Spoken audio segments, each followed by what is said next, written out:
Yeah. We'll do our check-in, and then as people roll in, we'll get them checked in as well, but it'd be nice to get ourselves moving. A lot to accomplish today. So again, you're gonna tell us your name, position in the district, how you're feeling today, any time constraints you might have. I've got a list of some of the folks missing, so if we come up with something else, I can add them. Any issues and elephants that are outside of the agenda work that we're doing today that you might have, what are your expectations for today?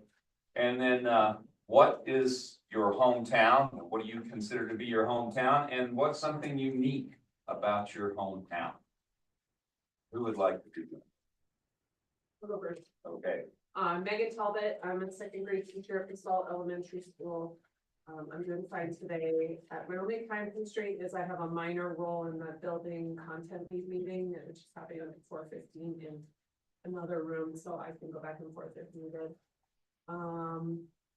Yeah, we have a bunch of people missing, and I know a bunch of people are coming late. So I don't know if you want to add their names or just leave them. yeah, we'll do that. Okay. Unless you know somebody missing, that's not gonna be here that I should add. Kendall will be here later. Okay. Okay. Board members, we have a car. Yeah, everybody's supposed to be here. Yeah, it was a little confusing. Yeah, that's what I'm thinking is people are confusing for Yeah. some reason, but. Okay. Can't think of any issues.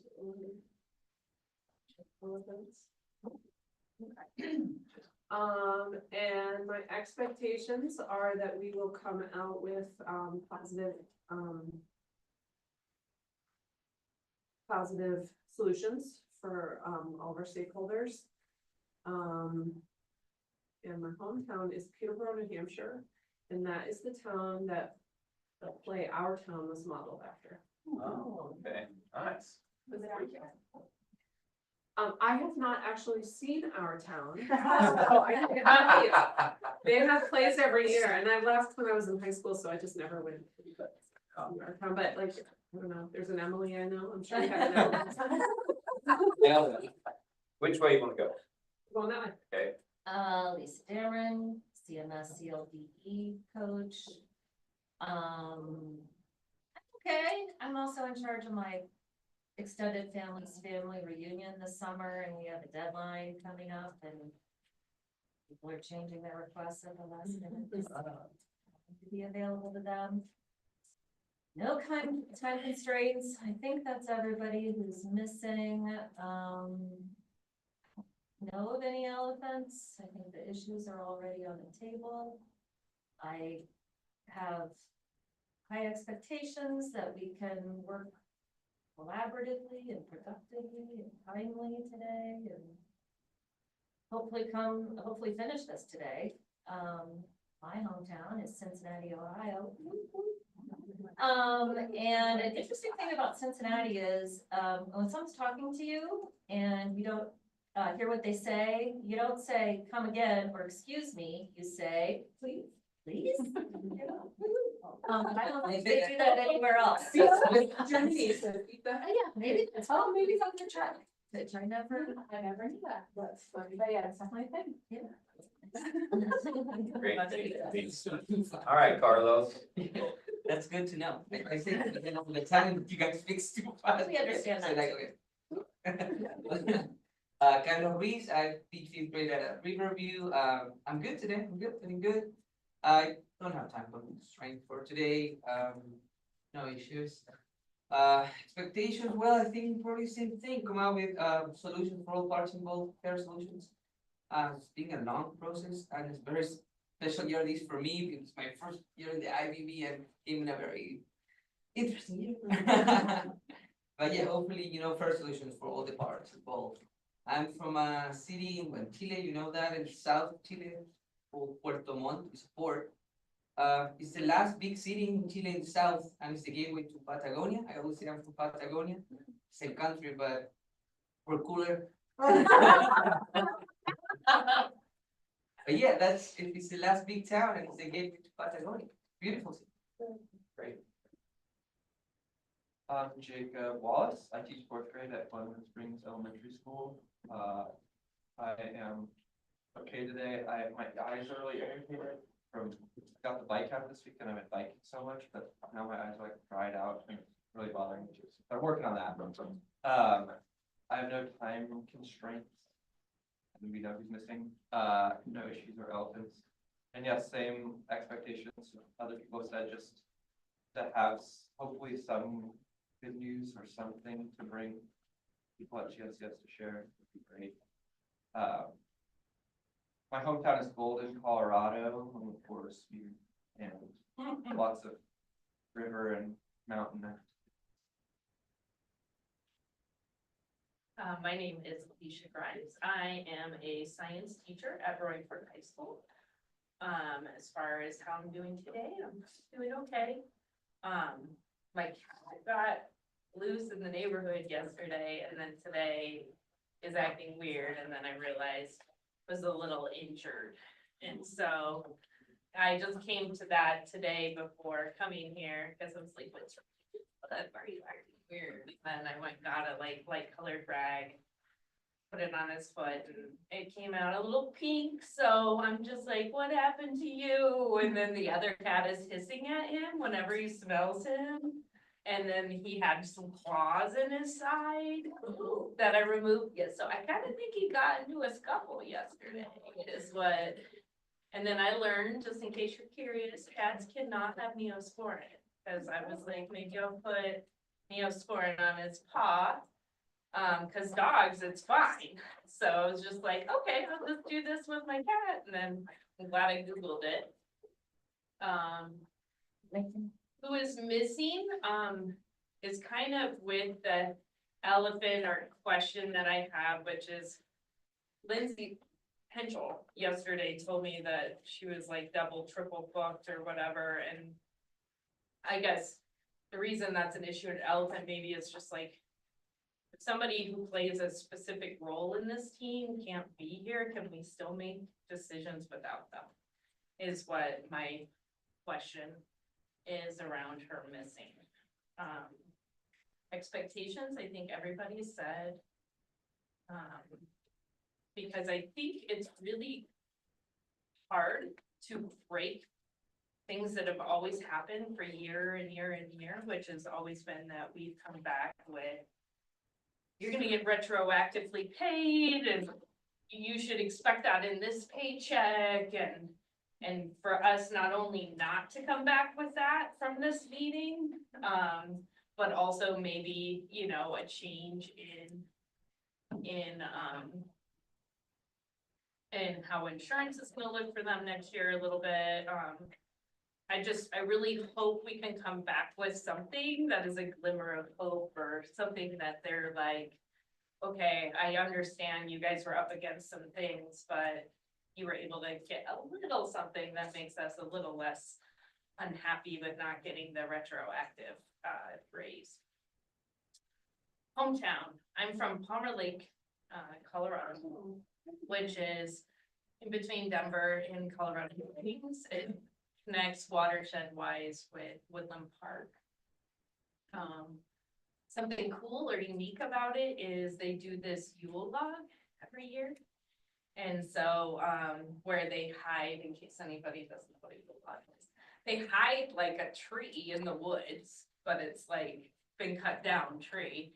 And then people go and find it, and then they get to ride it down to the like town hall, and then they do like a big celebration with wassail and all of the holiday celebrations. So yeah, I mentioned before Palmer Lake, and anybody who's ever participated in the Yule log has been like, did you do the Yule log? And I'm like, yeah, I've been sung in the choir when I was little. Thank you. My name is Heather Wilson. I am an SSM teacher at school. I am fine. I have had a lot going on in my personal life the last 3 weeks. I've either flown into or driven through 9 different states. I have no time constraints. We know the people who are missing and how many issues are elephants. I've feel a little out of the loop, but Alicia caught me up this morning a bit. So I feel like people at Coast River who have been asking me what's going on, I have said I feel a little out of the loop. So I'm hoping that today, I can bring back some positive tidbits, for everybody and information, so everybody can feel informed about what's going on. I am from Midlothian, Virginia, which is a suburb of Richmond. I don't know. It's hot. Very lots of history, of course. So that's me. I'm Jason Santo. I'm the assistant principal at the Salt Middle School. Also appear to be the only admin in here today, Yeah. so like, you can tell kind of arms. We don't excite you. You do, but like, it's great. It's Yeah. not the It's same. insane. I'm good.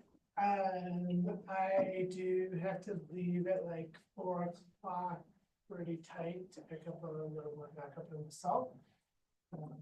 Who's missing, she's really, so the expectations is that we continue to be open to communication and ideas, and that we continue to work towards the intent goal today.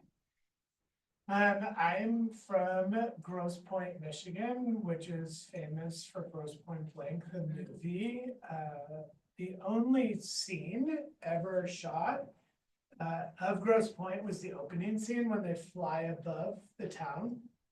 Because when the directors went to the town council and told them the premise of the movie, the town council said, nobody from our town would ever become a hitman. And you are not allowed to shoot on our town, like grounds at all. And they're like, oh, okay. And so the only scenes you'll see are like of the lakefront and the aerial shots. The rest of it, none of it from us, because the town was like, we wouldn't do that here. Which is very accurate of our town. That's how they believe.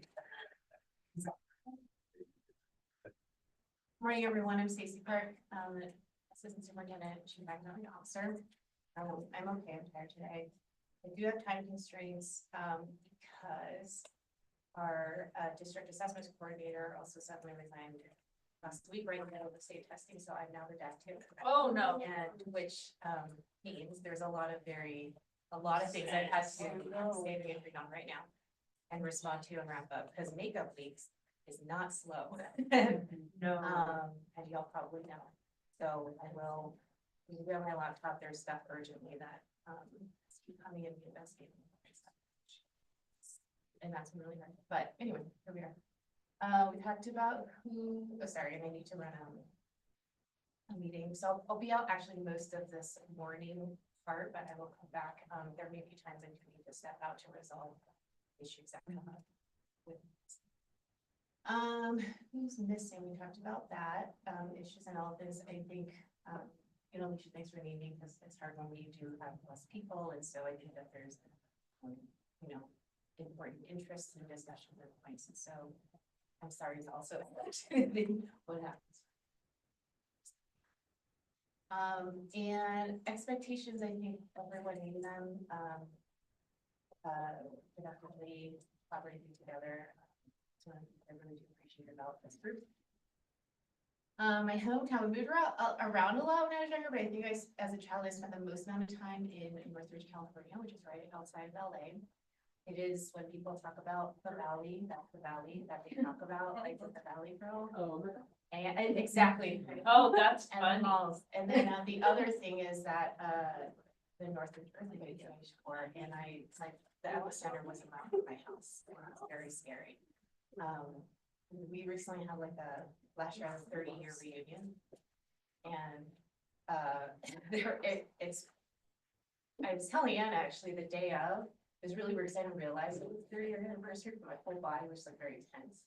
And then I was like, oh, I don't know if it's related, but that was 6.8 earthquakes are common in California. I've been in like many of them. So that was nice.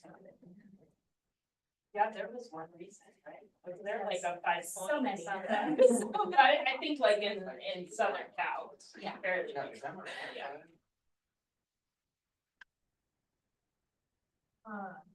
Okay, Christy Coin, finance. We're doing awesome. Doing great. Well, moving the budget forward and really excited to be able to move forward. We're on track. It's tight timelines, but we're getting it done, so that feels really good. Time constraints I don't mention today. I'm just gonna, I might have to, answer from emails, but I really tried to clear my day for you guys today. With all the other rates, just as far as deadlines, and then issues, elephants, I mean, it's all about money with me, but I think for me, just looking at expectations with that is just working through it together and talking about things that are on people's minds, and so everybody gets to a point where we walk out of the room and hopefully at least understand and are able to move forward with more trust. I mean, that's really what I keep harping on, is that this year has been a tough year with building trust, just because of the time constraints and the problems, the huge things, these monumental tasks on my plate, and starting in August, and then having to pretty much, look at a school district that we don't have enough cash here. We have to add to the cash flow requirements that we requested from the state. We have to, figure that whole process out. We have to, now we're solving for, 7 million this year, and then 8 million, we're moving health insurance. So it's been a really tough year. And I know that is not the ideal situation for building trust, but that's how I'm wanting to show up, is to always try to give you the information that you guys are needing as much as I possibly can. So that's my expectation, and I think it's more of myself. I think that's what we all do, is hold each other accountable. What's your home? Hometown. Crystal Lake, Illinois. I don't know if anybody knows Crystal Lake, Illinois. My dad was a football coach and elementary gym teacher in Barrington. I don't know if anybody knows Barrington, right kind of next to Crystal Lake. So yeah, unique about it. I mean, there's nothing unique about Crystal Lake. It's just kind of a town in Illinois. It's a northwest suburb of Chicago, about 45 minutes away. We have a lot of neat gatherings, like Taste of Crystal Lake, just like the Taste of Chicago kind of thing. It's got a lot of Chicago flair to it. Chicago. I mean, that's really what it is. So, but anyway, that's. Kenny Tegler, school board. I'm doing well today, except for realizing I was late, so here I am. I have no time constraints. As far as like issues and elephants, I guess my hope is that people feel good coming out of here today. Feel like people work together, that it's a win-win with the, I guess, going along with expectations, and that my expectation is that people have vested intent today. I grew up in Crested Butte, just across the way. It was a very unique experience and a place to be as a kid. Like 5 years old, you would leave in the morning and say bye, and you would come back in the evening and you were just gone all day as a little person. And there was very little restriction upon you, except for maybe the whole town was sort of watching after you. And I guess sort of like a favorite thing would be mud season. The streets, when I was young, there was only one paved street in the town, and there was big old snowbanks on the sides of the road, and so the whole street would just basically be a mud pit. It was really fun to ride bicycles, except for laundry, probably in this room. A lot of how that might have worked was probably not very great. Cool, yeah, I'm sorry I was late too. I misinterpreted this as a hard start at 8:30, soft start at 8, but it's okay, I was doing something. I'm Adam Carbolera. I am Bridges high school representative here. I'm doing okay today.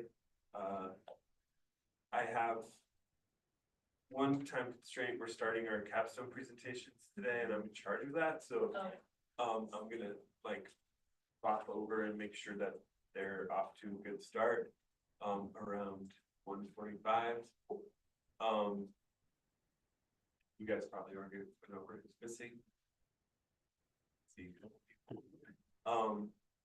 Issues and elephants, I don't know, I need to adjust my attitude because I've been worried about this meeting. I just want, my hope is that we actually have a chance to do some bargaining and a little back and forth, and it's not just presentation about what's gonna happen to us. So because that, you know, I want to be a part of the process. And my hometown is Evergreen, Colorado. When I grew up there, it was kind of a mountain town. Now it's a suburb. We built Evergreen Parkway. But remember, we used to have to take the Morrison Canyon if we wanted to get to Denver. It was a big deal when we went to Denver. It's real spread out, like old town. I remember a lot of like my dad kicking me out so I could lock in the hubs on his truck. We lived up a back road. And it was like, my best friend lived on the other side of town and I would come home on the bus in middle school and then ride my bike to his house. And it was 13 miles away and I didn't know that that was a long way. It took me like an hour and a half, you know? And then I would get there and hang out and then my mom would pick me up and bring me home on her way home from work. But it was like, yeah, Trav, I'll come over after school. Okay, see ya. Yeah, so. I guess in hindsight, I could just take the bus. I like the bike ride. Adventure. Anyway, yeah, that was. Thank you. Yeah. Rebecca Platt, I am Chief Human Resources. I am okay. I'm solo parenting today. My husband is out in Denver, which takes me to my time constraint. I will actually will have to pick up my kiddo and depart earlier today around 3 o'clock. I'll come back after that with his iPad. I'm not gonna do who's missing. We've done that. No issues, expectations. It's bittersweet for me. I'm very excited. And I feel it's been a great win for the district to have the creation of formal classified IBB and more formal admin IBB. However, I see the strain that those groups place on this one. In that struggle for me, it's hard. Yay, but it's hard. So I really hope and I really wish that all together can find a way to move the 3 groups to make their interactions and their goals as positive as possible. My hometown, I am from Puebla, is right next to Mexico City. It's 2 hours away from Mexico City. It's a colonial city. It's very large. Has a massive cathedral. The cathedral towers are actually the tallest towers. Cathedral like in the country. One of them only has a bell. The bell weighs 8 tons. This tower were built in the 17,000. So the people, actually Puebla is named Puebla de Los Angeles, the city of angels, because no one seems to know how that bell went up top to the tower. And the legend says that the angels brought the bell to the top of the tower. And that bell is only rang in very, very rare occasions. Last one being when Pope visited Puebla 25 years ago. Wow. A little bit of history. Awesome. Thank you. Yeah. Hannah Cole, superintendent, doing well today.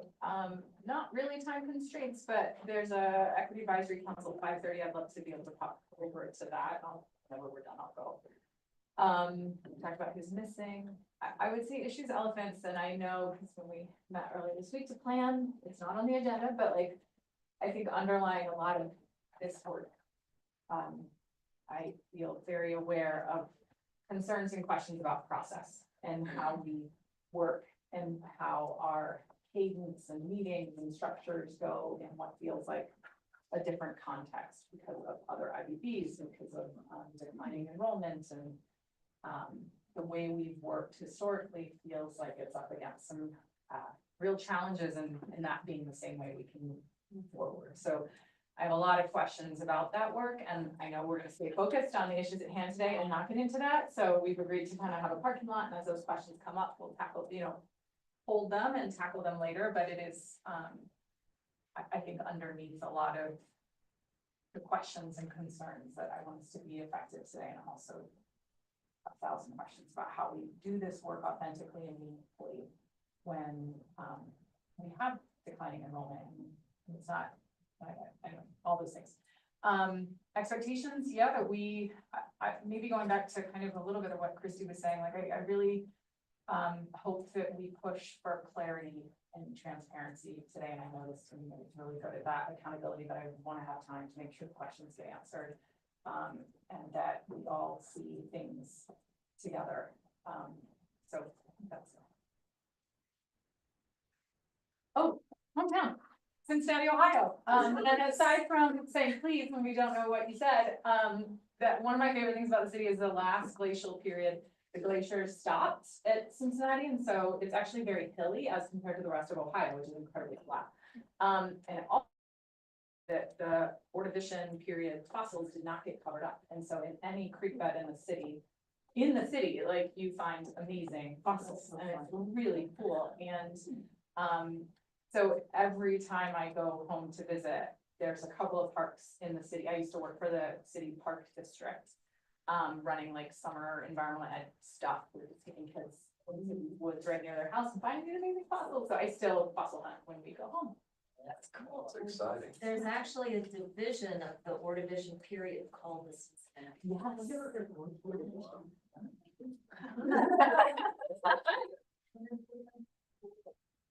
Yeah.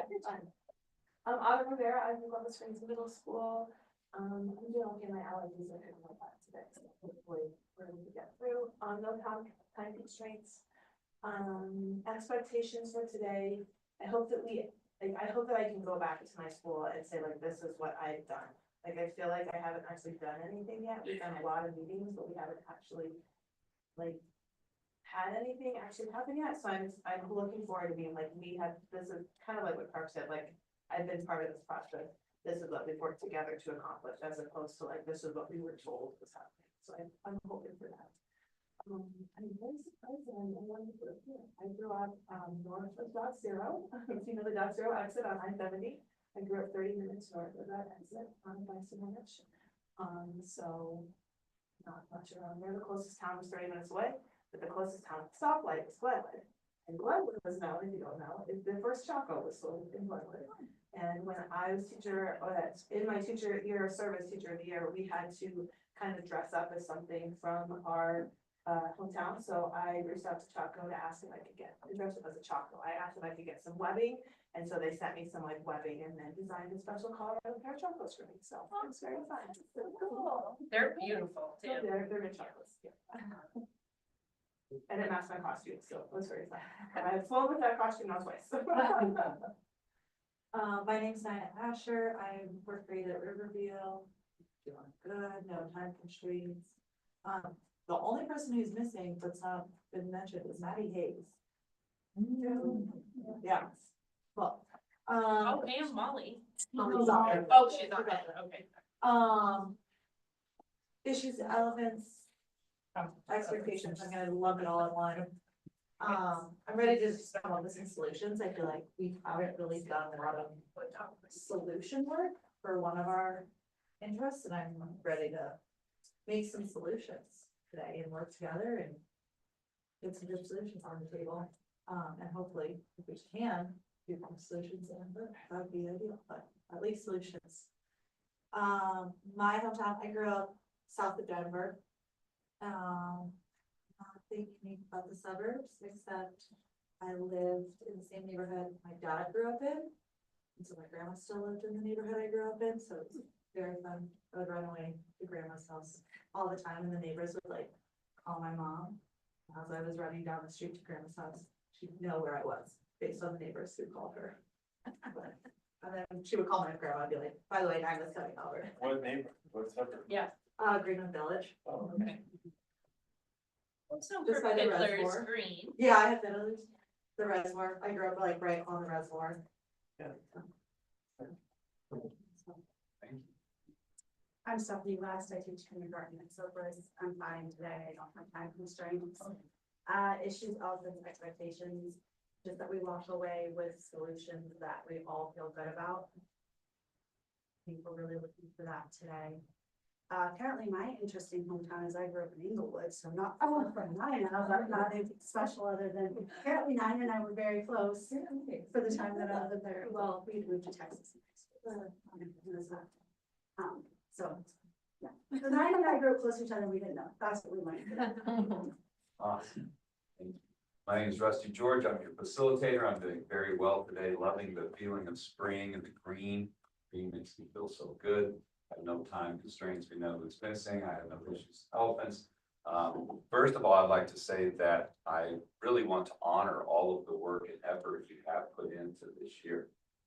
There's just been a tremendous amount of stuff thrown at everyone, and you guys have worked really, really hard. So I think that's something to recognize.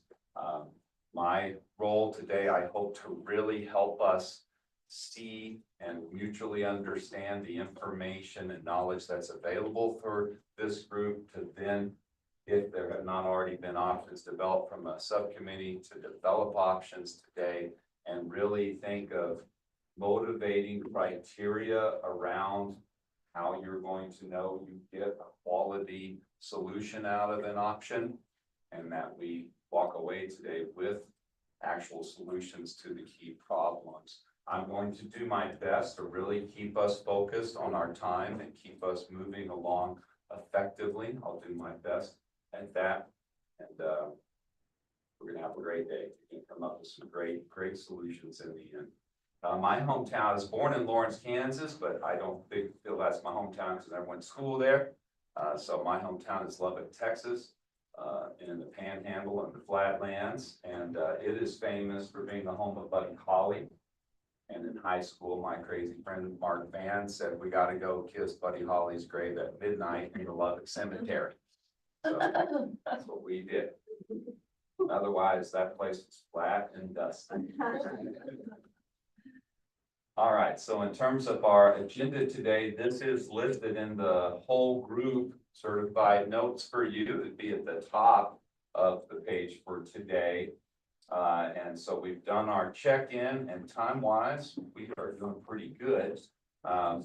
We're gonna focus on that first interest group, and I believe from looking later at those notes for that group that maybe the topic is phrased a little bit differently than reducing the impact of staff absences. I think you guys tweak that a little bit, but that's what that is about. And that group has a potential, a presentation for us of potential solutions. And then we can have some dialogue around that and really try to look at criteria, and then hopefully be able to give a thumbs on that presentation and proposal. We will need to take a break somewhere in there, perhaps. That's one thing we don't have listed, so we'll find a little time slot and everybody's like, okay, we gotta go have a quick break. After that, we'll have a presentation from the health insurance group, some of the financial components, other things for that, and we'll have dialogue around that. Again, looking at, you've got good survey data, I believe, from all the major groups that deal with some stuff that will serve as interest criteria for you, motivations to think about with your solutions. We'll have an hour for lunch that you're on your own for. And then in the afternoon, working on the compensation component of the salary and benefits package. So really, the second bill, the health insurance thing, that's a part of that compensation component. And there's been a lot of work that that group has done. And we'll have to work on some options after we get final information about a number. What is the financial setup, that, what is the money that there is to work with? And then we talked about the option of either staying together as a whole group or perhaps breaking up into smaller groups to build potential options. Bring those options back in and really determine some key criteria and interests that are being met by those, to then give thumbs on the one that you think is the best. Oftentimes when we do those small group things, we break stuff back. You merge different pieces together and finally get one that seems to meet everybody's interests the best. And hopefully walk out of here with a confident thumb on that. There was some dialogue around the possibility of, if there wasn't 100% confidence in that, to maybe sit on it, think about it some more, and have a time that would be virtual to settle on that. But I hope that you get to that point and we'll be there. So with that in mind, who's going to be doing the presentation piece? Right. And that presentation you said, Begonia, was in the invitation, is that correct? It is now on the notes. On the notes, okay. Oh, and by the way, just wanted to refer back to norms real quick to make sure that we're all cool on the norms for the process, and just take a moment to look them over, and then we'll move on from that. I'm also gonna make this over here be our place to put things that we're gonna maybe hold on to for a little while, so back to.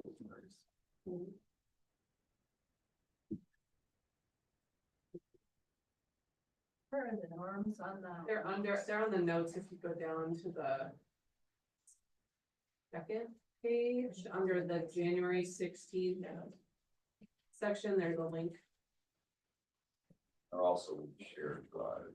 I also just put them. All right, everybody good with those? Awesome, okay. So now we want to get your presentation. You guys have heard of the Jimi Hendrix experience, right? Uh, This is the coverage. Coverage experience. Do the soundtrack. Which Jimi Hendrix song? Oh, maybe the Star Spangled Banner. I might need the access to the drive, because I don't have access to the norms and stuff, I'm still thinking, but that's just really. All right, there we are. It is Begonia, Jacob, Miles, Jason, Randall, and Juan.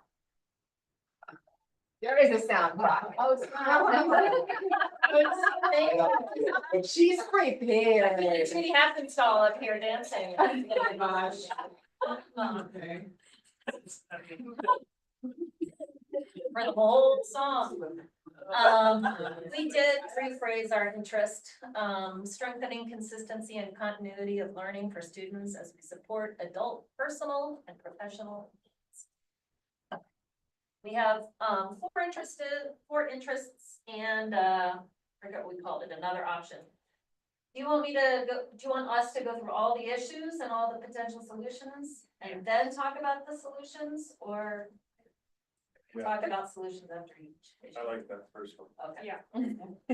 Issue number 1, district professional development, particularly for the culturally and linguistically diverse education department. New CLDE teachers are pulled a lot at the beginning of their time in their first year from their schools for training on the units of study. And it has been impactful to schools. These are teachers that are new to the buildings and new to their content and new to the students, and just when they're sort of getting rolling with their classes, they are pulled for full day PEs. So we were offering a solution of moving that PD to coaches in the buildings. And offering as an option, if those teachers want, to take that training on the weekends or after school for pay or credit. Another thought about this issue is admin being absent from schools as well for meetings. We'd also like to discuss scheduling those meetings outside of the school. Hiring subs is our next issue. We looked at the data. The number of absences hasn't really changed a lot, and the fill rate hasn't really changed a lot. It seems like it's mostly about 65 or 70%. And of course, we still have a sub shortage. On the average, we get about 5 new applicants for a month. What are we doing now to hire more subs? We have flyers, we have 2 types of banners. We regularly email guest teachers to make sure they're getting the requests through Frontline. And they have a monthly newsletter. We are, we've just learned that we're gonna start partnering with SKICO. They're gonna give us give their employees 2 volunteer days, to volunteer in the community, and they will promote volunteering here. Awesome. Yeah. Do they get paid for that? We plan to reach out to CMC to establish some partnerships with the student teachers. There is an annual guest teacher survey at the end of the year. We'd like to follow up on some of those issues so that people feel good about coming back. Begonia has a QR code that she can distribute to people on their phone or in their wallet. So when you're talking to people around town and they say, oh, I could sub, you can get them signed up right away. There are some notes at the bottom of the slides. One of them is, if I remember correctly, we know of some people who have applied to be subs and they've not ever heard back. So that is an issue we'd like to talk about resolving today. Can you guys remind me, is there anything else at the bottom? That's a note. Okay. All right, that is issue number 2. Issue number 3 is Jason. I can do it, yeah. Okay. The issue is best practices when there are no subs. This is an issue, I mean, it's been an issue for years, especially now that we don't have building subs, for when teachers are covering other classes during their plan times. We just want there to be like a consistent standard of practice across all schools of how this works. Our teachers' emergency plan is kept in one standardized place so that if there is an emergency, the person who is covering knows where to go. This orientation. I guess maybe that goes in a different slide actually, because that's the sub-orientation is for non-employee. Right. The technology component is to make sure that everyone can see each other's Schoology pages. If I'm a teacher covering someone else's class, if I can access their information, and same with being able to monitor their classes on Dyno. And then notes, some other note we had about this is there a rotation for admin to participate in these coverage plans? Principals and deans, culture and coaches, are they on this rotation to make it more equitable? That's this issue.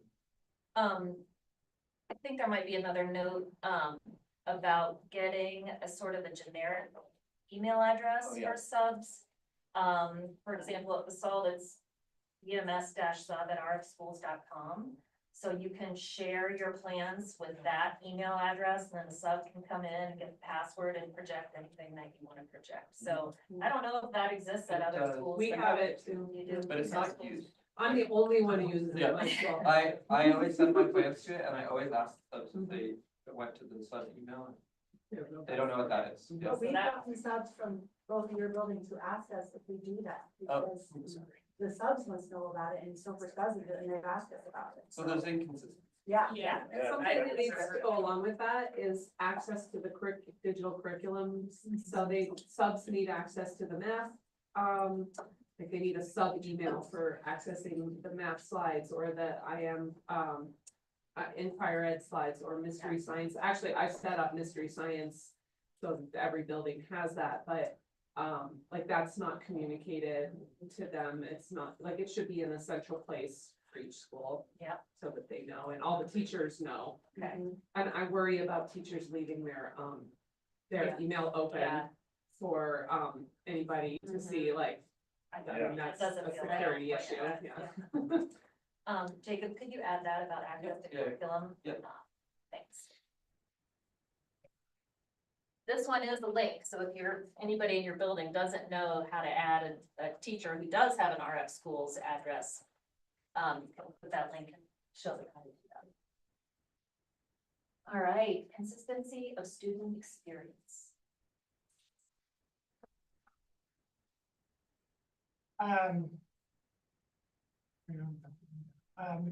So, I mean, for us, like really a thing that we're trying to do is make sure as admin that we're giving students like the best school day experience, especially like last minute sub things, that it's as planned out, like that it's as detailed as possible, even if there's like a sub plan. So we've really worked hard to like be at medicine, and we've brought it up to other middle school leaders of like consistency of like what the sub plans actually look like.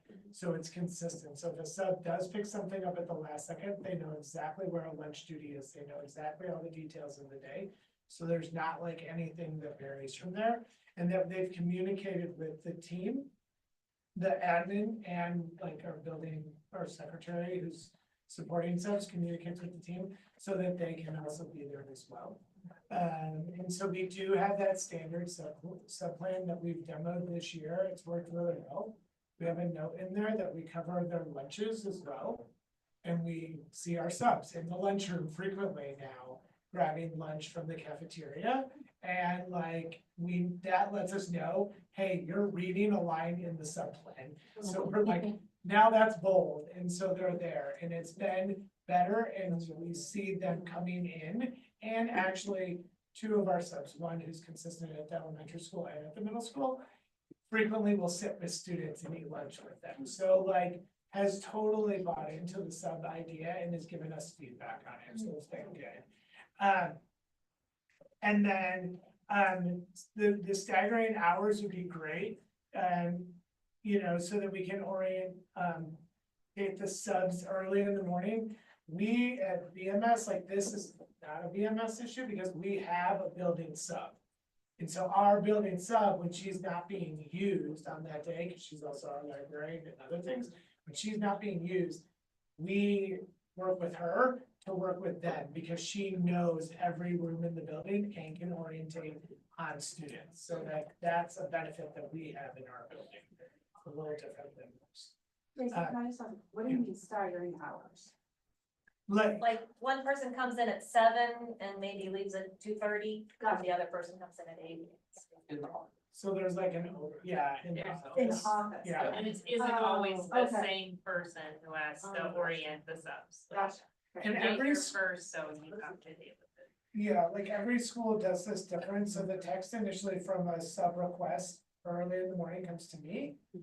Then it goes out to our sub coordinator in our office, and then our principal and myself, and we've coordinated to be in early enough to support any sub needs or anything that might be there. Gotcha. So that's our communication platform. It doesn't necessarily mean it works for everybody, but like for us, we know that we're gonna be in by 7:30. So like, that's our staggered format of like.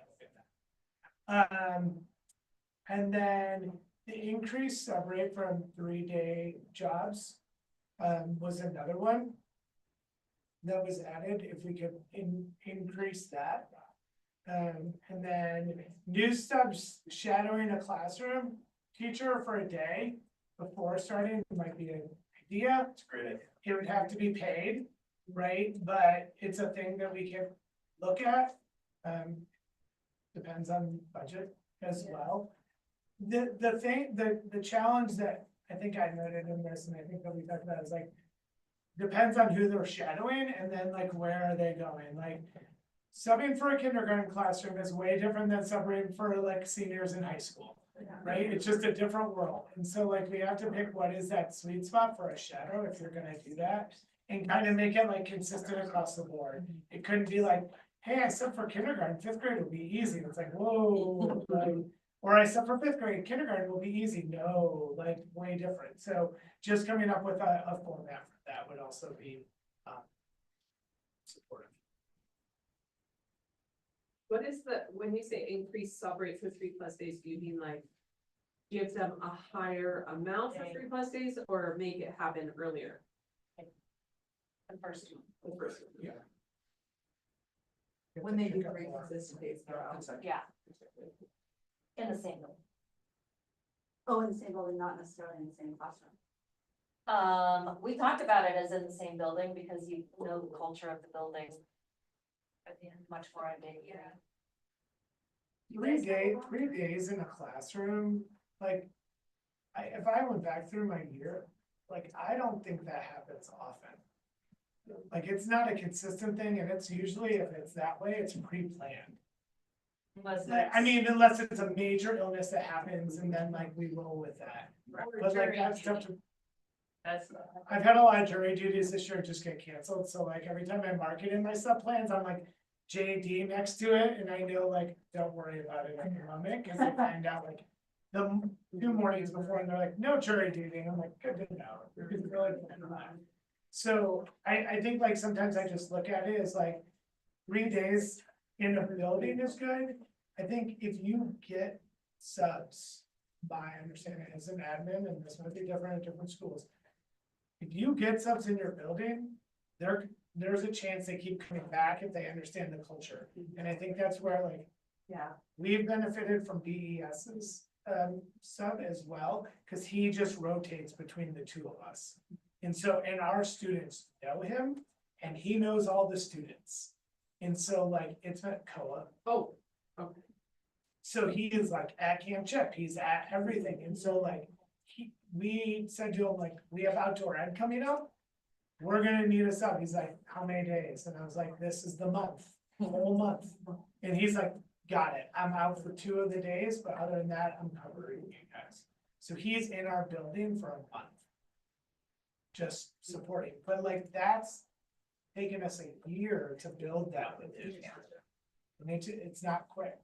And I think the SKICO idea is like phenomenal. And I talked to 2 SKICO people the other day, and they're like, yeah, that's a thing, like, we have 2 days.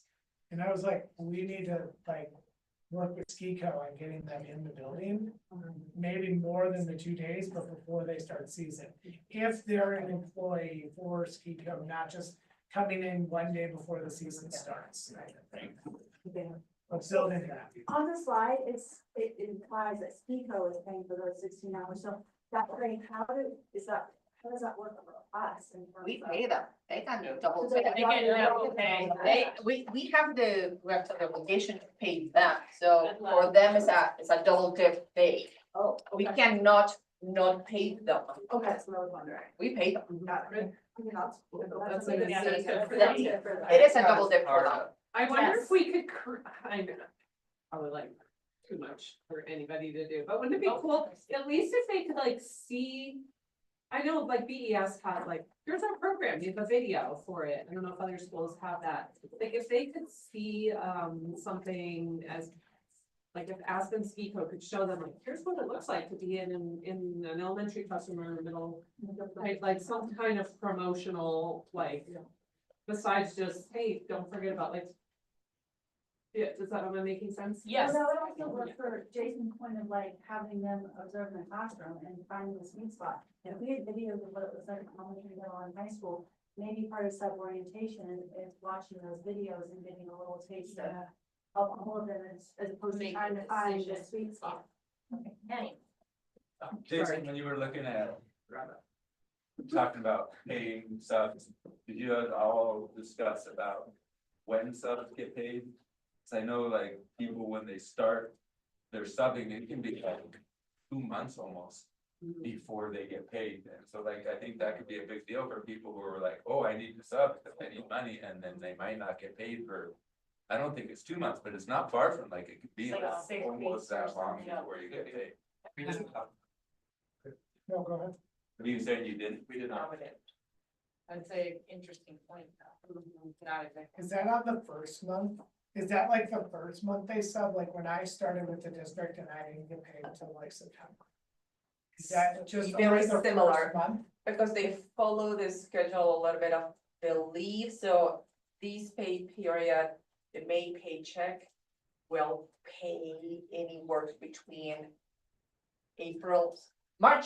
mid-March, mid-April. The May paycheck, so that's why there is such a big gap, yes. So I'm interested on that, does that happen every year, they consider like a new employee every single year, so that's happening? That happens monthly. It's the same way as the classified staff, so I don't know. Oh, sorry. Yeah. Yes, Thank I you was for your listening card. for you too, and I don't have chat, so I'm here. It's like the classified staff, when the classified staff work overtime, they don't get paid for it until that's pay period. The last idea that we thought of or played with, preloading the leave for long-term assignments, a little bit like it happens with all certified, will all 9-month staffs. So what currently happens with all substitutes, they get 1 hour of sick time every 30 hours worked. And this is retroactive. We count this at the end of the month, how many hours you worked, how many hours of leave you are granted. One of the questions is for those that take long-term assignments, that might take a maternity leave, that will take a 6-week assignment. Will it be helpful to preload their leave?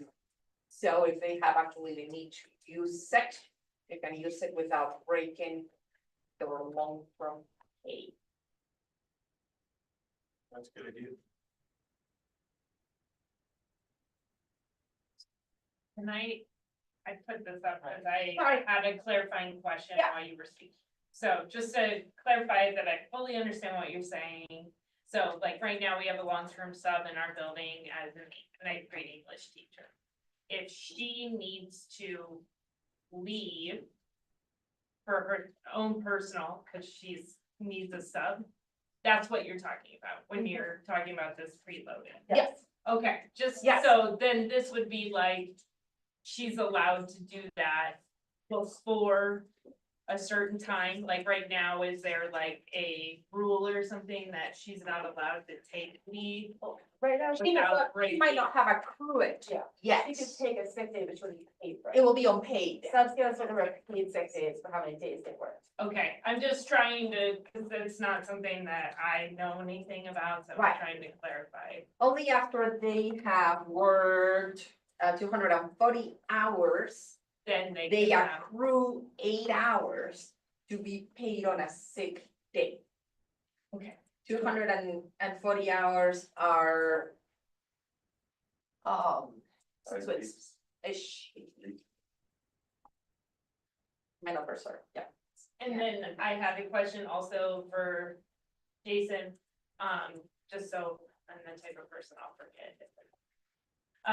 Is when you talk about your building stuff, is that something that you just within your guys' building made like a budgetary accommodate, like you included it in your general fund or whatever, so like all admin teams could utilize their general fund for a position? Like it's just according to like allocation of funds. Yeah, last year we made that choice. It was like librarian or sub, and at the end of the day, like, we had a lot of we needed a lot of sub support. Okay. And she like, I mean, she's like a Swiss Army knife, and so like, we had a staff member leave middle of the year, she like Went right in. went right in, then we had enough.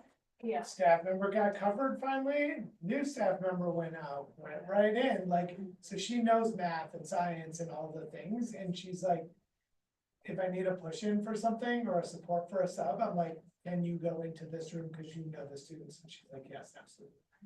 So like, that's it.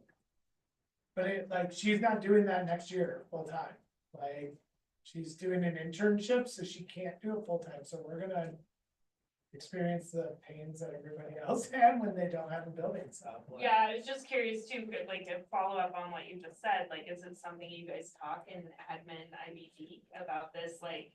Kind I'm of not like in selling, admin okay, I IBB, don't know, so, like, like, as like a, I don't know, which- as I'm just like, maybe as like a selling point, this could be something that gets brought to the admin IBB team to say, this might be a good solution if you have the budgetary ability.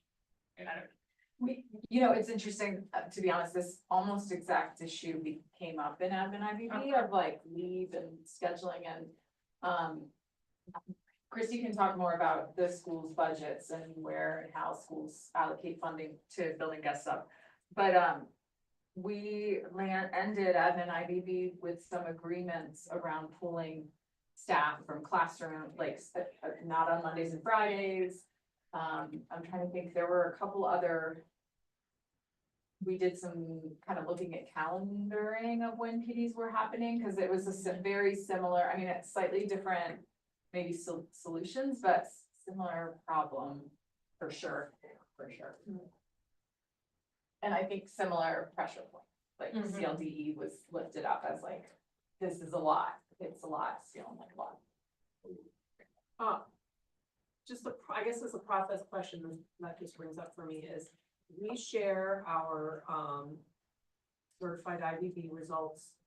Will that be happening with admin and classified IBB? Will like those, because that's an issue that kind of touches on us a bit, and it's something that seems like it should be. And also be, I mean, for communication, like, is there a problem with sharing the results of all three teams? No, in fact, I think it went before the board, that at least the admin is one did. And I'll just put it in our note. Okay. And that was a miss that it didn't go out more to like staff, but I can share. And it's just their summary document of what. Because certified and admin or classified and admin are done. Yeah. So Yeah, like, with they the- were out. like when we put this out, I know this is not about this specific thing, but it might be good to put all three out together. Yeah. Be like, here's ours, work. our certified's done, and we already have completed these two, just so you can see all three together. I think that would be interesting for people to see it, whether they take advantage of it or not, I don't know, but.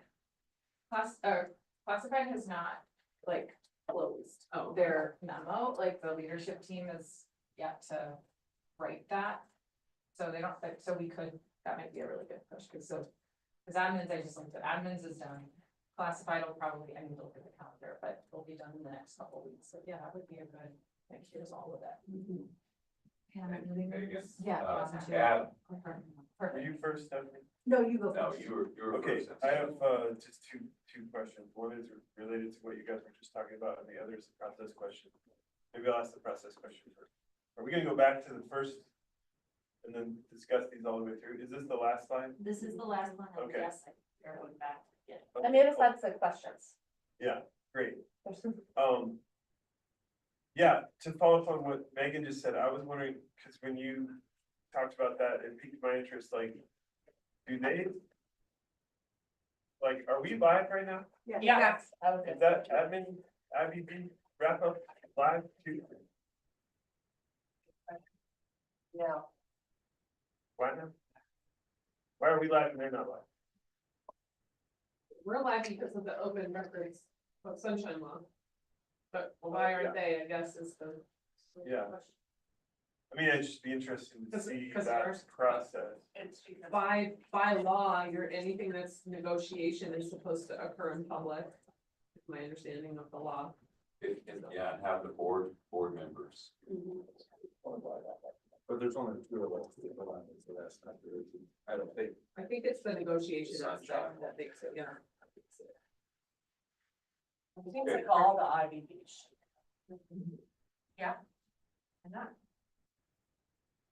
Well, the meetings that you've had, Anna, have been with the leadership group, is that correct, or have you run? No, I mean, we ran the formal admin IB closure or classified in the Colorado. Did the classified, That but not the admin? I haven't been involved in. No, any it's a admin. smaller group. It's a smaller team and they just wrap, I mean, you can see in the memo that there wasn't like time concrete. I mean, there was agreements, there wasn't any like concrete negotiation. Yeah, so, but no, we haven't, I mean, it was this group's desire to, Yeah, we're the one who pushed for it to right, be. to have it live streamed. Based on the law. Yeah, I don't think, I mean, it's I okay. think this is one that we. The other aspect is that Yeah. I think you're right. you may put this meeting out and invite people to come. So in some of the districts I've worked for, they don't do any recording of the session at all. It's just Just open live. to come. So you've chosen this particular modality, which is effective because you don't have other people in the room, but everybody can watch. Other districts don't want to do that. Don't feel Did we comfortable. ever do that here? I think at some No. point. No, it was always, It was it other was always districts. considered to be closed until we started recording. Okay.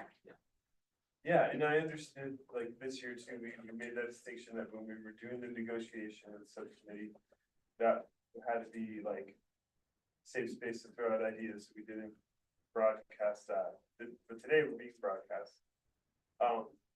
I understood that it was because there was a law that made it so, not because, I mean, I'm uncomfortable being broadcast, I don't like it. But I do it because it seems like the right thing to do.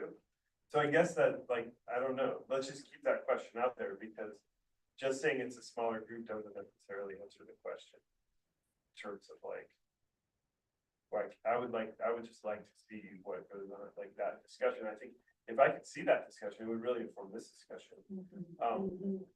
Especially when you say there's so much overlap, Anna. Yeah, Okay, let's go Nina, because I know you didn't quite get your part of the head, but Kendall, but you were Stephanie- I think squirming. Stephanie though was. I thought Stephanie went already. My apologies. Stephanie, please. Mine's a processing question when we go back to the beginning, and maybe it's something I should have about the expectations. I feel like we do a really good job of coming up with all these ideas, but there's no follow through. So is this, when we come back through and we say like, whatever idea is gonna be, is it a policy, is it a procedure? Like, are we gonna have those conversations? Who's following through? Who's writing it up? Who's making it the law of the land, so that next year when these questions come up, there's a document that's actually like solidified, not just IBB notes that we're going back to. Thank you, Stephanie. Very important. All right, we'll go Nina, then Kendall. Mine was just, let's put a pin on this, this is the parking lot, let's go for it. Is that what you were gonna say, Kendall? Thank you. So we have what we need in the parking lot. Yeah, and I also have a parking lot at the bottom of our notes, so if there's something that I missed, please fill that in. So my process question, because I just like Stephanie, the whole minute I'm watching this awesome presentation, I got, where is this all written in one framework for us to be able to see, to get thumbs on, new ideas were popping up, how are we gonna structure this? So I know Nina took take some awesome notes there. But is there a list of all those solutions either from the committee or Nina that you got everything that was there? In other words, have we taken what was there? For this committee? Yeah, put it in one thing that we And we can, can, this is our one thing. Yeah, yeah, and I think we're going through solutions. Yeah, now we're gonna go back to the second slide and look at the solutions that correspond to the issues. So what color is the? Oh, I'm sorry, third slide. The solutions are on the right, issue. is on the left. Okay, go back one more time. This one? Okay. What's this question? Do we want to discuss after each issue And then vote. and then vote on the solution, or discuss on each issue at the end? Discussion and vote at the end. Or like, is now the time to ask questions, like? Yeah. Or are you just going for the discussion per slide? Yeah. They just presented the whole thing. like, Yeah. Discussion per slide. Let's just, I don't care when we vote. I don't care when we vote, I just wanna know when we're up to. I think it might be clearer if we vote after each slide. Okay, let's do it. I agree. Yeah, otherwise my brain's gonna. okay, so are we okay with that idea? We'll have dialogue, where you ask any clarifying questions you need, potentially bring up implementation components that somebody needs to jot down. And then make sure we have a clear thumbs on what it is you just voted on. That's, I just want to make sure, because when we go to putting it all down, we can put it in an MOU. Where's it gonna go? Because we know it can't go into the agreement at this point, but it could be an MOU or be some other board policy thing potentially audit. I think too, especially with our transition of human resource position, like making sure that specifically in this round that it's captured so that whomever is in the role. Yeah. Who's doing next year?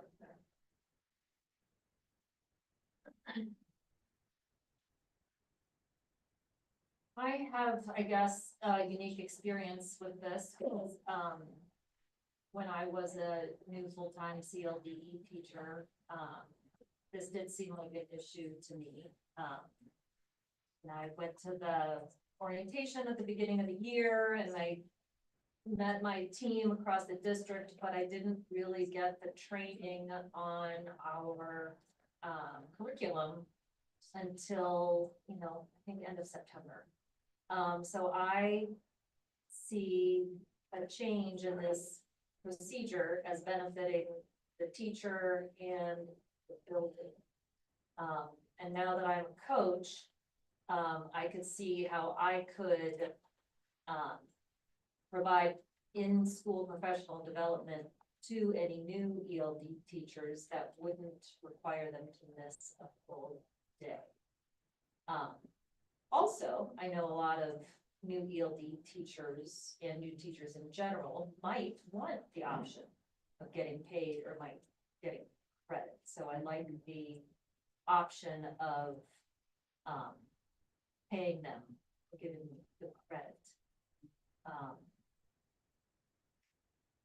I also think there could be, we could use our Wednesday time to provide some differentiated instruction for new ELD teachers versus veteran ELD. Thank you. So I made as a committee, two things that we didn't do is like do a detailed financial analysis of what that could cost to pay teachers. And we also didn't involve Amy Fairbanks. Oh, So we probably can't go past a recommendation on this because they didn't involve all the stakeholders.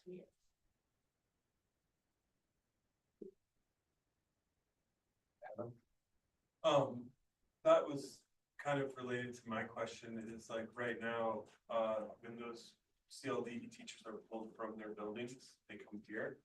Is that right? Yeah. They get their training from Amy Fairbanks? Yeah. Is that what's happening? Okay, so this recommendation is that Amy trains the in-building coaches to be able to deliver that training in the building. Is that right? So that they don't have to come here to get it from me, they can get it from the person that, because there's a CLD coach in every building. Correct? I have one person saying that. Okay. I don't Most, think all elementary schools. okay, want, and you okay, will not have every building, but Not but for there's, adults. the idea is that it's like, the knowledge is disseminated through the coaches instead of all the new teachers coming to see. Yeah, okay, I was just wanted to see logistics, yeah, obviously, we need to add Amy in on that conversation, but for me, like, and the people that I've seen, I think fully that sounds great, because, you're just taking out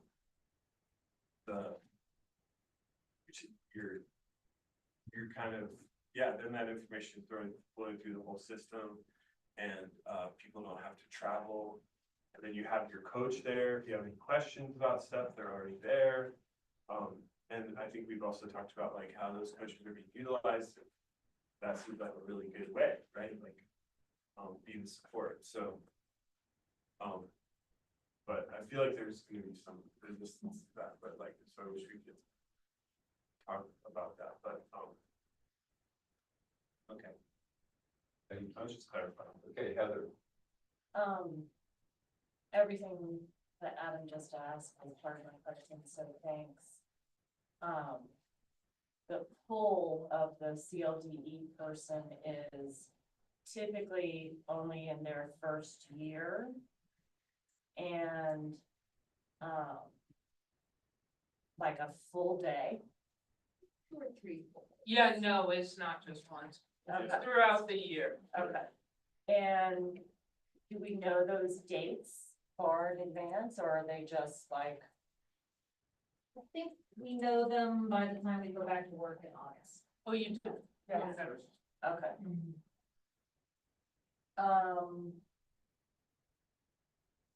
Okay, but nobody has spoken to Amy Fairbanks about this? No. Okay. And then Begonia, your comment just now was not something that I was aware of, and I'm getting a lot of questions about this from people in my building. I need to learn more. Some buildings are required to have a coach. You just said, This is a CRES specific issue. Can we table this and come back to this separately, maybe with Stacy and Joel?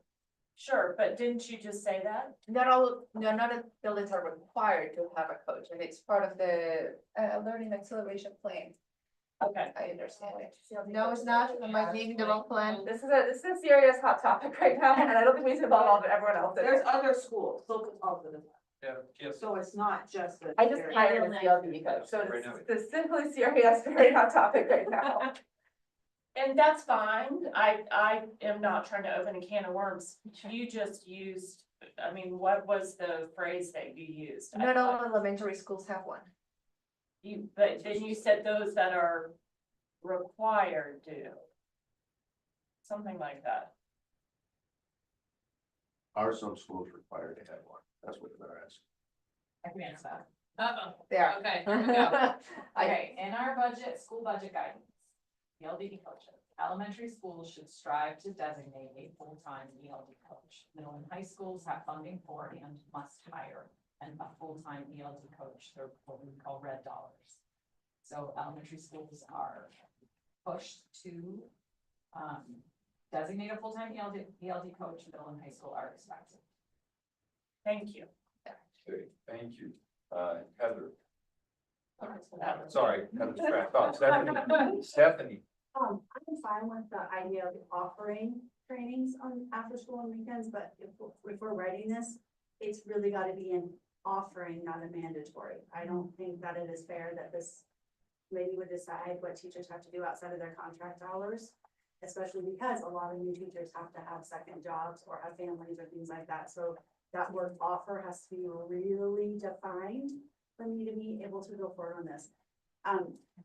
To Kendall's point that we haven't talked about this to Amy, I feel like we're naming CLDE right now, but there's years where it's a ton of, younger teachers that have to go in for redact training, those kind of things. I think we focused in on CLDE, but I think that we gotta pull it back out and be more general about all PDs, because I think it ebbs and flows with new programs that come in. And I don't want to write something that's just for one program and then here we have to modify it. So I think we gotta pull back and have a bigger vision. Okay, thank you. Nyman? I was trying to ask that same question, like, is this really narrow on CLDE? And I think Stephanie said it better than I did. I think we wanna make sure that it's not super narrow on CLDE. That's it. Okay, thank you. Megan? It sounds like perhaps you've already addressed this through admin IBB with like trying to not do it on certain days and also I'm wondering about, this idea of involving Amy and or other stakeholders. So I'm wondering if this is something that continues like next year, if we continue, the district continues to try and find those trainings for already designated PD days or PD times. I know that a lot of times the elementary or the like classroom teachers in our building have to sit in a meeting and the other like specials or intervention teachers are told, okay, go do your own work. So maybe there are times when, we can be doing our own work simultaneously in different places and make use of the time that's already there. I don't know that much about that. I agree that I would not want to be requiring teachers to be doing something after school, no matter what, because of personal circumstances. Thank you. Jason? I was talking with Stacy about this morning, about like the weekend portion. It does appear as though like in new teacher orientation, there is a 3 to 3.5 hour window for some CLD instruction for new CLD people. So like that will decrease the minutes and time.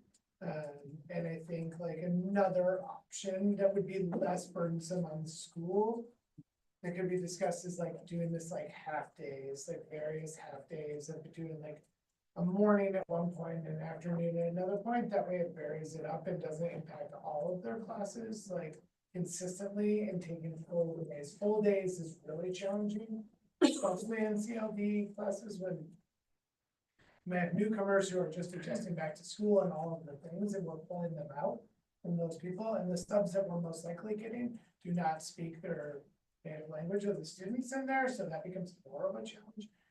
So I think it's just a thing to continue to like look at as we say like, hey, is the half day option feasible? And that way we're just losing them like after lunch, and then they go till, you know, whatever, especially if we maybe do it on like an ERW. Throwing that out there, if I lose them maybe on an ERW when they're in building, and then they're gone really from 12 until 4, then that seems to be less of an impact on the building, because I'm really losing them for 2 hours, and that's like a sub potentially. So that's another creative idea to look at. It's like those wins. Thank you, Jason. Okay, Alicia. I guess I think maybe part of the reason CLDE was like highlighted, at least like at our school, it's changes every year. So like this applies to us every single year. So I can't think of one in my 8 years that this hasn't happened with CLDE teachers that are new to our building, new teachers. And it could happen again next year, maybe with 2. So I know that's part of the reason why, is because it is impacting a lot of buildings. And then I also think in the past, when ERW for district for history and science, high school level, when they took away the content lead position, that's what they decided to use our time during the ERW, was to train science and history teachers on CLDE. And so that training was facilitated by our ELD coaches. So like a model like this has already happened in that arena. The last thing I'll say about CLDE and why this maybe is because, speaking of district CLDE training, I know in the past it has been required for CLDE teachers to make up their ERWs if they miss on their own time. So the reason I'm bringing that up is because this gets a little murky here. Because if it fits into that same arena, it fits into that same idea that they're gonna have to do these trainings, because that's the way it's been run in the past. Just saying, the person who made those decisions is still the person that we're gonna default to, again, specific to CLDE. So I agree. I think the issue's way bigger than CLDE, but I also think that there's a lot that you can pull from that is specific to CLDE that would need to be addressed with the blue offering here. Okay, thank you. Begonia. Tagging along on whether it's mandatory, not mandatory, if it's on a weekend. I just want to offer an example. This year, we created a makeup session for those that missed the full orientation on a Saturday, and it was not well received at all whatsoever. It was painful for participants and for the team imparting it. So I know whenever we name, okay, let's do it outside of the school time, to Megan's point, to Stephanie's point, if it's mandatory, it's a problem. If it's optional, it's also a problem because then you might go without that training because you opt not to come in and so it's. Is that too late? We've done it, not with this training, with something else. And it was not well. Okay, thank you. Okay, Christie, then Kendall. So this isn't specific to CLD, so I'm sorry to, but I just didn't want to forget, I was just thinking about that 3-day versus 5-day sub issue, and just, I didn't know, or when we talk about that, how many times that actually comes up with, like, how much that would actually cost to move from a 5-day to a 3-day, long-term sub rate. I don't know the answer to that. We could easily figure that out if we had, like, the number of instances, but it sounds like it maybe doesn't happen very often, but I can kind of understand, like, if somebody's working for a full week, maybe then to lower that to a 3-day, I don't know. That's-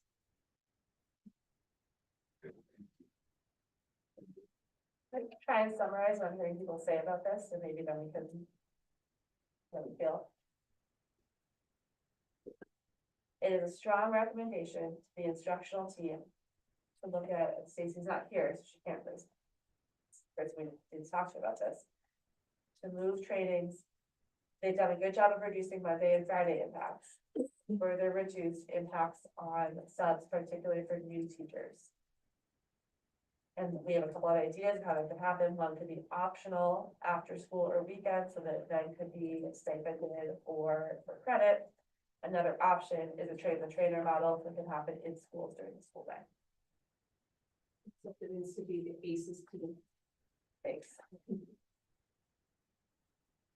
That's what they call That's themselves. their name. that's It's what been a the whole year and I instructional- still don't have it They in don't my call head. themselves instructional. I mean, I feel like that's as Confusing far as we basis. can go, like, all we can do is make a strong recommendation, can't decide on it. Yeah, and I Yeah. think we can. I've been typing it up. Make sure that I have summarized it pretty well. See where I'm highlighted.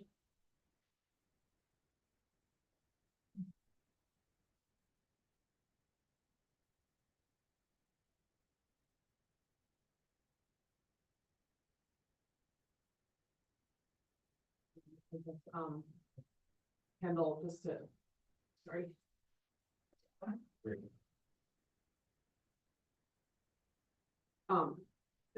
Just who's gonna tell them that recommendation, I guess, if that is the recommendation. Okay, Anna? Two thoughts. One is right away from Megan's point, like it feels like where we might be headed with a lot of these is like, here are best practices, here are recommendations for managing teacher absences. In terms of like sub-plans, and here's tools and pushes and resources. So I wonder, in terms of the telling folks, Megan, I wonder if we have a body of like, here's some best practices. My other question was, could we add, especially if we're looking at, to make your comment earlier, like a year where we make these recommendations, make these pushes, give it to the ACES team, give it to other district teams that are pulling people out of buildings. I would love to get some data. Like, I would love the numbers. I would love to know how many days, half days, the DO is pulling teachers out of classrooms, principals out of schools. Like, I'm looking at the annual like ACES team PD calendar, and it's helpful to see, I was trying to count like how many CLD trainings, but it's not clear who's at what. But I would just love to know how many classroom, like, I wonder if a recommendation could be, we'd like a system to count it. Because it would be kind of interesting as labor relations job is to manage implementation of this. I'd love to see some like quarterly, how many days were pulled. We talk a lot about kid absences and, we've worked hard in this team to have those 10 PTO days for teachers. If we're adding another 10, I just would like to know numbers. So I wonder if we could ask to start collecting data on that, how many actual teachers are out of classrooms because of DO per year, and similarly for admin. Thank you. Heather and Stephanie. So maybe what we can vote on, and this would also go in our slideshow. For the board is. The recommendations that were being discussed. And maybe we narrow those down. And we say. I mean, I understand that there's also this other conversation going on in admin IBB about best practices. But this is like coming from IBB representing the teachers. We just want to stamp it that these are the recommendations coming from us. So maybe that is something to vote on. Thank you. To Heather's point, I think this is where things have gotten sticky before, because we've sat in an IBB and we've had discussions. And then when something backfired, it was IBB approved it, when we actually didn't, we had a discussion on it. So if LMC is gonna follow through on different things, then I think IBB either votes that we approve this and we're held accountable. Or it has nothing to do with IBB, it has nothing to do with LMC, it's one or the other, I don't think we can have this gray area. I also think that because we're just kind of talking it through today, we didn't have a midterm discussion where we had the slideshow and we came back with a formal document that would be put into practice. I feel like we can't vote today. I feel like we have to have the time to put a formal document into, not that the slideshow isn't great, but like a formal document that we know where it is, admin knows where it is. And so this might be one of those situations where after this meeting, LMC needs to put it into a formal document. We share it back out with the IBB team and we do a vote virtual.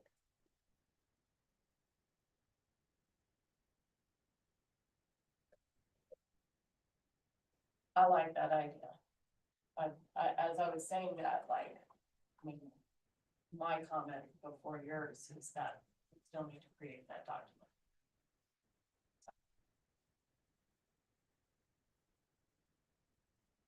Yes. I just would say from a board perspective, I think it's a difficult thing when we are presented, this came out of IBB. That it is the board's understanding that IBB supported this, if that's the recommendation, but I think it's a difficult scenario where we're like. We voted on or not voted on, or RFCDA did support it or didn't support it. When we're getting something, if that's not the case, it needs to be told us in our meeting that this is the recommendation, but this group didn't support it or whatever. I think that's a very vague wording, and for the board, it'd be very important to know, at least our understanding is this is the IBB recommendation and it was supported by all the people at IBB. And if that's not the case, I think that needs to be stated.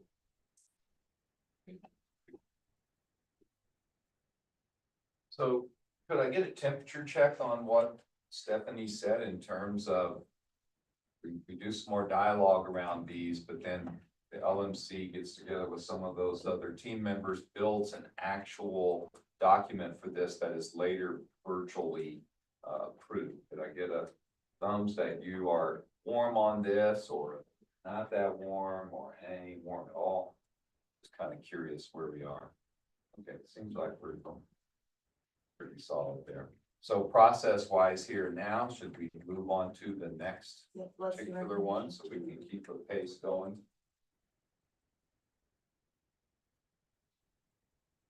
The next one is really recommendations to HR as best practices. Yeah, that's what. I don't know if we need to like dive into all the nitty gritty of it.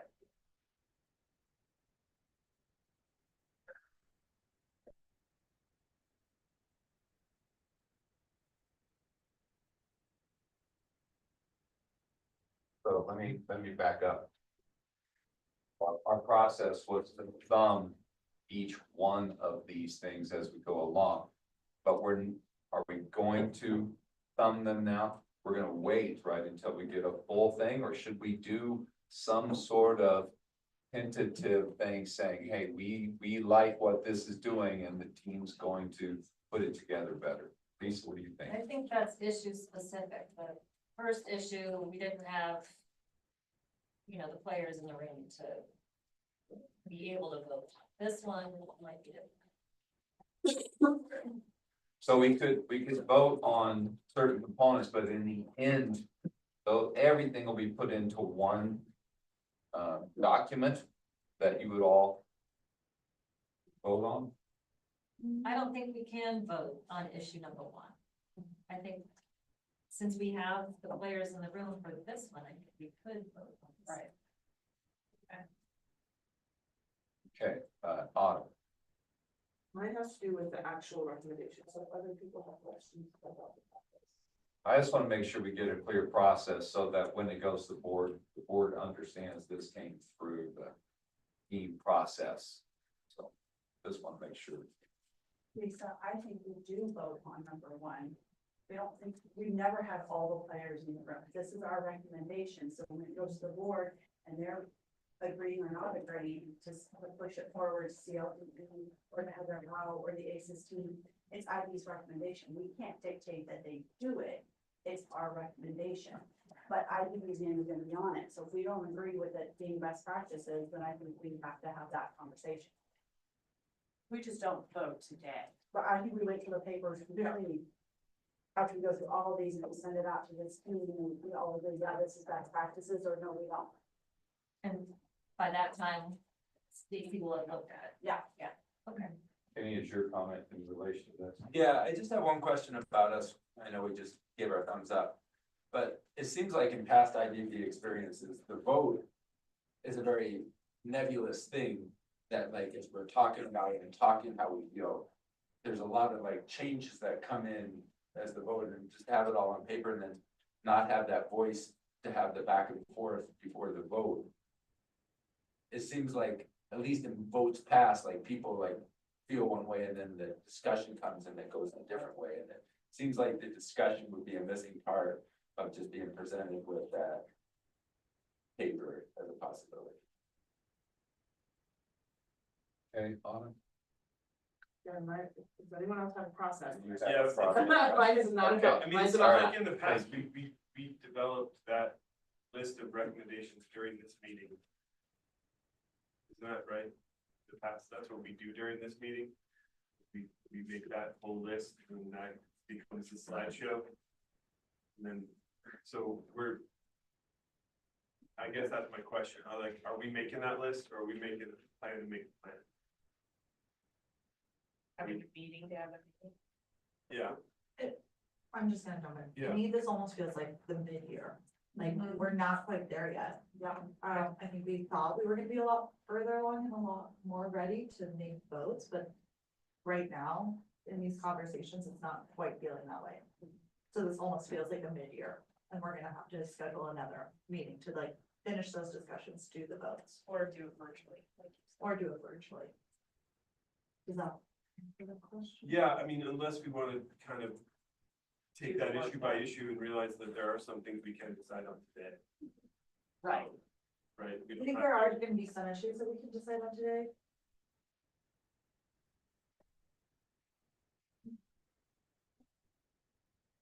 If it's just recommendations, like. What exactly are we voting on? Just like the wording of it? Do you see what I'm saying? So if it's just recommendations, like. If there's something in the way it's written, is that what we're addressing right now with this dialogue? That we're saying like, I don't agree with the way this is written, so you need to change that for me to vote on that recommendation? Is that what we're doing? Okay. A little side story, I'm part of an HOA that is, in a high fire danger area, and they created HOA created a fire committee, fire management committee, mitigation committee. And, they came to, that last HOA meeting in like November with this proposal to cut down a bunch of trees next to the road so that there was like, if there was a fire, people could get out. People were very upset because they were like, no, we can't do that. It's our beautiful trees and, it's a problem and you're gonna have this and this happen and all that. And then one of the people stood up and she said, listen, we are the fire committee. We have talked to the Forest Service. We have talked to, whatever, other entities, I don't even know, that had recommended that they do this, and they're like, if you didn't want us to do this, why are we here? And I feel like I'm in this situation right now where this group has done a lot of work, and I think they have a lot of recommendations that, we shouldn't be like nitpicking everything. I think we need to, ask for questions, and then we need to either decide if that recommendation goes forward or not, and try and, honor the work that they have done. They've done a lot of work, they've worked with Begonia, they've worked with subs, they've had this discussion, with various entities in our group, and, I would hate to get mired down in trying to redo all their work today. I really appreciate that, Megan. I think that's a key thing, because I said at the beginning that we honor these committees that do their work, 'cause it makes it difficult, so. I think that's something we should look to do, but we have this procedural concept that we can thumbs things and then create a final recommendation that gets a final thumbs. So then do we wanna go back to the first one and us all give thumbs on it? Is that right? That would be us moving in that I feel like direction. we just thumbs that we wanted. I think we're on thumbs. We just temperature checked that thing. We did No, it not was- give thumbs. That it was was just me temperature seeing check. where you were in the feeling process. I will change and not do thumbs for temperature checks. We'll do the 1, 2, 3, 4, 5 thing. My apologies. That way there is confusion about that. I just want to see where we were in that process.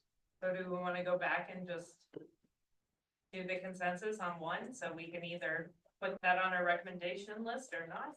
Is that okay with people or no? No, people aren't okay with that. I've seen people say no. I'm okay with that. You're okay? With- Okay. I'm okay with that too. But we have to have certain wording, right, that we're gonna do. Yeah, so if you don't mind going back to the previous slide. I don't mind at all. But I know that in the notes, there's a lot more stuff there now. Yeah. Do we wanna vote on that? 'Cause that's not quite, like, as we were talking through it and taking notes and writing a summary. Yeah, Well, it feels like we're kind of at this time in the process where, like, maybe we do thumbs, and if somebody puts a thumb down, they're supposed to offer a different solution, and in our notes, we have the different solution proposed.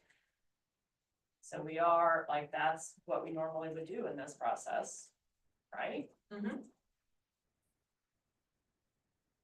So it feels like we may end up landing back at what we talked about, like this feeling kind of mid-year-ish. And like, you know, but maybe we should just honor the process and vote on just this right now. And then if anybody throws a thumb down, I mean, let's work through the process, how we normally would. but the challenge is that will take an enormous amount of time to be able to figure out each little piece that we might put in there. And that's my concern for you, is that you have to get, everything has to be honored, but you really have to have your health insurance and compensation package dialed in. This can maybe spread out a little bit longer to be wrapped up, but that insurance and the compensation can't. So we want to be as effective with our time now. Lisa, what do you think? I think we could, revise the sentence in red, and it could say, move PD delivery to coaches and buildings and or ERWs, district and in building, and we could vote on that. Yeah, and maybe the offer trainings outside of school, it sounds like that was the piece of contention here. So I felt like if there's something to be removed or whatever, is that component, cause it felt like everything else, people were feeling really positive with. But I think that was the part that people did not, you know, whether it was through data of, yes, we've done this and it didn't work by attendance, or I don't want people to have to be required to come in on their own time for this training. I just feel like that's the only piece here that had contention. think everything else, everybody else would vote yes, but we'd have to put it up for. Okay, so Lisa, Oh, sorry. okay, and then I'm sorry, I got lost over here, Megan. We just have some things that are like, we want to happen and we have recommendations. Back to what Kenny said, so I think this is going to be one of those things that is a and also think about in the past, our IBB is always a recommendation. Our final thing is always a recommendation, so I don't think that word recommendation is the right word. I think that we should be dividing these things into, these are things that we want the instructional team or whoever else, Amy Fairbanks, the district principals, whatever. We want this to happen. But we're not requiring it to happen. We're not requiring this to happen, because we can't require it without Amy in the. Right, we can't, without the people in the room, without having had the input of these people, we can't do that. So I think that we could say that number one, the first one is, this is something that we want the stakeholders we want to encourage them to do. And whereas number two seems more like, well, I don't know, maybe number two is also, we want HR to do these things. But they're not, it's not like a binding thing that we are doing. And as we go through each one, I think we could just make our work a little bit easier by saying, this is something that we have to provide the resources to occur. This is something that we want the teams to be doing. Does that make, how do we differentiate between the two? Because like, I can't vote for number one. I won't vote for number one. Because there are people who need to be, if somebody was making a decision about science without having it consulted with me, and they came to me and were like, you have to have this during ERWs, and they never gave me ERW time to do it, like, how am I gonna do that? Like, logistically, how does that happen?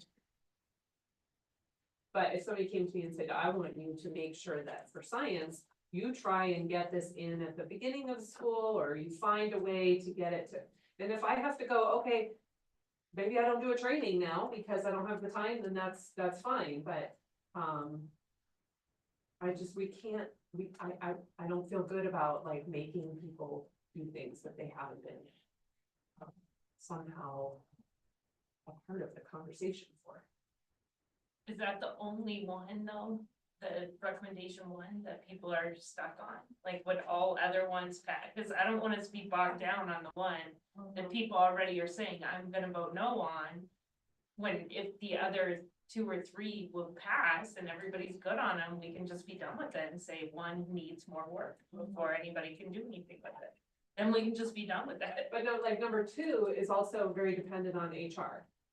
So in we don't even have that HR person. We can say HR, we can like say, next year we want HR to make sure that these are in their list of to-dos. But as far as like making, I don't know, I'm struggling with the must do and like a recommendation, and the word recommendation again is the wrong word because that's what we always create as recommendations. So. Anna? If you look, Diana and I are playing with language, if you jump to where it says recommendation number one, there's just a like, would this do it, link to another doc? And I wonder, to Megan, your point, if this is kind of what we're naming, and I actually wonder, instead of the recommendation must do, like, what if it's a recommendation with a push on accountability? And coming back to this team mid-year, end of year with some data. So look at what we played with, where you can see the recommendation to ACEs, and then, minimize the time, and here are strategies that we recommend you explore. We could wordsmith this, but then look at number 5 is actually a little bit more like quantitative, like, hey, and we can ask ACEs to do this. It should take 15 minutes. Count the number of teachers that were at your trainings this year, count the number of principals that were at your trainings this year, every day that they missed a day when kids were there. Give us the number. And then when you build that 25-26 calendar, show us the number. Like, we'd like to see those numbers. So I wonder if that allows us to make that recommendation, but have a little bit more teeth in the like. Making a good effort to actually pay attention to this change. I don't know, so. I'm fine with that. And it feels like something like this. Stuff's out of their budget. Yeah, I mean, that's the other thing. I'd love to know what the cost is of that, right? Like, and how we're paying for that. Yeah, because that should be, one of the things on cases then is that it should be a budgetary. Like, If we they're should- pulling people for training, then they should pay for it out of their budget, not somewhere else. They definitely are. That'll make them Are think they? twice. That's what they're. But it would be interesting to know financially, just What because the we're in that like accounting phase of our, right? How much is this costing the district to do it as full day subs? That and other, something along. I think those Adam. Well, yeah, I was kind of thinking along the same lines of Anna, which is, I just added the title. Because I think if we need a document that it's like, these are what we decided today. And then, and if it says, part of this recommendation is to kick it back to whatever, but. We just need a document that we can all look at it and then say. Yes or no. And I think, and we have these 3 categories, and we're already behind on the first one, but, like. This is gonna, Yeah, it's This is our- process, yeah. yeah, we need a Beautiful. document, like, this is what's gonna become the slideshow. Yep. And then eventually, like, we can move past this. Yeah, process and yeah. Start talking about this stuff. Okay, so it feels like we're honoring Yes. this committee. We're making some things we might have added in there. You've got a recommendation for that first component. Yeah. Do we want to thumbs each one individually or wait till the end and thumbs the whole thing? Okay, and then let's make sure we put a little mark on there that we thumbed that. Yeah. Anyone? And also you finished with. I just have a question, and maybe this is outside the scope of certified IBB. There are other teams than ACES that pull people, and I'm wondering if we need to make this broader. FRC pulls family liaisons frequently for training, student contact days. Health aides are pulled, I'm trying to think. Anna, but those are classified. I know, that's what, I mean, are we beyond our? That's not involving It's subs in that regard for doesn't have to be. kids. No, Okay. it has to be certified with some. Okay, That doesn't Good include push. admin being pulled, because you don't get subs. right, Right. so maybe that's a But topic some for a of it's different, I admin get it, on- I get it. Very good. Okay, Yeah. thank you. In a way you do. My only concern with this idea here, which I think is a lot of great thoughts, is how does that information get disseminated? And we're like talking about trying to do it with fidelity or whatever, trying to have the same message. And now if all of a sudden all these different people are training throughout the district on something that is, we talk CLDE, and now that training is being done by 14 different people or 12 different people. Are we getting that same idea of this is how our whole department is supposed to be looking at something, and is that okay? Yeah, maybe. But it can totally be done. I mean, that's what our content model, at least at the elementary level, has been this year. We've been pulling together our building leaders, building content leaders and training them, and they've been delivering the content to them.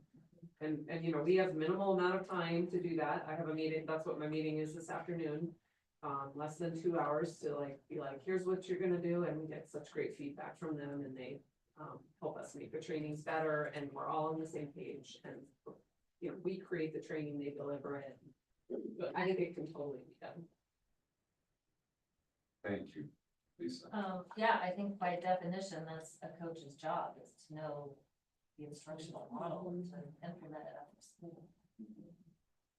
It sounds like a legitimate concern to not have one solution of one thing create a problem in another way. And it sounds like bringing this into the team that does a lot of that work, they can work to unify that more so that you don't have that sort of thing. It's always a challenge. Okay, so we ready to thumbs on this? Okay, so take a moment to look over what's there. Put a thumb.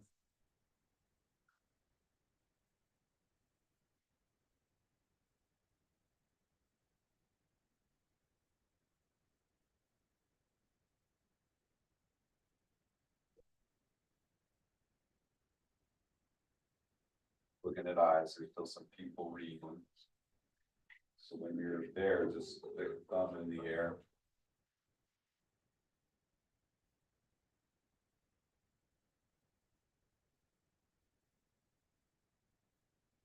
Okay, so you can mark that we're all thumbs on this component of recommendation here. If we have some sideways thumbs, we not ask the reason why. Did I see a sideways thumb? I apologize. I'm sideways just because I don't, I'm just, the order of these doesn't seem right to me. Like, I think number 2 goes at the top. Or like, either we put them in order of like, order of operations or order of importance. But right now, like, if number 1 is like a detail. Number 2 is the main idea. You know, if this is gonna be our final document, like. Maybe that's why I'm here to care about that. Reorder it. Fix it. Yeah. Go for it. Yeah, the meat is right, but the order's wrong. Change that. Add it. It's also 10 o'clock. Should we take a 5-minute break? I think we've got some momentum right now. Okay, that's what I'm saying. But if you need to hit the bathroom or something, we'll just move on to the next. I don't like breaking on it. And so we're gonna be working on this part as well while we're going through the other, so we have something that we're putting down. And then this will get potentially sorted in an even cleaner way and give it to the whole group, the thumbs again. I think we're good. I don't think we need to. Okay, but I mean, like you talked about, this goes out, group looks at it some more. I think. No, I don't think it's that. Okay, great. All right, so let's go back to the presentation here. Yeah, I think we're good. Okay, we're on this page now. Is that correct? Hiring subs?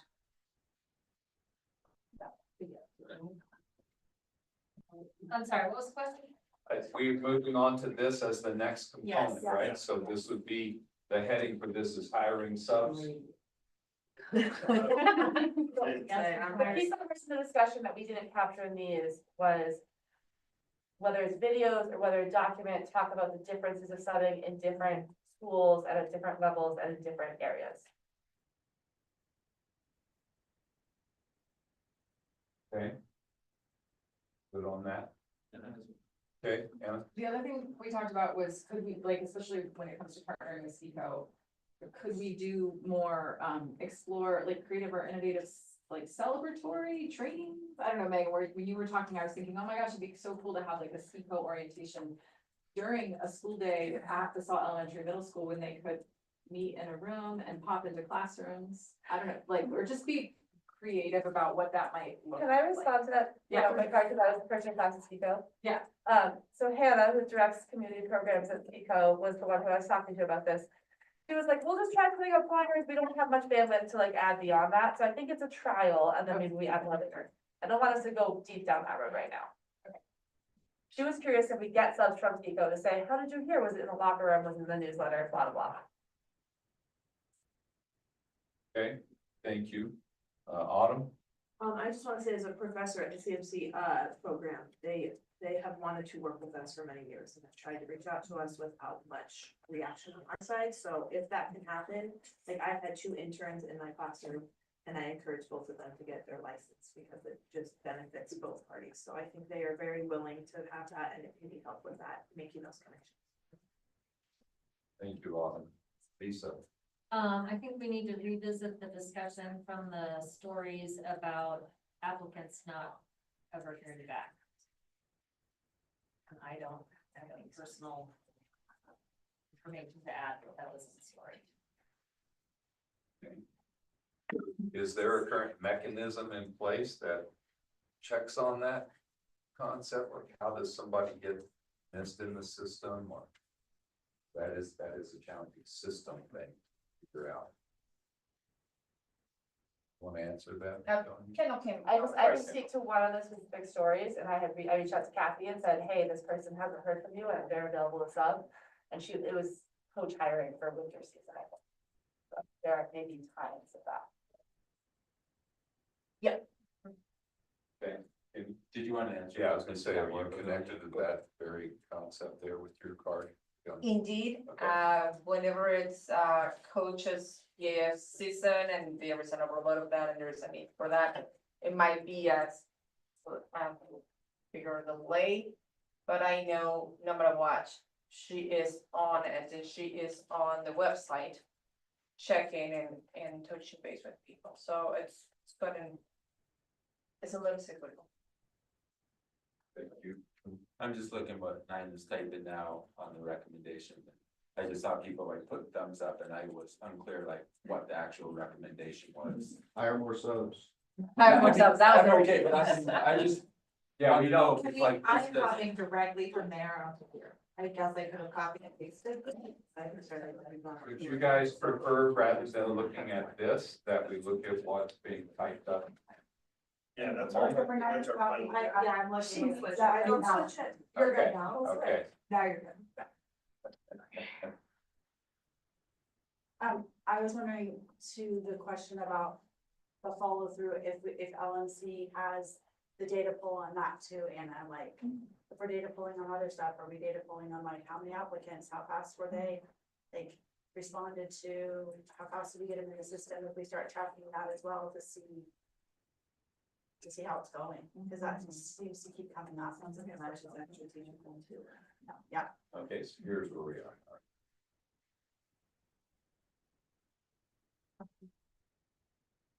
Begonia, something else? Oh, sorry, no, that was That's it. okay, that's okay. You guys are doing a great job with the cards. I'm sorry, I'm not always perfect at that. Thanks for looking out. Oh, you're a rock star. In my book. Thank you. Gotta be a rock star at somebody. And from Miles, that's a good compliment.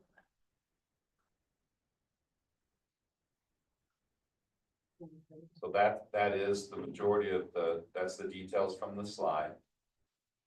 With number 3 added, based on what Stephanie just said. Where's the QR code stick? Who's like to your business card? Whose business card? Thank you. If teachers, if principals, if people, and it doesn't need to be to your Okay. business card, it could be, we have created stickers and you can take it onto the item that links with you, your coffee mug and. As a Maybe conversation it's top, your water bottle or something, yeah, I'm Maybe a an actionable coffee, item coffee person. is sharing those stickers with a reminder of the recruitment bonus. Oh, that's a good idea. Oh, Yeah. Okay, oh, so I like that. say that again, Kendall, so I can copy your words. It is the action item for our next chief of HR to share the stickers with the reminder of the recruitment bonus in August when staff comes back. I don't think it's necessary for this spring. I think we'll have that. August is gonna be tight. I just don't know that we'll have some. At some point in the year. Maybe we could. Fall? Fall. Did we say Fall. fall? I think fall. Okay. It's Even if we don't have a chief of HR, we do have remaining HR employees. staff. I mean, couldn't someone get a QR sticker together? The code already exists, there's link in the presentation.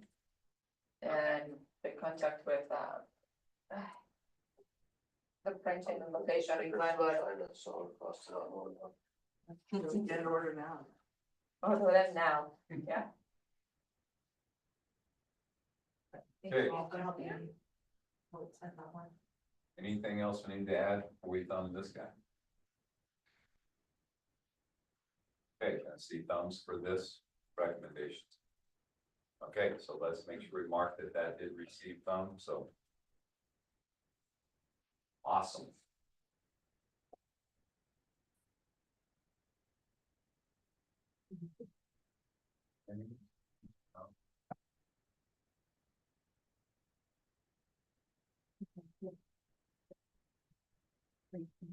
Now, it's best practice is when there are no subs.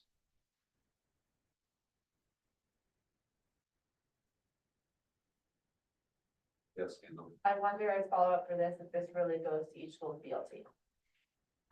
I was just thinking that. I was feeling like this is very building specific. Stephanie, I have a question. We pay teachers to sub for each other, like we absorb. There has been many instances where I've heard where the teacher gets a phone call, her dad died in the middle of the night, she's calling out, and a coworker is writing sub plans for her. Do we have a policy to pay teachers when they write sub plans for a teacher? Because that takes just as much time as it does to absorb a class.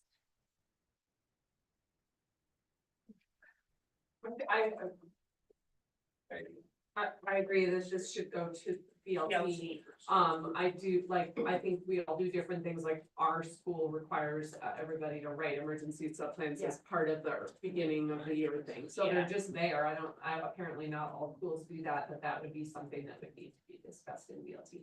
Also, this one is not about the standardized plan, is it? No, that That was something that was, yeah. But could we put it on this document where it just says recommendations building BLTs? But there is a part in here that's not a building BLT necessarily, and that is the technology part. Like, we don't use Schoology in elementary school, but we do have different technologies when it comes to providing access to those things, to the sub, and I believe this was the one that we were talking about, the sub account.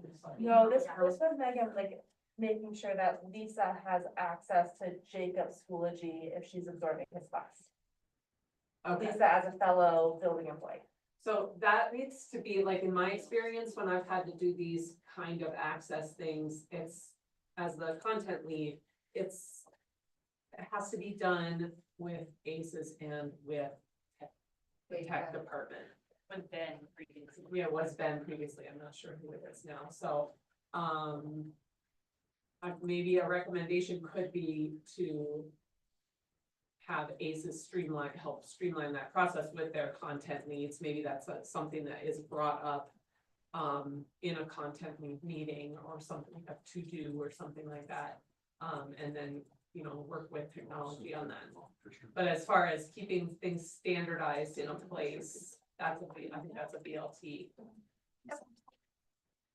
Yes. Pero you, in theory, is, Okay, Lisa. Can you go back to the slide? Yes, ma'am.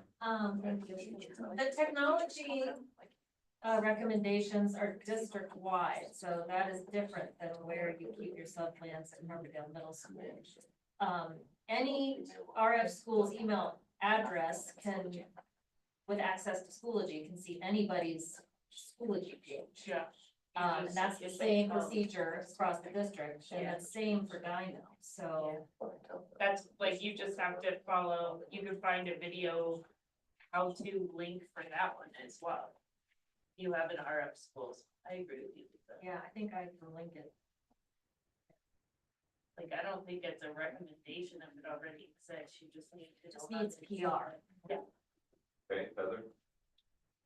It feels like in an effort to be consistent with the work we've been doing this morning, we should have a category with a recommendation to BLT or technology or admin or whomever,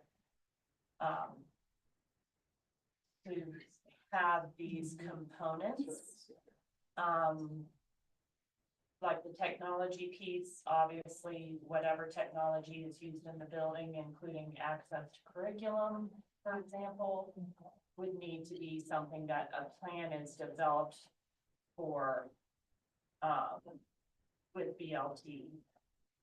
Same with the emergency plans, just if that's not done at every school, recommending that like an ERW or, that every school gives time, specific time to make sure that is done. And then, like the best practices, Anna mentioned the conversation being had with admin about like, or was that with PDs? Best practices when there are no subs. Again, I guess I'm just feeling like there's a broader part of it, like with technology, emergency plans. and then best practices, and yes, they can be building specific, but then also I fear that we might get into, if we don't make a recommendation on some of those best practices, then buildings get into, oh, well, that doesn't happen at Riverview. That sucks that that happens to us, you know, and so, I'm wondering if we can just name some of the best practices and then name that teachers need to be given time to create emergency plans, and then name that the technology piece in our recommendation.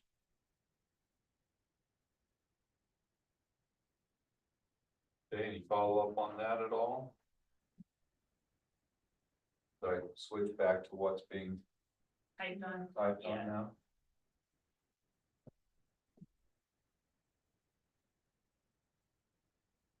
And it sounds like, another key part that's coming up is we're making a recommendation, but then there's an implementation component to these things. And there's some sort of follow-up in the end. How do you know it's going down? The group come back together again at a certain point next year to get feedback from the various implementation components. You see what I'm saying? I don't want it to just drift off into the wind. You've made a recommendation. How are you gonna follow up on the structure? What's happening with those recommendations in some way? Something to think about, not necessarily construct here, but something to think about. It might be something that goes back to the labor. Yeah, relations maybe they'll committee. see tracks it, It's able to track the fidelity that these recommendations are being, and then get data from IBB members or whatever to say like, is this happening at your school? Maybe even like a temperature check or something.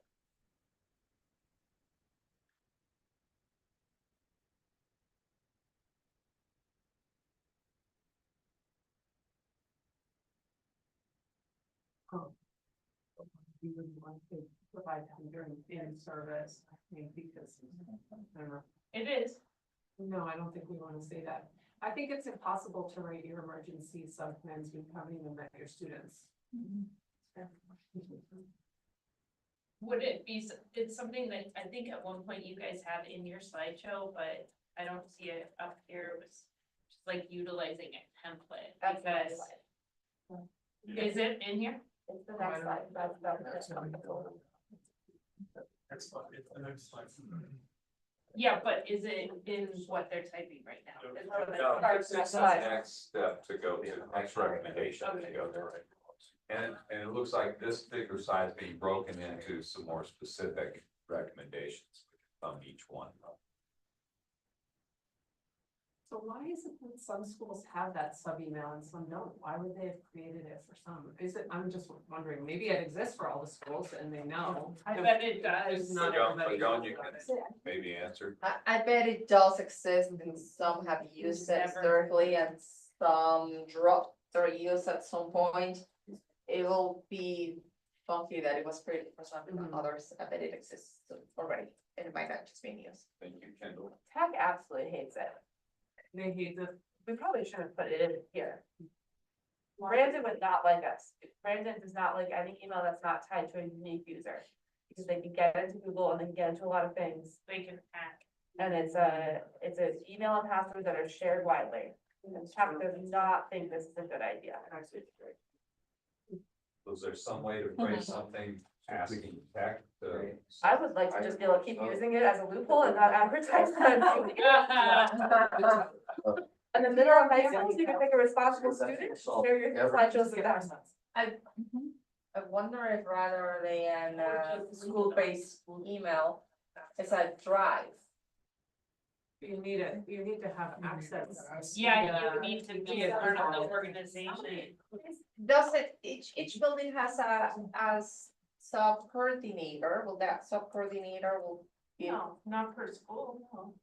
No. Somebody who Yes, like, I we think, do. We do. We each have someone who like corresponds with Kathy and manages us. oh, okay. We just don't know, teachers don't know who that is. What are you saying? Okay, okay.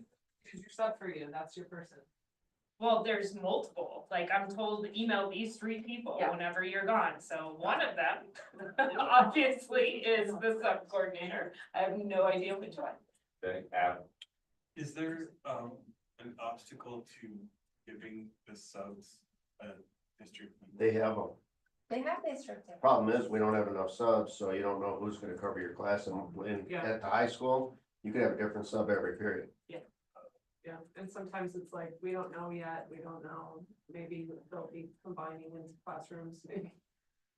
But the one who's subbing for me didn't even have an email for some reason, I tried to send her my. I think this part goes to the next slide. Yeah. This slide was about what happens when another teacher is up during your class and then another building employee, and our next slide is about subs. Yeah. Okay. okay. So we have dealt with these first 2. Do we want to thumb this recognition?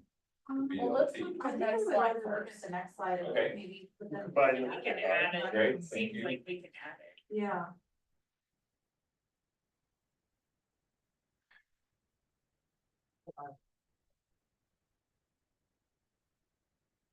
Oh, yeah, cause you have the template here.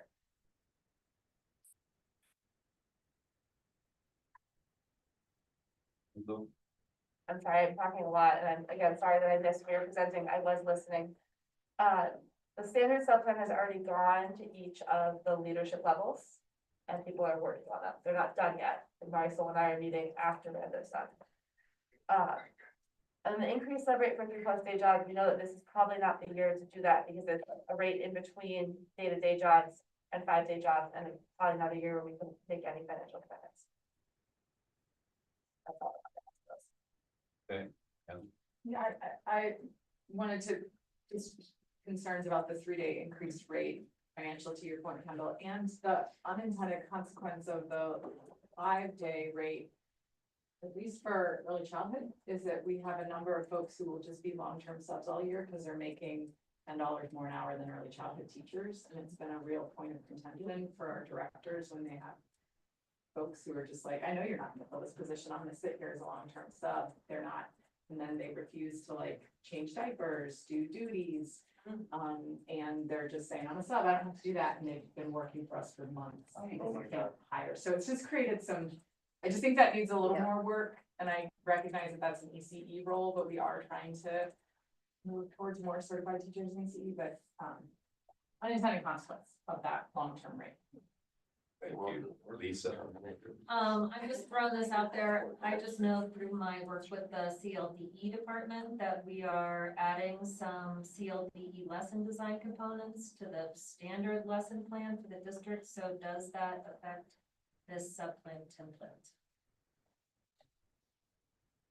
I can try and answer both of those, and I think that's a good point, and it also affects like SSM pairs. The 5-day rate is not should be used just for people who are lesson planning and doing parent-teacher conferences and all those pieces, and maybe there needs to be, to look at those rates, because when you look at an hourly position versus a long-term sub rate, it's, the math isn't quite right. With the, I don't, Lisa, I am at least the elementary one, I don't imagine the standard template being that detailed. I imagine it being like, when you walk into a classroom as a sub, if I walk into Megan's room, if I walk into your room, I can see schedule, kids to know about, like just standardized classroom to classroom across the building, so it's just easy to find the information you need. It's, I don't think it's getting into like opening, check for understanding, and pieces like that. At least that's not how I was imagining it. Yeah, it's that's The right, similar. can you say the right information again? Maybe. Is that what you were just saying? Subplan template, or am I? I don't know if I wanna put all that in here, that was just an example. Okay, Adam, Yeah, so based on that, I think we could just amend that to say have a standard sub-plan template by school. And that might even go into BLT recommendation. don't I know. think it is already there. But, yeah, just, I think if it was by school, then that would account for the people who write the sticky note sub-plan, like, versus the people that write the 9-page whatever, so that would kind of bring everybody. For a sub, that's great, right? You see it, it's like familiar. I think the goal though is that every sub, whatever building they're in, is gonna be familiar with the outline and the format. So you want the plans to be Add- standardized maybe add a between level. buildings? Yes, at a level. Like high school, I don't- once high school. I don't have strong ties to any of this. I'm just trying to answer the question, and I think that's why I was suggested that. Yeah, I mean, if from a sub perspective, I'm gonna be in the same two high schools probably most of the time, or middle schools, like how many subs jump all around the whole district?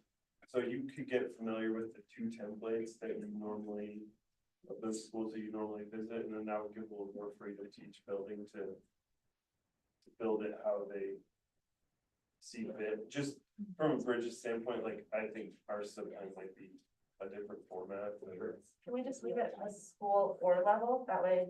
Yeah, that's how I just wrote it. Yeah. And so double check my language.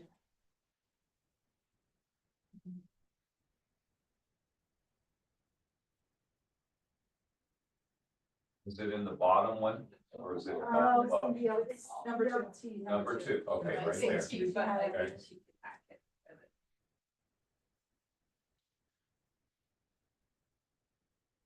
Is this what we were gonna keep schools at a level? Kind of does, the same buildings at the same level. Oh, okay.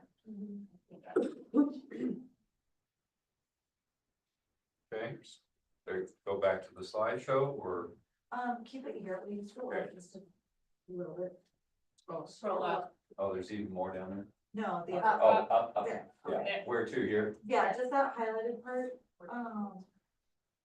it felt like this was a recommendation to HR, so I just put it in there, even though we already voted on it. Yeah. Just to know, I just wanted to notice that. I would question who's gonna pay for that, would be my comment. I guess. Yeah, that's it. Okay, Adam? And then the thing that I would add to that, I mean, I think that's a good question, but it seems like we have all these unfilled sub days and there, people need to give those subs a day to learn. I don't know, I'm just theorizing, but, that I would add to that, like, maybe because we were talking about the different levels and how hard, that maybe the sub themselves, right, could select which level they want to shadow, because they're probably gonna be tending toward a certain age group anyway. If that makes sense. Megan? I think the idea of shadowing, to go back to what Jason said before, is so different depending on what you would see, like, somebody came in and shadowed me, that's not gonna tell them what it's like in a kinder classroom or, you know, anything else, so I think this might be more of like you know, if teachers want to do that, maybe offer it, and if there's funding available, like, it might be like a suggestion. If teachers want to shadow a certain level, or I wouldn't even pick a teacher, because everybody's teacher, and like, my teaching is gonna be so different from my partner's teacher, like, just the way that we handle behavior and things like that are gonna be different. And I don't know that it's necessarily gonna help them with subbing. I kind of feel like this one shouldn't be. But I'd support it if it was like, you know, if a teacher, if a prospective guest teacher wants it, you know, try and offer it, and I wouldn't even do a day, I'd offer like for an hour, you know, offer some minimal amount of time so that the teacher can. Or maybe could we just like, pilot it? Like, have a school pilot it and see, like, based on the feedback, whether it's something we do wanna recommend? Subs don't wanna come in. Are they gonna get paid for that day? They should. Again, I That's just how where we with go. the money for that. Then, yeah, of course. Okay, Adam? Yeah, I'm just gonna push back and say, if I was a new sub, like, I actually have some friends that have been trying to drag in, and the first thing they say is like, I haven't been in the classroom in 20 years, right? Like, so I think it would be a good, as an option, you know, when we're recruiting people, like, yeah, we will pay for a day for you to come in, just see how the school runs, see what the kids are like. So your first day isn't you Right. in front of them, you haven't interacted with middle schoolers since you were 9 and since you were 14 years old. I think it's a great incentive for, I mean, we do that as teachers, right? We spend the whole semester Yeah. Hey, Jacob. I agree with what Adam saying, especially if we're trying to partner with CFC more, like, if we want to create these relationships, do like having like a really low pressure opportunity for potential subs to come in and meet the principal and meet who they're gonna be working with the different teachers and see the students. Might encourage them then to like come back into that building. And it could just be an offer, like, I like the idea of like just for a few hours too, like come in for the morning and see what it's like, or come in for lunch or recess, I don't know. I think it's a pretty easy way to try to build those relationships. Okay, Anna. I wonder if the guest teacher orientation could be hosted at a school and involve classroom visits. Where like you started with assigning people to various classrooms for 20 minutes and then you did the training and then they got back in the classrooms for 20 because you already got them, you're paying them. It would only be a little bit, but Two you birds, could one stone. be in the school, and every school's got meeting rooms, and you could move it, we're gonna do the orientation at elementary, middle, high. Or go to campus like EMS, BES, and Yeah. if somebody's like, I'm a middle school person, great, go on over, Jason will meet you, he'll take you there. But like, I think if orientation was out of school, Yeah, it would, yeah. That makes sense. Okay. Not every guest teacher is paid for orientation. It usually only takes an hour and it's through the onboarding. It can certainly be done at schools. I like that idea. And to answer a little bit to Kirk's point, guest teachers will come and tell you, I want to have these levels. Do not put me in front of high schoolers. I'm not equipped for that. So no matter what, the line here has the option to what level they will want to shadow. It's what they told us from the get-go. Right. I feel comfortable with these ages. I'm not even interested in looking at vacancies at these buildings.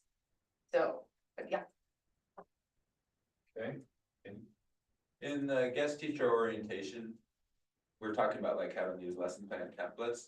Are guest teachers presented with like, this is what your lesson plan is gonna look like? And do they like read through a lesson plan to know what the next process is and like what they're gonna be doing so that they've seen a lesson plan before they go into a school?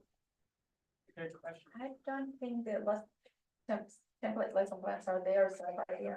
So I think that would be something to add, to have like, at least have guest teachers haven't seen a lesson plan before trying to do it in school.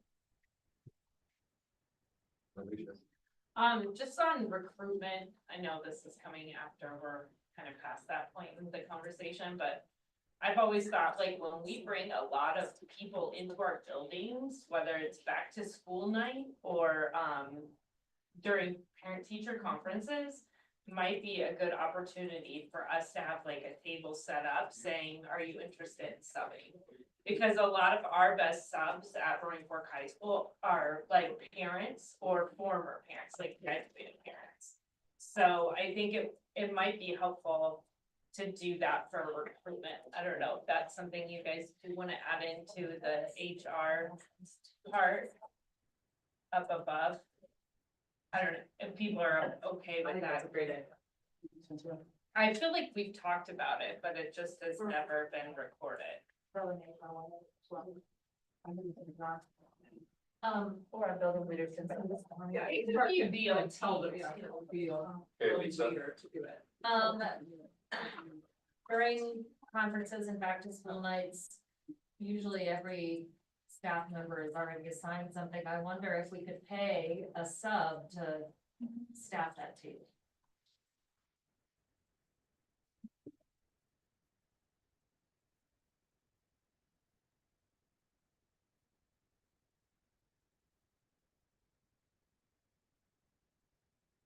Also, maybe a paragon who or Yeah, somebody If to they're go in there. next one, those extra hours somewhere. I think we print the QR code on biodegradable paper and have an airplane fly over the whole valley. Set that up.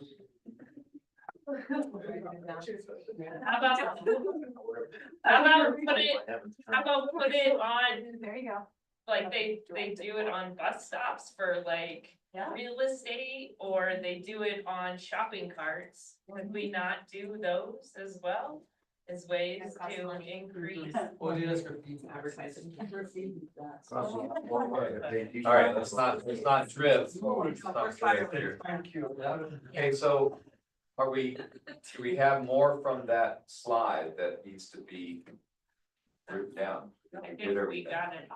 So we're, I- Rusty, Lisa? can you scroll up now? Yes, I can. Do we need to, no, sorry, No, we that was just- my bad. Do we need to thumb, keep going, LT? Up the way, down.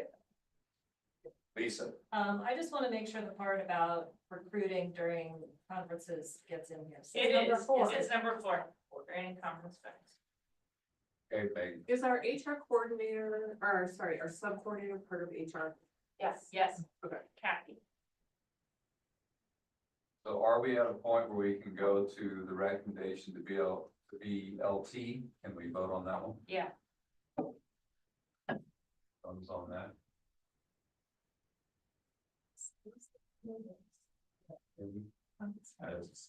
Yeah, looking over it. Oh, this, Can we also vote on? And next. So HR let's, recommendation. so we've got thumbs on the BLT, so if we can make sure we note that. Yep. And then now would be at the recommendation to the technology department. Well, I and think then there's one. What more about above. this here? Yeah, I would like to go Keep back. going up. above the LT. There you go. Okay. This is not one we had done anything No, with we have before. number Thank you. 4, just Thank you. number 4, yeah. We already did. I thought we did everything. We did, We not added finish, number we added number 4. Is everybody okay with number 4 on that recommendation to HR? Okay, we've got thumbs on that. Yeah, you have your card up. Sorry, thank I you. can't remember what I at this point. Sorry, Mr. Darden. No, it's okay.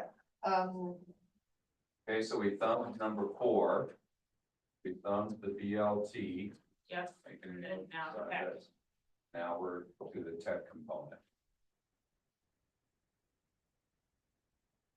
Are we okay with this one because of? Yes. I would like to revise that to work with tech for systems on how to best share sub-plans with guest teachers, knowing that the individual guest teacher might change by the minute.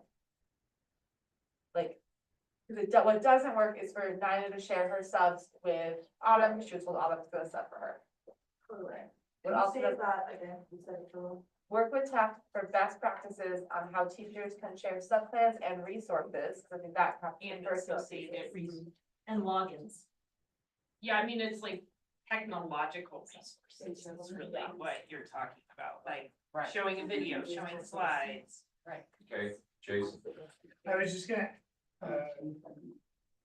add something to what Kendall said, the sub-plan thing is doable, like, we do that, and we make sure it's like a link within our sub-plan document, like our sub needs, so that we can just send that link out to them on any email address, even if they don't have a Roaring Fork School address, so that it's just like, hey, this is your link, we print it, we also have it linked so they can get there.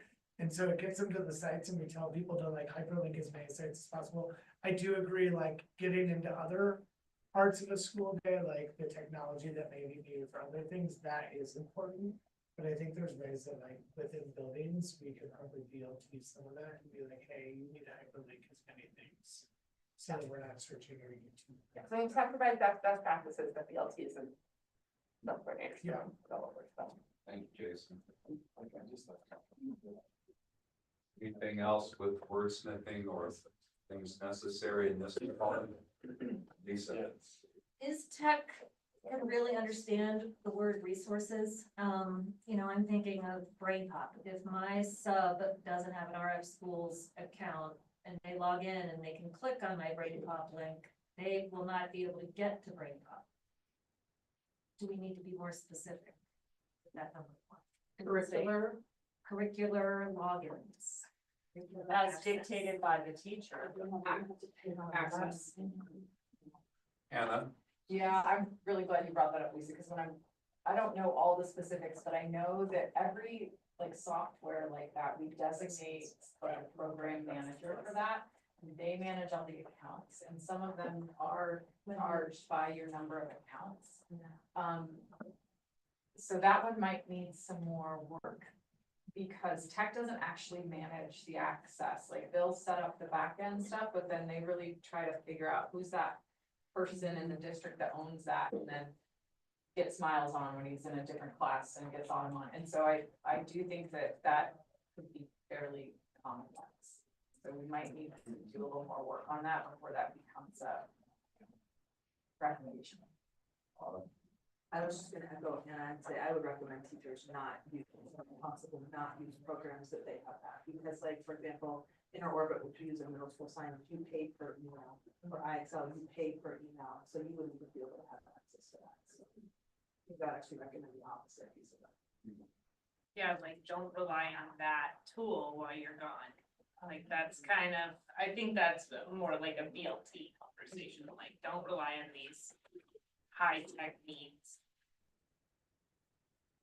Yeah, like, I would just echo Autumn, we had a band teacher for everything based on tech for a day, and we had an older sub who was not as tech savvy, and it was a mess, and they walked in at the end of the day and were like, never subbing band again, horrible day, really tough, so when we load tech into a sub, it's also being aware, like, what is their tech savvy?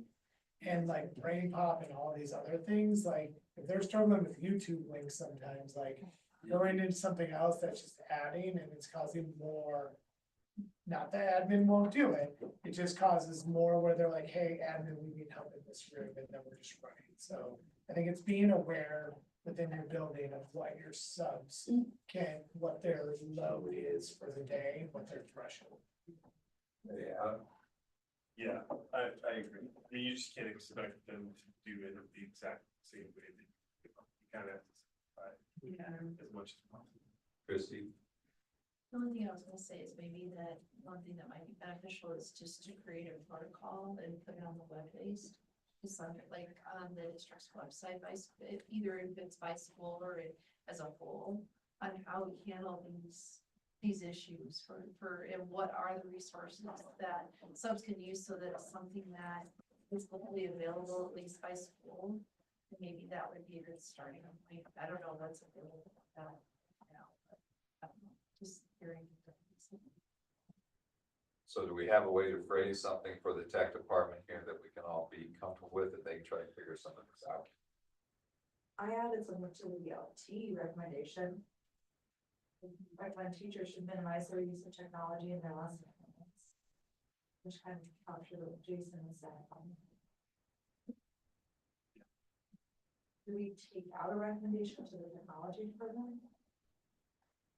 I think so. Kendall? Yeah, I think we keep both, because it's a both and. There's like lots of extra tech with logins and things like that, and then there's the ability to have your slides up that are how you run your all block and how your kids know how to operate. And like our infinite campus Yeah. psychology. Maybe not as, No, we shouldn't be doing them. not as, but just like the tech that your kids need to get through a day as normal as possible, because that's what this goal was about, was keeping the day as normal as possible. Yeah, that was. Could we say at a minimum, subs need to be able to access Google Docs? Would that suffice for the slides for Ottawa? The question for tech is about how to get Lisa slides to per sub that day. The subs have our schools accounts, they're getting much better at getting those faster. But it's about how to get those to that sub. So if a sub has an RF Schools account, they should be able to access presentation. Yeah, let me share it. Question is tech is the best way to get to that specific person, you don't know who that person is. Are they just gonna push that back on like the building, Kendall, and Let's just? just ask and find out. I think we're like getting really nitty gritty on this, and it's just gathering resources. And one suggestion that just came in, hot off the press from a constituent. Could each building RF school sub login be added to the list of accounts allowed access to curricular resources? Certain can. That's But if the- it's yeah, pay that's to the play, question that not Kendall all doesn't of That's- wanna, like. Okay, Begonia's got that one. That's a mess, because usually subs are so, might change schools so often. Yeah. that it's not ideal. Yeah, it can be done, it's not ideal. I feel like we've got the heart, it's just like gathering resources and best practices. And I don't think our place here is to discuss what those exact best practices are. How does this look? I think that was Great. Vote on this.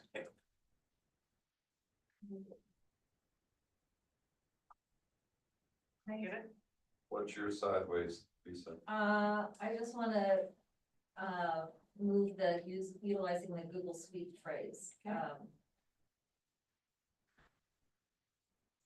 Maybe put it inside the parentheses.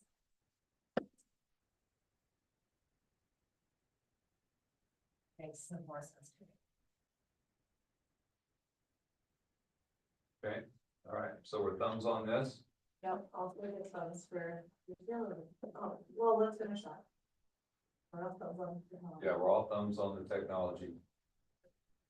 Then we're okay with the new addition to the previous. Yeah. Yes, I like that. Okay. All right. Is there another one from the slide? Can we go back to that yellow one? Or the Yeah, one that there is. Nine is on right now? Yep. Do we want to put something about Google in there, like, as being okay, as versus technology? This is, so many people use slideshows like their day to day. Yeah, outside technology, For their student, like, it's more like students, not kids. vendor technology. I just think, like, I think in that, They're logging on to IBB to get their slideshow. like that one on number 2, it seems like it would still be good to say Google Slides is okay. Agreed. Lisa? I also think if we're trying to have a consistent experience for kids and we're paying for Mystery Science and these things, we need to do everything we can so that kids can use Mystery Science when their science teachers don't. It takes a lot more work to use something that doesn't involve technology in when you're writing your sub-plans and your SIP. Mystery Science is not an issue, because I've set it up that way, but yeah. Not everybody has, so. I mean, minimize Anna? their use of technology. I wonder if like BLTs could, or content teams could identify if there are core tools like Mystery Science that are worth the effort. And that then we work with, you know, I'm just looking at the ACES team, like Audra is the person who managed, she's the program coordinator for Mystery Science, so she would be the person that has the technical skills to add stuff. So I wonder if that becomes That goes back to the Is it leadership okay, teams. so maybe we could. Content teams. Maybe It should be a topic that the content teams discuss. Maybe it's a recommendation to the content teams. discuss key software technology that would be helpful to have subs access to. And actually, consistently. Yeah, it would be to the instructional. Don't we have one for the instructional team? No, we don't. have one. ACES, we have one for ACES. For ACES team, yeah. At the very top, I think. Oh, yeah. Do we want So to it's add for like it? ACES/content. Yeah, I mean, ACES runs content. Right, so number 7 on that one. Yeah. And say, Work with content leads to facilitate any necessary technology access for guest teachers.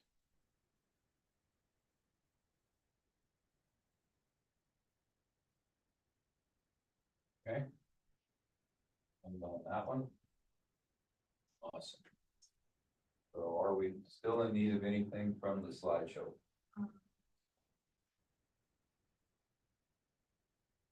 well, there's the preloading, that would, does that go to HR recommendation?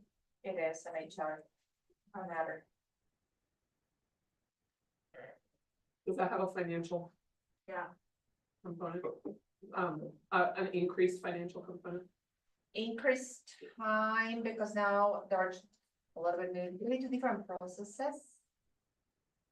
On the coordinator, and the risk is I preload your leave and that guest teacher does not complete the long-term assignment and I put it. That, which is not common, usually they do complete their long-term assignments. Mhm. It is a financial risk because the leave is after all money. Isn't that same thing true for a teacher? If I could come in, I could take all 10 days of my PTO and then home. It's why Jeff Code doesn't give it all to you at the beginning. I mean, They give it yes, throughout the year for that exact reason. I guess they've been burned. but it's the big difference, Pauline, that you're bound by a contract, you might have more, we might have more security, that teacher will stay. A substitute can come and go as they, almost as they please, they don't have a contract, they're not bound by. I don't know. But yeah. Is this something to add or? Okay. HR. Doesn't seem like there's a problem with like somebody taking and running, they have to work. Like if they're saying they're getting 6 weeks of a long-term stuff and they have 1 day of being able to have a sick day. I don't think Yeah. they're taking advantage of that. Good point. That's the one. Yeah. Okay, All right, that's right. that takes that off. Yes. Okay. Yeah, great. All right, we take a 5-minute break. So it's now 10:50. About we say top of the hour, it's 11 o'clock, it's just 7 minutes. That's terrible. Thank you. Ah. I know. At 10:30 or 10? And I don't know, I was at the bathroom.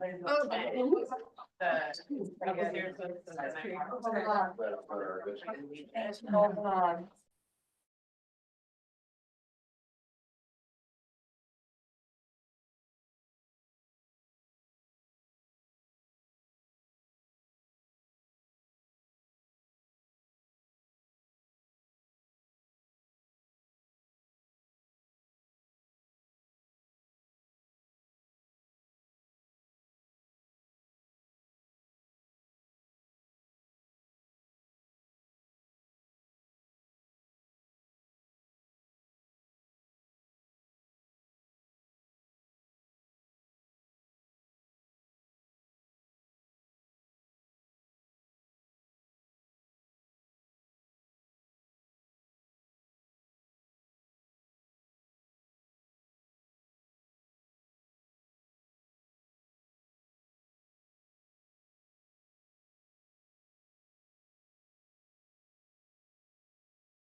I guess, yeah. Right, like, Maybe five.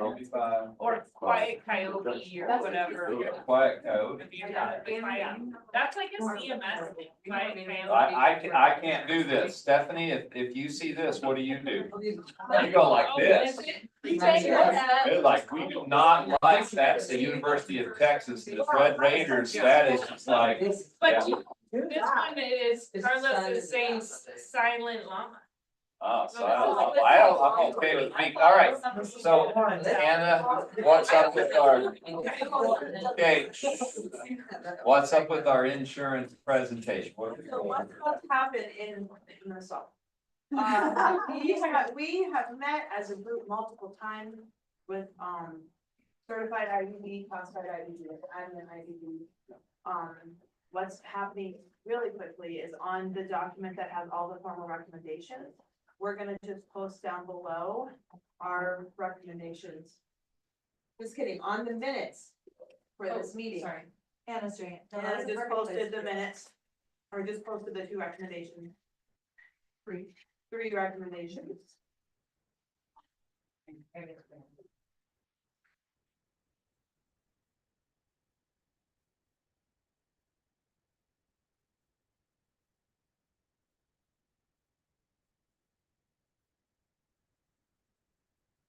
So our first recommendation is, or that we have received consensus as that subcommittee, was the idea that we have 3 CBT plans this upcoming 25-26 school year, and it's the HDHP 5 plan that would include an HSA, PPO 9, and PPO 8.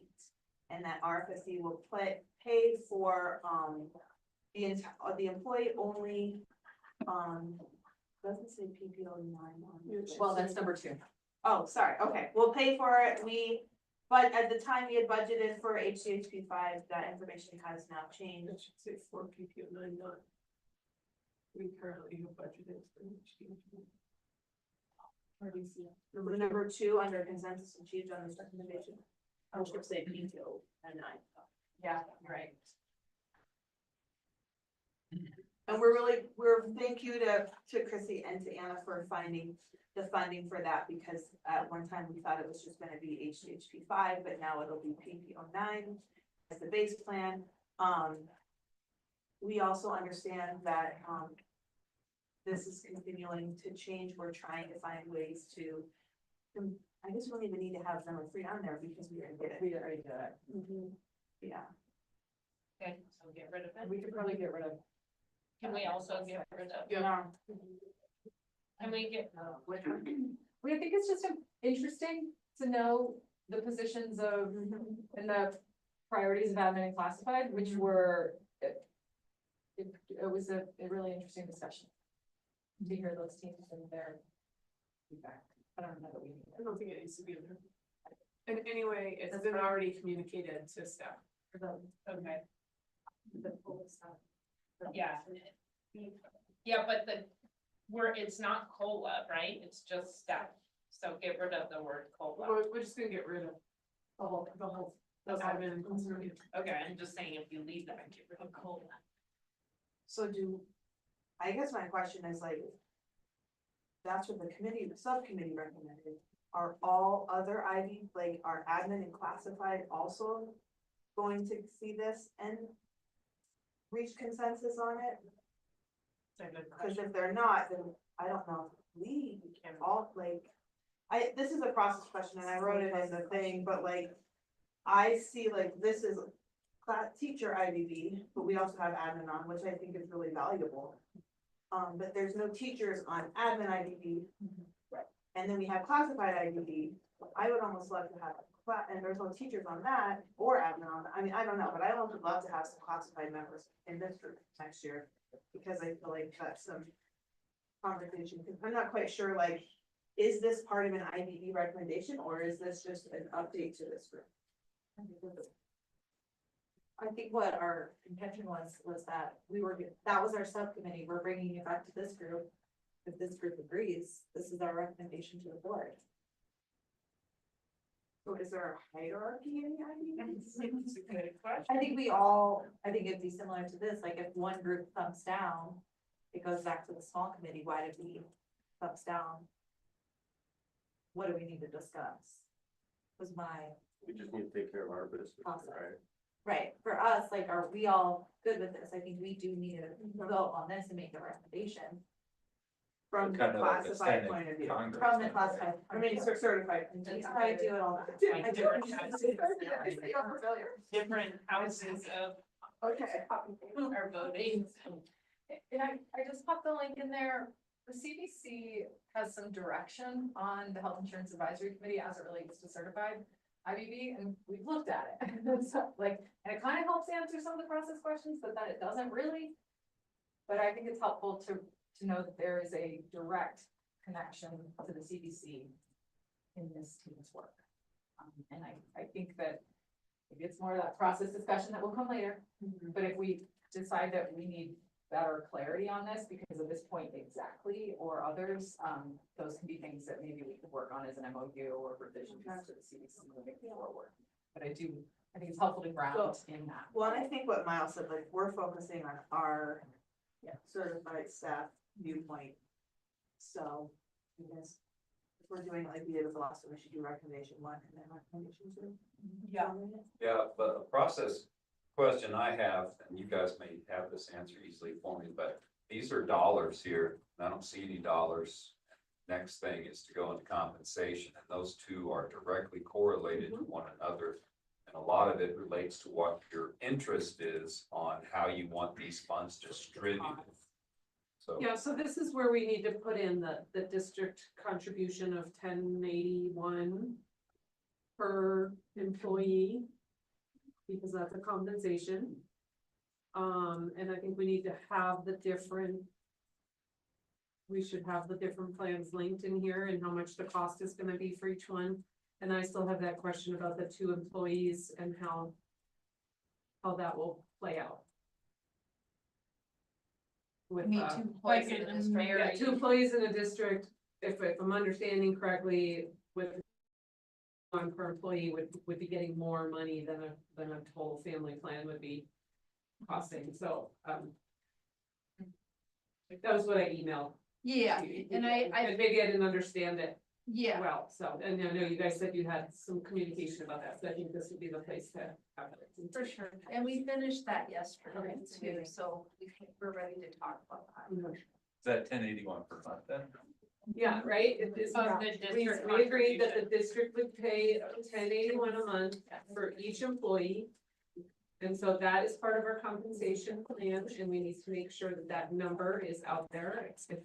If we're talking about compensation and our interest is total compensation plan. And we need to see how that plays out for employees, for their different choices for each of the 3 plans. Whether they're family or employee only or whatever. And then, yeah, and then I'd like to know about the 2 employees.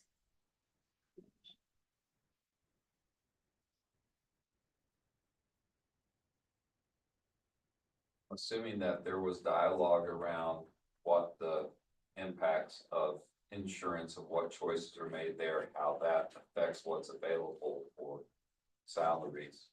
We're gonna get more details on those numbers.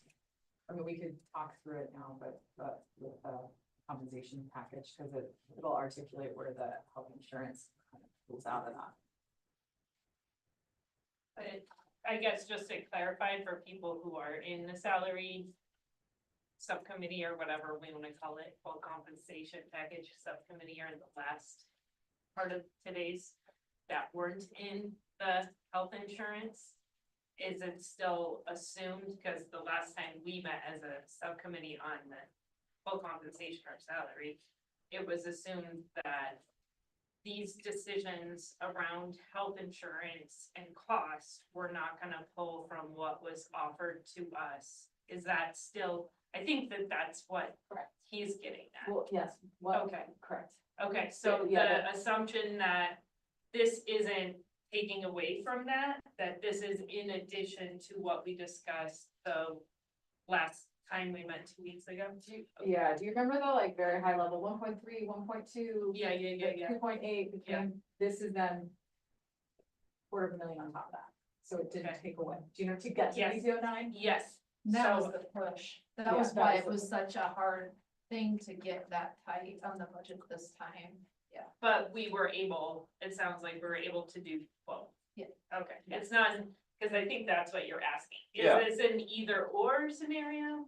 Cause if so, then that's gonna influence what we do next. Right, that makes a big difference on how you choose to affect your salary. So if this is, so if fair wage policy was, are you still gonna have 61% of the It's, budget No, or no? it doesn't quite work. Okay. Well, Chrissy has some, walk us through some calculations. we're, to look at our- we're declining enrollment, and so things are changing in that way. So maybe we pause on this, do the financial update and kind of start interest group two, knowing that these are two recommendations for health insurance. Yeah, I wonder, are there clarifying questions for folks who weren't on health insurance, like how we got here, what the plans look like?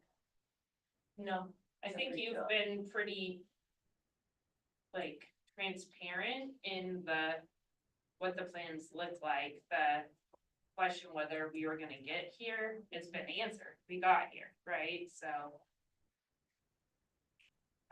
I personally don't need any additional information.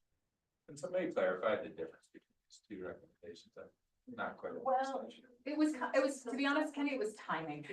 It was that we were trying to achieve consensus on a recommendation with certified classified IBB reps. The first, and we were up against some time pressure to, one, pick the plans so that CPT can build for open enrollment. And two, confirm the employer-employee contribution. And it was really about having all the information at the right time. So the Health Insurance Advisory Committee was able to analyze the range of plans CEBT had to offer and look at the current fiscal realities of the district. And so then identify that we still wanted to offer a high deductible plan that allows an HSA.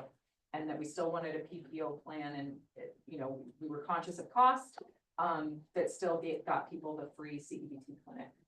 And so the team was able to achieve consensus on the first part of the recommendation, which was, those are the three plans that we want to offer. And then, because we didn't have all the information on the revenue forecast and on the expenditure forecast for next year, we weren't ready to stop. You know, we knew that in the January IBB summit, we knew conceptually that we had kind of solved for the cost to get us to HDHP as a base plan that everybody was paid for. But the team disagreed as to whether we should just accept that and move on, and was willing to wait and keep working until we had more budget information. And so Christy, in a heroic task of time, has been able to like really push those budgets to be able to make some initial estimates of revenue and expenditures for next year. So that by Monday or Tuesday, when that team met, we felt comfortable enough with, and Christy will explain kind of how we got there, to feel like we can get to PPO 9 without compromising, without taking more from the staff, or just that we would be able to be in a better position to add. That basically the differential was another 250,000 to be able to offer PPO 9 as a baseline. Right, that part I understand. I'm not understanding how number one is different than number two, basically. Is number two just saying we're giving $29 per month back for people who want to do that? Yes. Is Yeah, that the well- difference between the two plans? So the amount, the number one is saying these are the plans and we're gonna cover, and what is the base plan. Number two is saying there is a differential, it doesn't actually say differential, but that is the differential of $29 a month between HDHP and PPO 9. And, yeah, I feel like that B needs to go up on recommendation number one, So but. we're not voting on recommendation one or recommendation two. We're saying these are both recommendations. Yeah, so the hope is that because HDHP has an HSA associated with it, that the additional amount of savings that would be offered to the district, if the person went to HDHP instead of PPO 9, that savings would be able to be available to the employee in an HSA, which is a positive tax and or retirement vehicle for people investing in. And the answer to that is yes, it can be put into the agency. Also, So you figured it out. when we had it with CBT before, that's what happened, and just when we switched to merits, that it stopped happening. It was- We never allocated money into the HSA. Yeah. It was just like the employee had to put their. Yeah. There was, I was on the HDHP for a number of years, and on my paycheck, money would go directly from the district, $46 directly into my HSA. Okay. And that was the reason I was on the high deductible plan. Cause then it gets rolled into like a retirement if you don't use it for health, right? Yeah, or like it then, I mean, after being on that plan for a number of years and adding my own contribution, I have enough in there to cover the deductible of the high deductible plan. So So it now makes you can sense. swing up in your health insurance coverage. Well, it can also be used for other, like it Yeah. can be used for I can buy fancy stuff. your regular, you Yeah, can get Medicare covered eventually for it. You can roll it into, It's a really awesome like an tool, IRA and it or just didn't make whatever. sense to be on it when the district stopped contributing the savings the district was having into our HSAs. That's why there's very few people on it right now. I didn't realize that we could contribute to it before. Yeah, I didn't know. That's awesome. Yeah, that's great. Since I don't have any background here, I just want to ask a question. On number 2, where it says that the school district will pay 100% of the base plan. It's not saying what base plan it has to be, but it has budgeted for the PPO 9, because that is more expensive as a base plan than the. It should say of PPO 9 instead of the base plan on number 2. Yeah, I mean, it's interesting because it's not. Could be a problem language. Yeah. Yes, I especially. just want to know if I didn't want to do the PPO 9, but I wanted. Well, that, I mean, And then you can take out that next sentence. but wait. Yes, but. We budgeted. I don't know, I have a thought in something about, right, with the HCHC plan and like somehow saying that too, like. I think what we could actually say is that the district will contribute 1,081 per month to a health insurance choice, because now that we know we can do it. So then if you choose HDHP, that 1,081 Difference. is gonna, like, if y'all remember that HDHP plus spouse plus family, so it offsets that, it offsets, and if it can go into HSA.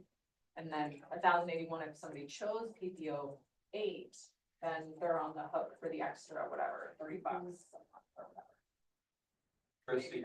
Yeah, I just wanted to know, in that new plans, health insurance benefit deliberation information, the document we've been looking for. That was like, the history of that one is that we were using that to determine the costs, additional costs for each one of those plans, HDHP 5, PPO 9, right?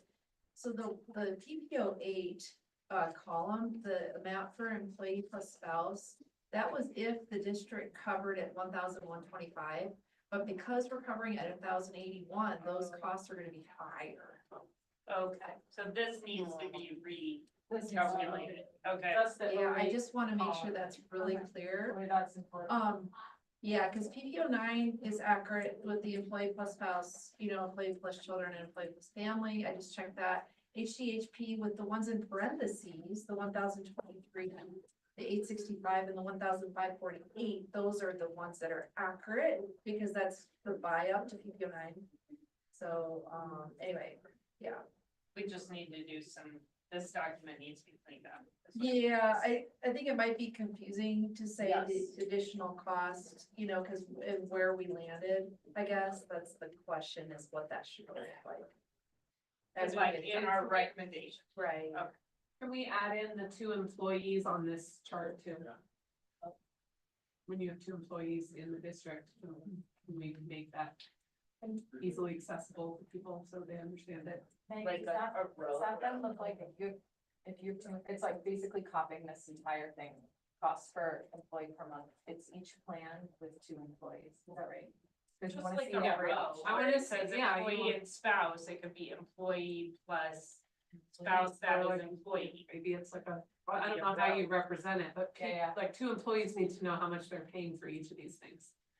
I just think it should probably be a separate table, just so that for, table for 2 employees. Yeah, I think that's a better way, because That's otherwise clear. it could get really confusing to people. Okay. That are just looking at it really quick at like 5 minutes before they have to leave in the morning, which is kind of how I roll. I think it's how most people, Yeah. especially teachers. Okay, Miles. I'm wondering if the district gave any more thought to compensating employees who are not on insurance. Because that's effectively them getting paid less than every other employee in the district by $1,000 a month. Yeah, we haven't talked about that. Like incentivizing it a little bit. For, Well, just, every employee that it doesn't have district insurance is effectively making $12,000 a year less than they could be. It's like the district is getting richer. And I know that's not really what's happening, but the district is saving money on the backs of those employees. yeah, that's why. And if that employee is paying out of pocket to be on their spouse's plan, but it's a better plan, the district should consider compensating those people in some way. Yeah, some sort of incentivizing so that it isn't just like at the cost of the employee for that choice. I think that I would wanna look at that with some time, because I feel like there were, at some point there was a goal to have more people on the plan. And if you're just like, I think that taking that position of like, we're just gonna give you $1,081 a month, go figure out what you wanna do, here's what we offer, take it. I think it's a good push, Miles, and I feel like it's on the list for health insurance committee. That means in a month, like, because I do think these are some of the deeper kinds of questions that we should ask that might radically shift how we did this. And I just would wanna chase that down of like, Ideas might be, what if the district pays the difference for their spouse's plan, and then it might cost you guys $50 or $100 a month for that employee to be, instead of paying me $1,200 a month, you pay me $150 a month, and I'm on my spouse's insurance. And I understand the whole point of getting more people on the plan is because it can tend to reduce the costs of the overall plan. But if we're not doing that anyway. Thank you, Miles. I have just a couple questions, and this is what it seems like everybody's asking me and wants to know. So the first one is, when is the new open enrollment and when do we switch? Monday's open enrollment. And when we go for 2 weeks. and then the switch is July 1? That's correct. And then, okay, then my second question is, does the deductible reset on July 1? No, it does not. Okay. Well, hold your horses. Deductibles, whatever you have spent towards your deductible will remain. Okay, The only difference, if your plan goes from a $4,000 deductible to a $5,000 deductible, and now you have a higher. you do have now a higher deductible. If you have spent 48. Yeah. You use now spend Yeah. another 200 to meet that, but deductibles reset on calendar years. Okay. Okay. Because we're with the same company. That's probably, Well, actually, whenever we change from Yeah. health oh, okay, and backwards, deductibles remain okay, in June. okay. Deductibles always reset January 1st. So Monday is open enrollment, switch over is July 1, and the deductibles reset again. Yes. Okay, Changes on their paychecks will be effective on June, because the June paycheck pays for the July insurance. correct. Okay. Insurance is always charged in advance. Okay. That's all great, thank you. Thank you. Kendall. I just wanted to point out that this year, AEA negotiated with ASD to move their payment from $3,000 to $4,000 per year for employees not on this seat. Say that again? There was a Aspen Times article a couple weeks ago about how Aspen's insurance rates are also going up. Oh, yeah. And in the past, it appears that they paid out $3,000 per employee who was not using district insurance, and they moved that to $4,000 per employee, so it's a set rate for the year. And they can do that with CBT, but I don't think we're ready to talk about that now. We just need to dig in a little bit, cause there, you know, Research. one of the things that. If there is that like group size benefit, like one of the things we're talking about, the estimate parachute soups is. Like, what's the cost benefit analysis of us becoming a group together? That would make our numbers bigger and might, and so like it would probably, it's fine until, right, like a bunch of teachers in parachute have something really intense happen and then all our rates go up because of that. But in good, like, so the CDBG is gonna do some analysis on that for us, cause all the soups were like, if this works better for most of us in the long run, we'd be really interested, and that might offset any concerns we have about size of our group. So, cause I think there's just some moving parts that would be worth looking at. And not that those have to happen together, but they're just, would be a part of a similar conversation maybe. And I think it would be interesting to just talk to more employees about, you know, would that push people off to take the money? I'd be interested to hear. Yeah, maybe it's something like that, I don't know. I think we gotta dig in. Okay, I think it's Chris. So one of the things I wanted to know, is when we moved to self-insurance, we had included that was included in the budget, that those people were offsetting the cost of the insurance that did not take the insurance. So that if we do that, there is gonna be a substantial potential cost. It's not like that money is available, you know, just cause that's already been spent. And so I just wanna make that note, that affects the budget. Not that I agree or disagree, that's just the fact. Okay, any that answer, but. No, but I just see that we have parking lot up there, but we also have a parking lot on our. Yeah, so you have other things. So, and I was just gonna suggest that we should put that on the parking lot about the compensate for district insurance, but I noticed that we have a parking lot down below in the notes and that was already there. But Okay. Do you want me to put it up there, or you got it on that? I mean, I have it on here. It can be redundant. when you do So it. much parking available. Yeah. Yeah, do you have another comment? Okay, so my last question, just like, tell me if this is not appropriate for the setting or if I just need to get coached, but I know that open enrollment starts on Monday. I'm gonna have 19 people coming to me and saying, what's the difference between these plans? And so I know I can see it right here, but is anybody that is smarter than me wanna just highlight the main differences? Or should I just do that research? The main difference is that HDHP 5, you're gonna be paying for everything such as preventative care out of your pocket up to your deductible. Correct, yeah. Whereas with PPOs, you're gonna have, for office visits, you're gonna have co-pays. Yeah. And then your deductibles are different, I believe, on all three. I'm not sure. HDHP 5 Is the highest. I don't remember what they are. And also, there's a difference in prescription coverage. Yeah, I was looking at that. Mhm. And HDHP even has to pay the bill plan. Yeah. Right. so the- So- And I think it's like, we gotta do a lot of, and we're on tech section Sunday, but like really talking to people about like what the HDHP 5 plan is, like what is a health savings account, what is high deductible plans, that was something that like we were talking about as a team. We don't really have ever educated people, and like unless they know what it is and have people who also have HSA accounts, like they don't necessarily know how to use it.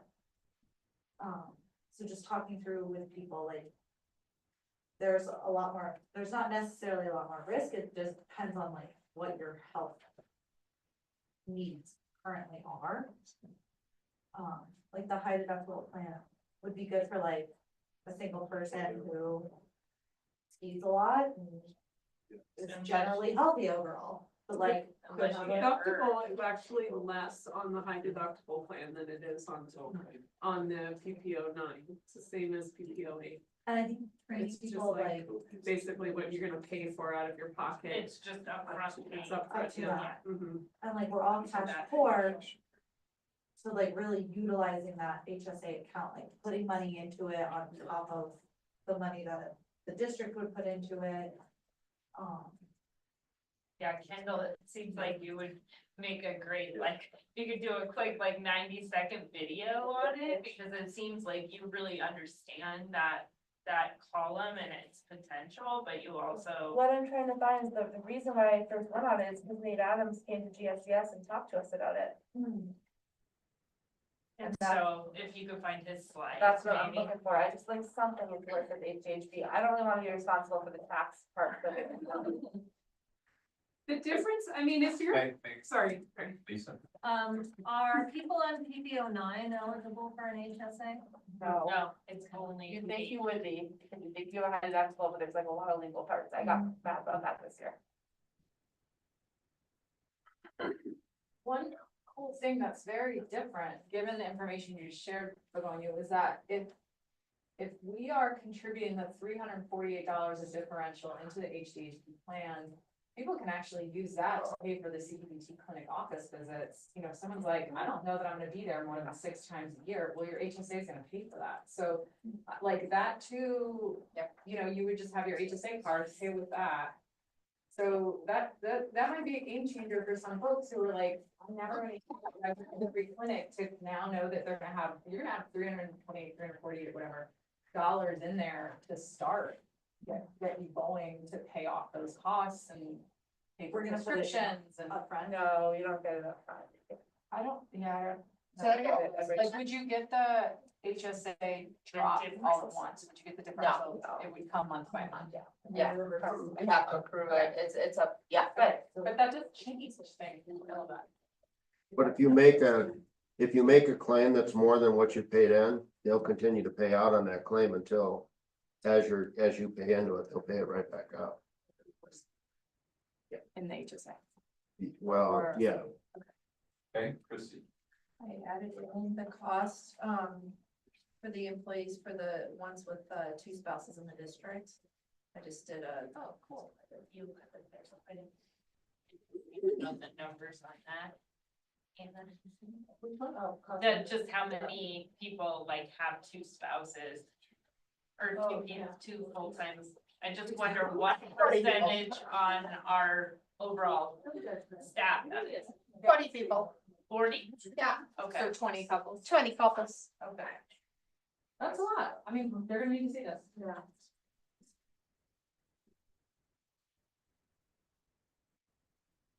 All Do right, you think we should delete the cost on here then? I mean, Yeah, is I think you said. that 1,040,000. Yeah. Oh, yeah. You know. I just wanted to ask if that was so useful, because I just, if we're gonna use this as a communication, yeah. Do we wanna, No, do we wanna change all the ifs then? You know how the parentheses numbers are basically what that cost is with Yeah. PPO 9. So no. So everyone Get rid of knows. it. CBT is working on the benefits guide that will include all the numbers, given that we just gave them all the numbers yesterday. I should have the guide either today or tomorrow, and that will be the official communication. Okay. That contains everything, because dental is not in here, vision is not in Yeah, here. yeah. Life insurance is not in here, Yeah. so, yeah. And everything that's here looks like what you shared with them. Numbers, Yeah. numbers are the same, Right. yes. Looks different, Right, but the numbers are. numbers are the same. Oh, no, sorry. Megan. this connects to what Miles's question was before about the benefit for, you know, an employee who might go on their spouse's coverage elsewhere. And that is going back to the 2 employees on a plan. First of all, there's not an employee who has children, but I think that's because there's 2 and Then that's a family. that's called a family, yeah. So So get I'm just rid of thinking that like cost. practicality. Okay, so my husband and I are one of the 2 people, One of the 20. one of the 40 or whatever. Multiple spouses. Yeah. So if the district is paying 1081 for an employee. And so it, you know, we're gonna, I know Charlie before is gonna ask this question. Preparing yourself. Yeah, so, okay, if the district's giving me a 1081 and giving my husband 1081. that amount would be more than the amount it costs for an employee and their family, which is $16.20. So, the district is saving some money on 2 employees, in my understanding. And so what prevents an employee from first of all, either going elsewhere or breaking apart? Like, why would my husband take his own and then I take my own plus a kid? Like, are there like unintended consequences with this that?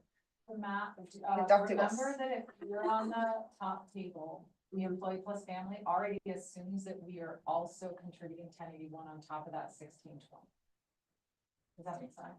No, okay, so that's unclear to me. Yeah, So yeah, when and I, that's cause what- it says right? the cost to the employee is $16.20 for an employee plus family. Yeah. Because we're already paying the 1081. So that needs to be factored into that, like communicated somehow in that. We're not using this chart to share with employees. Oh, we're not? No, we're not. But I think it's a good point. At We do communicate. CBT will have this information on their guide. And they will have a different look.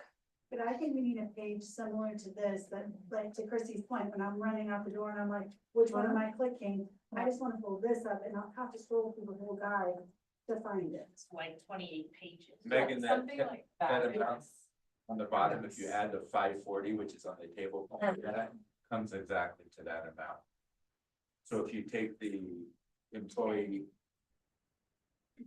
the 1081 and the 1081 and then the 540, that would add up to the total, Of 2701. or 2,700, it's missing by $1. Somehow it's off by $1. Yeah, Come on.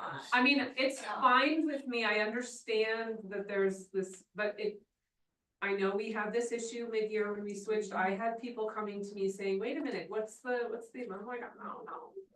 So I think we need to be clear in whatever communication we have, that the 2 employees are not getting like something that everybody else doesn't get, or, you know, like, it's all being like factored in somehow. Okay, The map. Nina and then Chris. People who have children or family or spouse who choose what the HDHP 5. Could they choose to either have that money knocked off or put it in an HSA? Ooh, no. Tell me Good what the- question. Yeah, What, no, So going, you're saying no. no, they it's, have to get it knocked off or it has to go in their HSA? we can't, it has to be the same for all employees. Okay, so it would be $29 for More. everyone contributed. Yeah, that's right. Okay. Oh, So That's right. It wouldn't be $29 $29 knocked off of it, it would be $29 for everyone contributed to the HSA. okay. So that shifts But it, no. though. Yeah. That makes that go up. Okay, Chris, yeah. Yeah, so my question is that, just from a process standpoint, I know, Begonia was saying that we weren't gonna be able to do an HSA because of the timeline to get this done, and you found a way to do it? Oh, that's great, that's awesome, okay, I just wanted to make sure, and But you weren't over promised. yeah, I mean, I think we have, in the past, in history, done, given dollars to employees for like those little differences that were not an HSA. But usually it's an either or thing. We're either gonna do the HSA or we're gonna do something like that, and there might be some laws around the dollars, it sounds like. Because it gets to be so burdensome that it increases your error rate on the payroll if you have too many options. It just plain all does. And part of the point of the HSA is that it's tax exempt, so those dollars are getting put into your HSA, they're not going through pay. I don't know if this is fair or not, but they're not going through taxes. It's part of your benefit allowance. Just so I can tell constituents, can they add more money? Yes. Yes, So like, that would be something I do through HR. Yes. yes, I could and come there's an here. annual maximum. Is it during open enrollment that you have to elicit for that change, or can you do it throughout the year? Like if I could be like, hey, You I have want those to are- do during Do this. you want me to? Go for it. You can add in the past, how it worked, when it worked well, it didn't work well for about the past 2 years. Okay. When it worked well, during open enrollment, I would sit with the American Fidelity guy and be like, I want $100 off my paycheck every month. Going in addition to what the district put in. And then if I want, like, I pay for the dentist in cash with my credit card. Or on my HSA card, my insurance reimburses me and then I just put that money directly back to my HSA. I can put whatever money I want in my HSA after taxes during the year, up to like 6,000 a year. Okay. Go ahead, it's a dollar thing there. Okay, there's an interesting question that I have here about the employee plus spouse with the $29 per pay period. When somebody's taking an employee plus spouse, then we're gonna give them an extra $29, so that they can't take, okay, so they can't take the 1,080, the difference and take it against their plan cost, because I thought that, I'm confused about that, I really, really am. That we have to do that for employee plus spouse, employee plus children, and employee plus family, everything on HTHP, and why we can't just do it for the employee only? Yes, That's what That just doesn't, yeah, that doesn't make any sense to me, because either that's gonna increase the cost of the district, or that's gonna require people, force people to pay into that $29, when the cost of the plan is much higher. So I'm not understanding that note in this, like for the employee plus spouse, children and family. Are you guys catching what I'm asking? It's like what I just. Okay, Wait, Yeah, you're I'm- on employee plus spouse, I'm glad you brought it up again. HDHP Okay, 5. thank Is that what Yeah. you're looking at? yeah, Yeah, cause it it's should like, what only does be this for the mean? employee only. Because that's the only time you have a negative contribution, district contribution, because other than that, it can be used to offset the additional plan cost. And then we're contributing the exact same for the law of the 1,081, including the HSA. So I think we're still in compliance with the law in contributing the 1,081 and not requiring these plus plans to have this $29 HSA if you take HTHP. Because I think the whole purpose of HTHP is to minimize the cost of the plan as much as possible for these plus plans because of the absorbent increases for those employees. That makes sense. What I heard, and I'm the one that changed that, because that was $29 lower than 1052. It was $29 lower because of what we talked about, that we're contributing 1081, which lowers the cost. But Yeah, I then we heard can't, I heard Bonnie say we have to do this. If we're contributing that differential to the HSA, that we have to do it for everybody, that we can't do it for the employee only and not. So that's the only reason I shifted. no, I get that, but I don't, that, to me, I don't think that, I don't know, understand that law. I've never worked that way to do that. I mean, it's really based on the contribution specific at that 1,081. So then what's happening is you're giving them the lower amount, and then we're gonna have to pay another $29 for HDHI. That's not the lower amount. That's not, She added $29. I added $29. oh, That's the like, oh, that's the like market rate. and I don't think that that's the rates that we gave to CET either. For that, so I'm really, yeah, I'm confused about that. I don't think that that is true. I'm not 100% sure on that. I mean, here's what I think it sounds like there's some details. The Health Insurance Advisory Committee recommended that if we could put the differential into an HSA for the employee only, that we do it. And they were working on the assumption that everything else was gonna have a $29 reduction. So I think it's important that we pressure test that priority with this team while we work out the technical components of the how. I'm a little confused as to what assumptions we make about employee plus spouse, children, and family, because we're either, to Christy, your point, like, are we either reducing the cost by 29 or putting 29 in their HSA? Is that a choice for an employee? And like, Yeah. then that creates lots of funky errors and options, so I'm not really sure where, like, maybe we need to decide if the option is available. I'm assuming we'd probably say give employees a choice, give me the 29 or cut the cost. but it sounds like we're gonna figure this out. line there. It's like, Absolutely not. Yeah.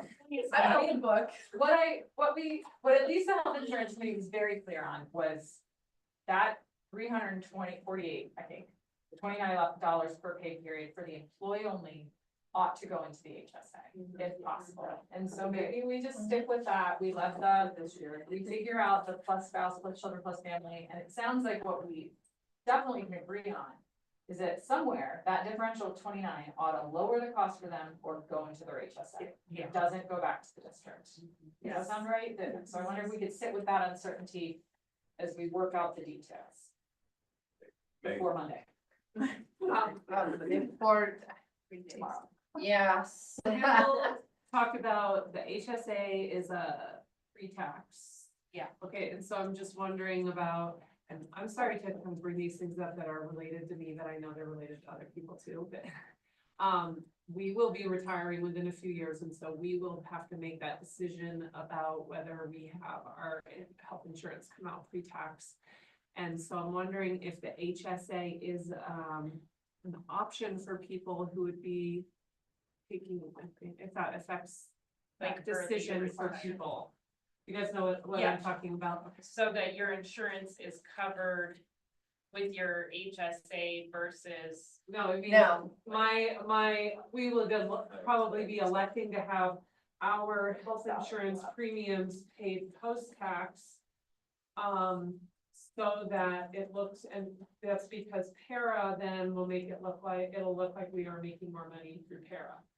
It's just an accounting trick, basically, Yeah. so that it Or feeds bank. into our retirement at a different level. And I'm just wondering if the HSA being pre-tax is something that would, would people who are going to retire with, who elect to make that conscious decision, if they wouldn't be able to do it because of the inclusion of an HSA or not, if that affects it at all.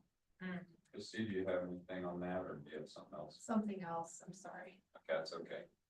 I might guess it is Kenny, you got something for that? So that's an interesting question that you had, Megan, because at first I was like, if it can go to the HSA or go to reduce, like, why wouldn't you just reduce it? Because that's guaranteed money that you're gonna take off if you're doing employee spouse instead of maybe using that HSA.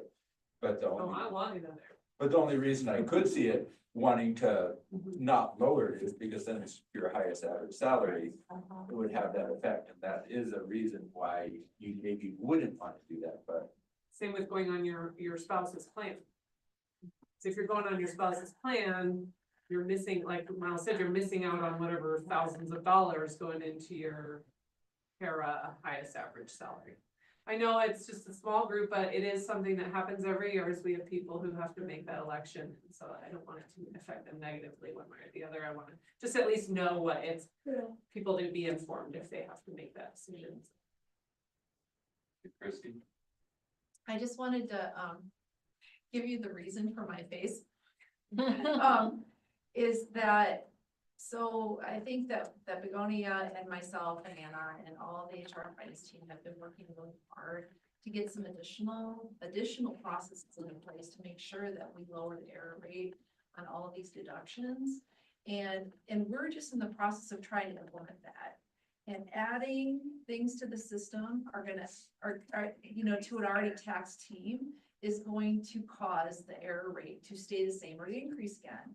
And we don't want to do that. So I just wanted to know that backstory around that, the why, that we've really got to get this team to a low error rate of and really look at our capacity as a team of what we can and can't do realistically before we can add these real nuanced things. Cause I mean, doing an HSA is another add. I mean, I'm just gonna note that to the team, and if Begonia is saying yes, doesn't mean it's gonna be easy. I just hear this in the room, and I totally get it, and I think it's wonderful for the team here, but the implementation, I also look at that from that backside, and I'm like, well, I gotta try payroll, figure out, well, how we're gonna do this. Because it means rocking and rolling on a system that is already very taxed. So I just wanna just give you guys the backstory. Thank you. Thank you. I like explanation for weird face. Better. Alicia? I guess around this, because this is kind of like a new option or one that like hasn't been well advertised before, well, besides Nate Adams, however many years ago that was, what, like That 10 years? was. Well, he was here when I was hired 8 years ago, so yeah, I think it's been a minute. But, I would say maybe we need to make sure when we have the open enrollment, that we have more presence in the school. We're visiting every single building. I know, I just wonder if we can do it slightly differently in a way to honor, like, this idea of like errors / education, and, cause this is kind of a charged issue right now. Like, this is the first year that we've had to do open enrollment twice in a year, like, there's a lot going on, and so I think there's a lot of moving parts, and I just think I get, you have systems in place that you've always followed, but this is a different year. So I'm wondering if the systems shouldn't be changed just slightly on the error, like on the side of like easing and educating and trying to decrease the amount of errors. So I don't know how that would look. I'm just posing it out there, like, as like, could we do this slightly different with a little bit more presence or different presence, or What additional presence would you like to see? I don't know. I know that in our building, it goes into our like weekly email, and I know it's in the newsletter, and I know those are things that either people read or don't, right? So I don't think that needs to change. I just wonder when people are there. Like at our school, sometimes you guys come and it's a pretty small window. And then like what ends up happening is like, yeah, that might be close to when my plan is, but it isn't my plan. Or yeah, that's a plan, but it's a plan that I signed up to do an IEP meeting. And so then it becomes like, well, I know they were here, but I couldn't actually go talk to them today for whatever reason, or I had students come in during that time, or I forgot I'm helping this person with this at that time. So I don't know if, I don't, like, our admin team has done something where they do like appointments maybe for, like, that you would sign up, like, for an appointment calendar or something. I don't know. I'm just trying to come up with like a different system, because sometimes the way it has happened, if you have stuff already happening on that exact day that you guys are there at that exact time, you're kind of screwed. Then all of a sudden it has to be on your end, and a lot of teachers aren't willing to do that. And then they end up coming to me, just like Adam said. Like, then I have like 20+ staff, and I'm just like, oh my gosh, I can't do all of that. I'm not an expert on this. And I feel really like I'm kind of being a disservice to them, but. The entire HR team has made an appointment with me on my signature. So that tool that you were naming, that's already out there.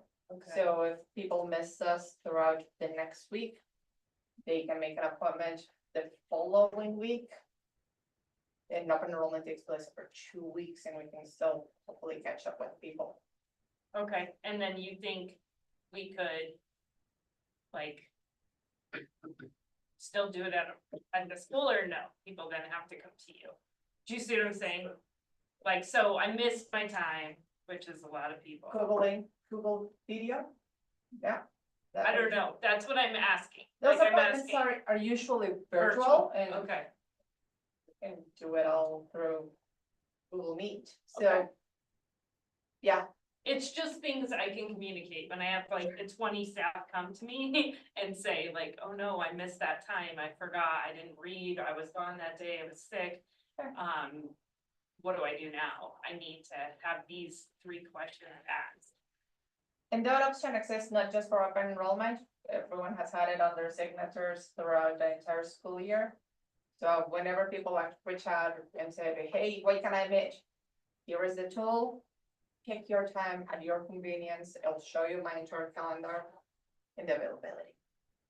And it's not just you. You said there's like 6 people that this applies to, or how many? Sorry. I have 4 people in my team. Okay, but that makes 5. 5's not far from 6. I have 4 people in my team total. Okay. Or being one of those. Okay. Okay, thank you, Autumn. I think Alicia brings a very important point. Staff are very triggered by this insurance situation. I understand that HR has like on their thing. We've had so many HR members turn over this year, knowing like what's going on, knowing where to look. I think if there was one document that said, like a flyer that said, this is open enrollment, here are the dates that it's happening, here are we coming to your school. If this time doesn't work for you, you can also schedule an appointment here. It's all on one place. Staff are not having to weed through emails, weed through signatures, it's all there. And I also think maybe even a video explaining these things, because we need to over prepare our staff as opposed to what we did the last insurance open enrollment, where we under prepare our staff. So the more that we can have that communication out there, the better we can get ahead of it, because there's already a bad taste in the staff's mouth with just what happened last time. So I just would recommend if HR can really help with that. I think it would help alleviate a lot of stress that's coming with this open enrollment. And with knowing that there's turnover, because I think that's. Another just idea for going in is, I'm looking at the schedule. Yeah. And we had pretty good turnout sometimes for the, remember when I was doing the like Thursday open virtual office hours on finance? People showed up with really specific questions and it was really good and it was very easy. So I'm wondering if even every day that week you do like if it's possible, like a 7 to 8 a.m. 4 to 5 or 3:30 to 4:30, where it's just a Google link, people can pop in and pop out. Sometimes it really helps to hear other people's questions, but that might even be easier for folks to just, and you're just sitting there answering emails, nobody shows up, but it might be really helpful. Those, to do maybe 2 mornings, 2 afternoons that week. Just for the virtual option where people can just jump on the Google link and. On that, Yeah. on the set one. I mean, it doesn't, they don't have the privacy, but you could just say like, hey, True story. somebody can hop in and Some have this people want conversation that. with us, but, Yeah. and if they want it, then schedule an appointment, but otherwise, if it's just some general question, maybe that would help too. Great, thank you, Kendall. I think similar, like we can add something to this year, great, but these are the same offerings that we had before everything changed. And maybe a bigger push next year when we have more time, because a lot of these things are really complicated and they have tax implications and they have retirement implications. And like, if someone's confused, I think they should stay the course on PPO 9 and not make big changes in a rush without all the information. Thanks. So we've had a lot of good stuff about the communication of getting this out. Are we all good with the numbers that are here? And we need to go then somehow to compensation, or are we ready to vote on this as the team? I'm not ready to vote. Okay. What other information are we needing to go over to get to that point? I think we should have a lunch break and then when we come back on hear Christie's presentation. And Okay. then talk through some of the full compensation package before we vote for this. Cause they go. That makes sense. Okay. Mhm. So That's right. whole It's like we voting have on a this. full story before we just vote on it. So Great. there might be something that comes up that we are like, oh shit, we gotta put that. Sorry. Oh, no. You're recording. Oh. That's okay. It's like a podcast. It's okay. So FCC rules here. this is pretty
Sure.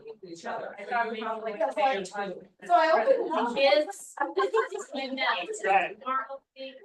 Okay, we're gonna start, everyone, we're starting. Here we go. Take it away, Sarah. I'm not sure. All right, well, hope you had a good lunch. Nice to have a little break. So we're gonna do the financial budget update. And I think all of you have it. If not, I got it up here. And then Christie will just lead and I'll advance slides. Yeah, thank you, that sounds perfect. And as always, if you have questions, just put your card up or something. Yes. All right. I just want to give a couple of thoughts on how we could just work the presentation. There's only a couple of slides. I mean, there are probably a lot of questions and I would really encourage you guys to ask all the questions as I'm going through it for understanding. But then just to leave the discussion until the end so that everybody has all the information. Does that sound like a good? Yeah, we don't need a lot of discussion in the middle. Yeah. Clarifying questions. Clarifying questions and then everybody gets the full story and then we can really have a solid whole discussion as a whole with this information and see what else might be needed, okay? Right. So, so the first slide, really is talking about the, some of the funding gaps and just kind of a remembrance of what we talked at, around, during the IBB Summit presentation, first in January and then, updated in March and, looking at those $7.8 million gaps in 24-25 that we were needing to resolve for, and then for 25-26 budget, an additional $8.1 million gap. I wasn't gonna go through all the detail from that summit presentation because we had already reviewed that. But that is linked in there for your remembrance and detail. And if you guys have questions as we go through this, just for clarification or anything on what those were, then we can talk a little bit more about it. But that was kind of what I was handed when I first got here is, okay, well, we've got a lot of missing expenses. We've got, you know, we over budgeted revenue, everything that we were walking into was another hole. And that's just part of the story of where we started financially, unfortunately, this year. I mean, I think for all the right reasons, the one being the self-insurance, you know, for the right reasons and trying to find ways to mitigate the cost. And it just turned out that it didn't work. And then the second was to try to help with raises and things like that. So I think it was for some good reasons, but it caused some issues financially that we had to deal with. And I think we were really close to really melting down financially here. I'm just gonna tell you guys, just from the math, is when you look at 16 million, let's just say between these two, right now, we're looking at about a $13 million fund balance, 14 million, do the math there. Where we would have been if we didn't do this over the next couple of years. So this was why that had led to such a crisis kind of management, so that we could stop it in its tracks before it really overtook us. And so it was like, one day I'd be like, oh, now our cash flow, we don't have enough cash flow. What we had requested from our board is not enough. And how are we gonna pay payroll? And so I'm sitting here trying to resolve for that. And oh my gosh, well now we're actually over, you know, by this number of student count. Well, now we've got this budgeted hole in maintenance and now we can't have custodial services for the rest of the year. I mean, it was like that kind of level of conversation when I got in here. And I'm glad that we did it, and there's no regrets or anything like that, but just to give you some context, on what the year was and not where I really wanted to start, and I'm sure you guys didn't want to either. But that, is kind of it. Next, I've already gone through with, the IBBs for the Health Insurance Committee, as well as with the board on the revenue estimate, but I want to make sure to go through our main revenue sources so we could all understand what our revenue sources are for the general fund. And so there's a PDF there. And if you go back one slide, I'm still on the overview. Yeah, so this you know was that is checking to it. make sure I was in the right Yeah, place. yeah, you're fine. Do Yep. we want to look at this Yes, PDF? yes, look Okay. at the PDF, Thank please, you. that would be great, you bet. And so if you could make that bigger. You bet, Jim. I'm trying to get my fingers to cooperate here. There we You go. bet, and I'll You're gonna have to do the, at the very bottom, the plus. That one, yeah. There you Thank go, you. yeah. No, that's great, and, so I'm gonna start right at the top with total program funding. Does everybody here understand enough? Do they feel like they understand enough what total program funding is and how it works? Does anybody? Okay. There's a couple kind of people, okay, well, I just wanna get a sense of the room. I mean, there's such a depthful, you know, conversation and story about how total program funding works, but I'm gonna give you guys some of the basics tenets of it, just so that everybody's on the same page. And then you guys can later, you know, feel free to ask clarifying questions for sure. There's three main sources of total program funding. That includes property taxes, from the district or within the district, specific ownership taxes, which is your licensing fees. And then also state equalization. State equalization is also sometimes called the backfill. Because what your total program funding is pretty much trying to do is based on a funding formula, which is always changing and always getting more complicated, et cetera, of determining what our per pupil revenue is, and then looking at what your student count is, okay, averaging, all those kind of things. You multiply those two together based upon how that's legislated, and you get to the total program funding that the state equalization has to backfill to. So that the idea of this equalization is that then at least all the districts, no matter what your property tax is gonna get an equitable, in air quotes, amount of funding for each student. I put it in air quotes for good reason. I'm sure everybody can understand that. Those three components are it, and just so you generally understand the concept of that. So when you look at the 25-26 budget of 71.1 million, okay? Now, I want to tell you a couple things with that, and that are not included on this slide.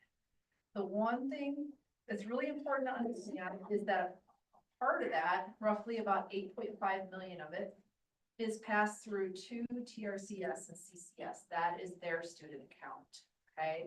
So we don't get all of that funding. So we get the majority of it, okay? So that's just an important thing to note as we're going through this presentation, okay? The original budget, I know we made a lot of modifications to the budget through the law with the board and things like that this year, but I used the original budget because that's what we budgeted based upon what we thought we were gonna get at the beginning of the year. Okay, so that's at a $69.6 million number. Okay, and that includes the TRCS and CCS prior to taking those monies out. So you know that we're about 885,000 in the hole, looking at our unfavorable variance for this year. And that's because of our student count. And that's really what we had estimated in that summit presentation. Okay, that was one of the problems we were having to solve for this year. Okay. But what I'm going to do is note the difference between the original budget for 24-25 and the budget for 25-26. If you take those two numbers, it's roughly 1.5 million increase between years, because you take the lowering of student count for 2 years, you add back some of that percent increase for the cost or that for the inflation, and then you add back some of the things that they did, that this legislature did for the formula to start with the new funding, the formula, because they've got two funding formulas going on. They have the one with the at-risk, and then they have the old one. And now to partially fund the at-risk, okay, so they're funding 18% of that. That is included in that $71.1 million number, okay? And those numbers, the 71.1 pretty much comes from, just for full clarity and understanding, for anybody that really wants to get VDI and recreationally challenged like myself, to go through the whole funding formula. It is available online on the School Finance Act site, but they use a higher student count number. I just want to note that than we are using, okay? But other than that, the numbers are pretty similar, or exact actually, within $1,000. Okay, so then I wanna go back to the $1.5 million difference between the original budget for 24-25 and the 25-26 budget, for total program funding. Of that 1.5 million, roughly 350,000 of that is going to be, utilized, that addition is gonna be utilized towards the TRCS and CCS students. That's the amount that we have to pass through. Okay, so when you're looking at the available additional money just for total program funding, not including any of these other funding sources, we're looking at roughly 1.15 million additional between the 2 years, okay? And I just wanted to show you guys all of that so that you guys can fully understand what that additional funding looks like. Okay, does that all make sense, total program? Okay, everybody good? All right, good. So then you go into all the other funding sources. Now granted that, if you look at the bottom, so Rusty, if you can go down to the bottom, it's 96.3 million for 25-26, which is that second column to the right. And when you look at the first column of numbers on the left, that's your 24-25 budget. We went down in our funding, by 150,000. So how is it that we can get 1.5 million additional funding from our total program funding, but still yet go down on our total, revenues? And the answer is that there's lots of other funding sources that come into here that can be impactful to our budget. And so that is just a part of the story, okay? And I'm just gonna note, I'm gonna go through them line by line, but I'm gonna note 2 of them that were impactful to this conversation that we've already talked about during the IBB Summit presentation as well. But I just wanna see how you guys see this flowing through, how this is affecting our budget, so that it kind of finishes that conversation we started earlier in the year. Is the override mill levy, the first line under other local sources. It was budgeted at 17,994,000 for 24-25. Came in around 17.16, which was that loss of 828,000 that we already talked about. And one of the mill levies is the only one that increases by inflation, so I can increase that one slightly. So we used a 1.4% inflation number for that. So that's where that number comes to, okay? Specific ownership taxes is another one that was impactful because we had budgeted 1.89 million on our specific ownership taxes other. Now, you remember I said specific ownership taxes, which are our licensing fees, go into your total program funding. That's for that mill levy for your total program mill. We also have mill levy override mills. We have our bond mill levies, okay? The associated specific ownership tax of that percentage goes into our other local sources. Okay, so then, and what affects our licensing fees is really the economy. I mean, so that we were looking at a real rosy picture for, our 24-25 budget. And when I'm putting actual numbers in the system, I'm looking at 1.6 million we're gonna get. So that's a shortfall. I was originally saying 332,000 in the IBB Summit. It came in closer maybe to 292 is what I'm saying right now. So maybe it got a little better, but I'm trying to eke out maybe another 2% in the 25-26 budget. But it's not a very good trend line on that. And I hope that our economy and what people's buying is gonna do for, new cars and things like that. I hope that starts to bolster a little bit. So our delinquent tax and abatements, is that now this one is that we're allowed to remill for any monies that for property tax that are not collected because people say my taxes or my actual, assessed valuation should have been $200,000 lower, and they're successful in that, that request from the county that they're fighting, then our taxes get smashed down for that, but then we're allowed to remill for that assessment for the next year. So they give us a total dollar that was, that they were able to forgive, and then we remill that. We got really aggressive, with that. That's why the 24-25 budget was 50,000. You know, we actually remilled for $500,000 this year. So I added on there the, cause we didn't used to remill, for, I think it was for the mill levy override mills that were abated. And so we are allowed to do that, you know, through the law. So we just added that right in there. And that's why I was able to increase that from 50,000 in the budget to 200,000, which I think is probably a normal year. So we were able to look at increasing that a little bit. Earnings on investment, we are using our fund balance. And so that hits you in the cash flow area. And so, so we're gonna see a hit on that. We did see a little bit of a hit this year. As we spend more down, as we finish the Meadowood project and have to transfer that out, the remainder of it, those kind of things. We'll just have to watch to see exactly where that fund balance lands.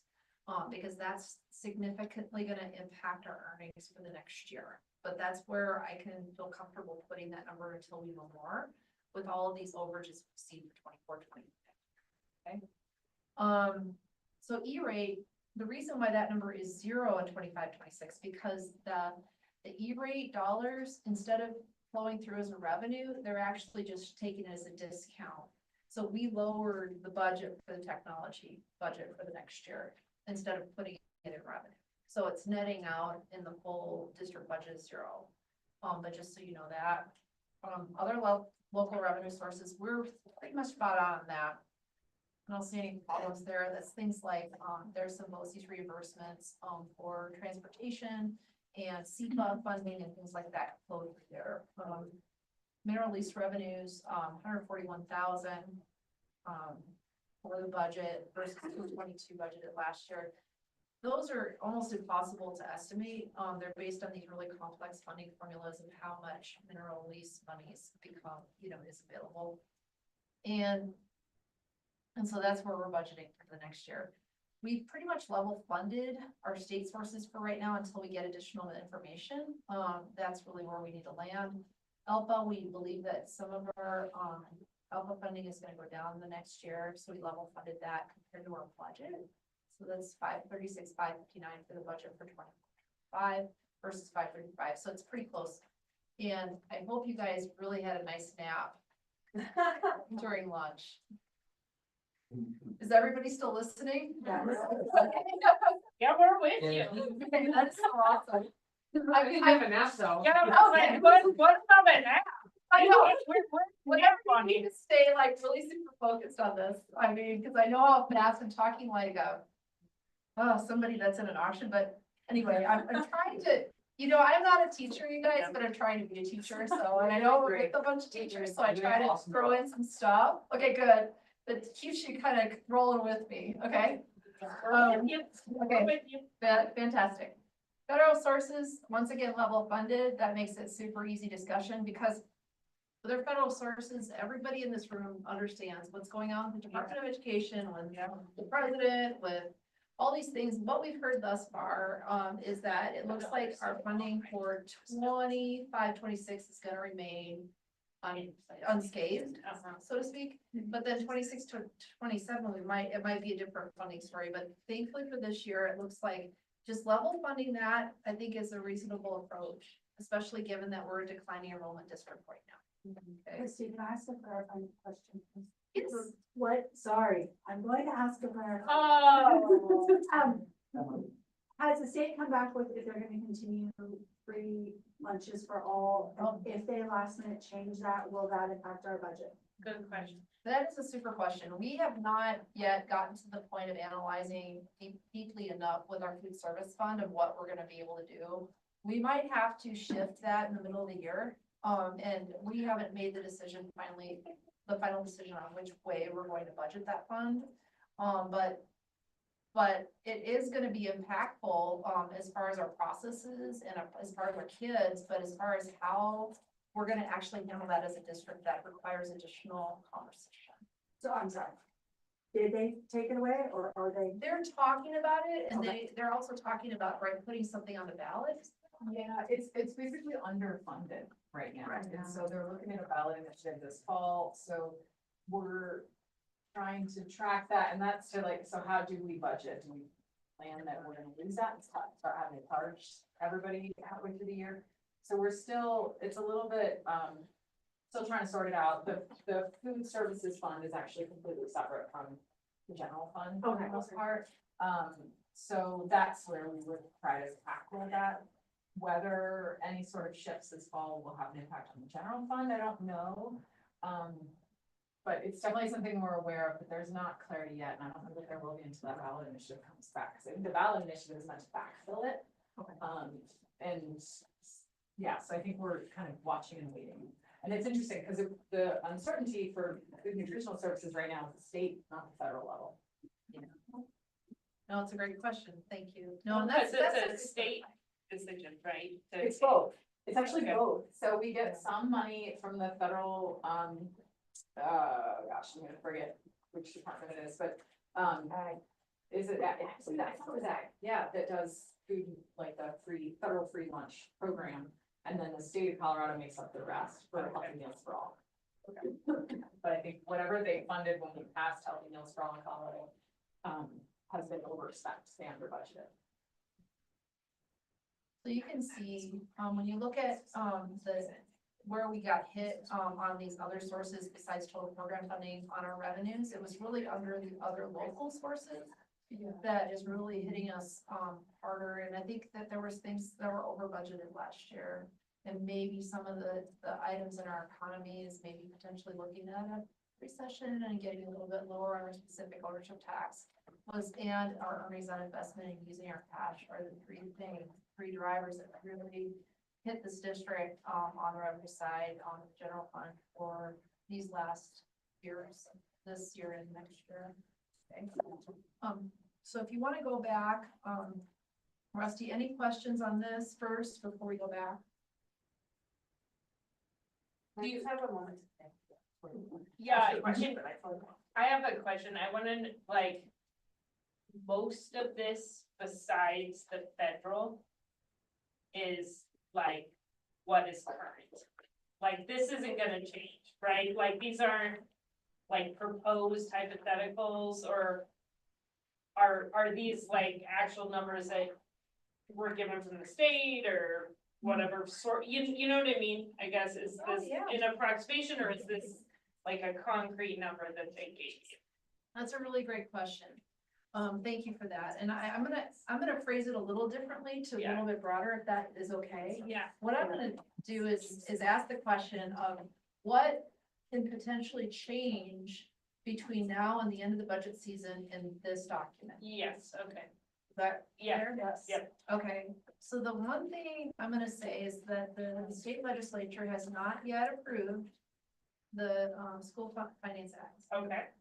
So they, it hasn't changed really pretty much at all, with very, very few changes for the last week and a half or so. It's it's scheduled to be on this or on next Wednesday. Because they're trying to do a lot of their other smaller budgeting bills first to see what kind of funding they have available. So depending on how that goes, I mean, that can shift how much we have in our total program funding. Because they had an April 2nd estimate in there, and everything that I've heard, because we've been on Wednesday calls with the Rural School Alliance, and that they've said that everything that they can see is that it's going to pass in the current form, but there's no way to know that. Until they finalize that, and hopefully they'll get there in the next couple of weeks. Like, backtrack, where would that fit in this document? What That- you just talked about? That would be under the total program funding, that Okay. top funding source. Okay. So, and that is the biggest challenge with why we have a CFO shortage in Colorado, because it is so frustrating to get these numbers so late, because you can't do a really great job of estimating, but at least it seems like they're at least being reasonable this year on the state level and saying that, you know, we're not gonna make these changes to this, and I hope that they stay reasonable. Because when they make last minute adjustments, that's when it kind of gets really tough, but we don't anticipate they're gonna do that, Okay, so that's. okay. Okay, okay, so the other thing that, may change, I'm gonna continue to look at specific ownership taxes as I get numbers in the next month. I mean, that could be adjusted slightly. I'm gonna continue to look at earnings on investment as I do my forecasting and continue to get better. But I don't anticipate those numbers to change very much, cause I just looked at them. My last look at this was, well, actually, Monday. So, and then we could get some adjustment on state sources as we get additional information on that from the state. I don't believe that the dollar amounts are gonna be that substantially different, but I could adjust those, up or down depending on what the state says. Federal sources, we're not gonna hear anything, I don't anticipate that changing at all. Okay, so, yeah. Thank you. Yeah, no, it's great. I think it's a good question. Okay, any other questions on the revenue? side? Okay, so then, you guys, I love teaching. Oh, this is so fun. No. Lots of chances to study.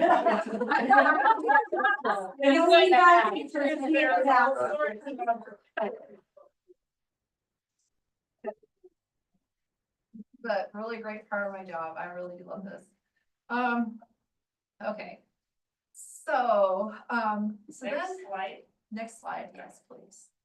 Okay, so then what we did is we looked at what, this is just kind of a mock-up based upon what my artistic impression was of what we've done in the past with looking at, you know, the 61% of total program funding that is available.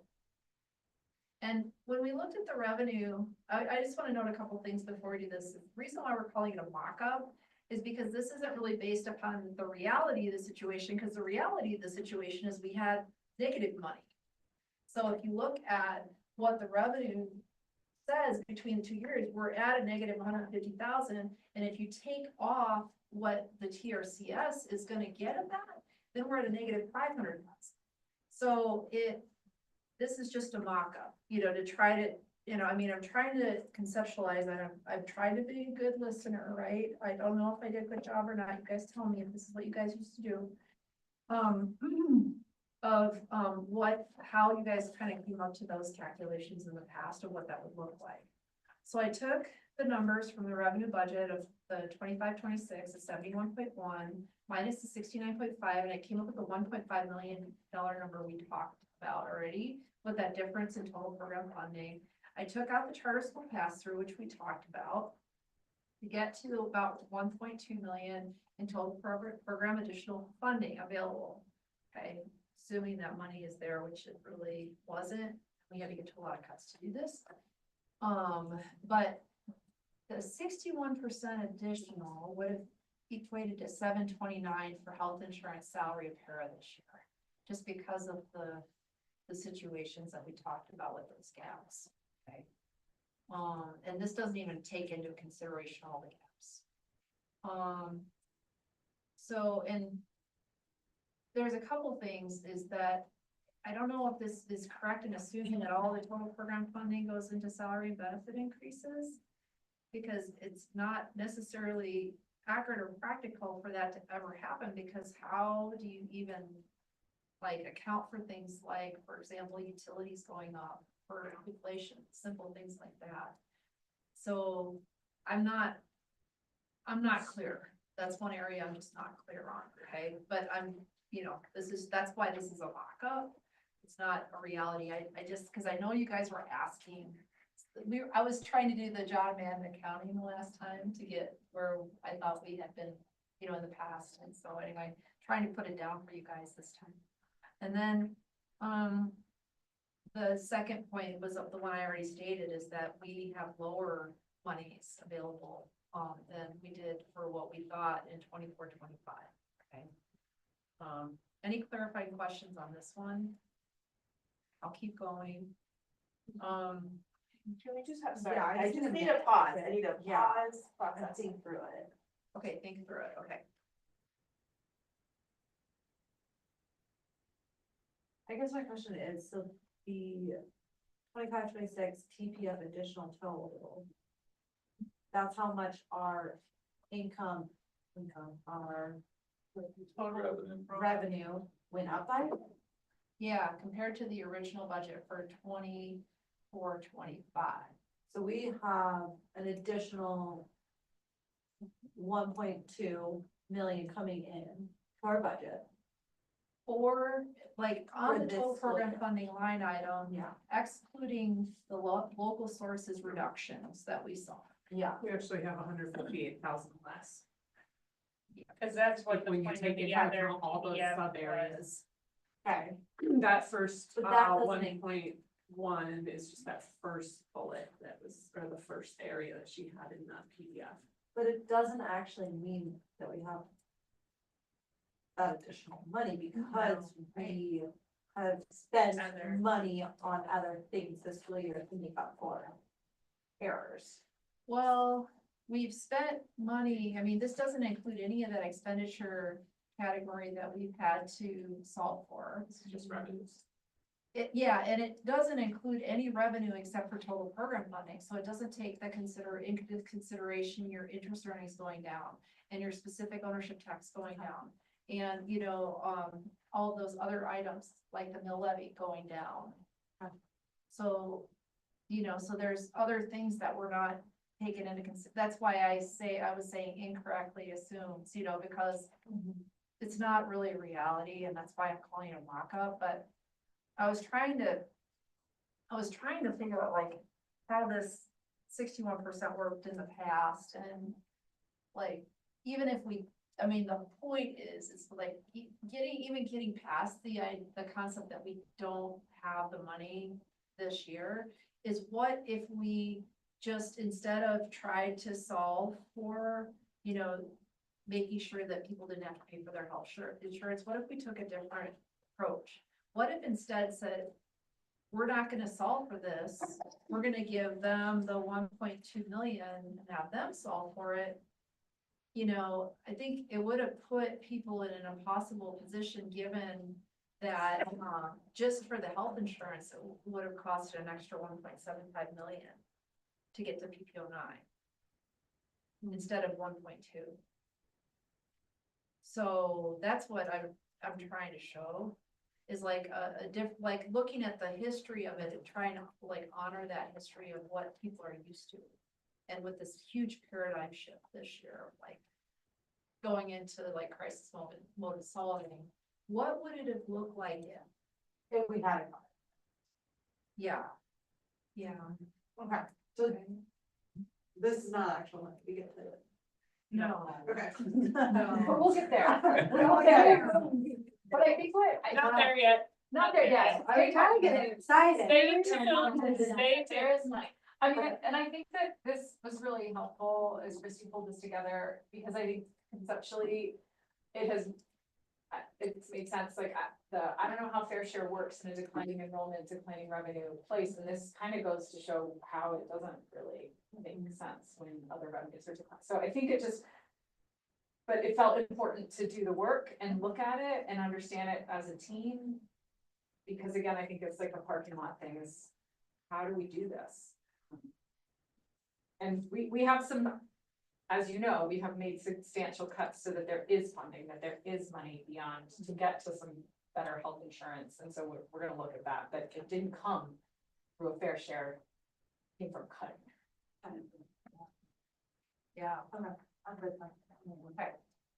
No, this is really great, and we're gonna keep coming back to this. I'm sure we're gonna have a lot of other, clarifications as people delve into the work and start to do the work, but these are really great questions. They're really good. So then, have you guys had enough pause time to really consider this, and can we move on to the next slide? Thank you. Yeah, I just needed that. Yeah, no, that's fine.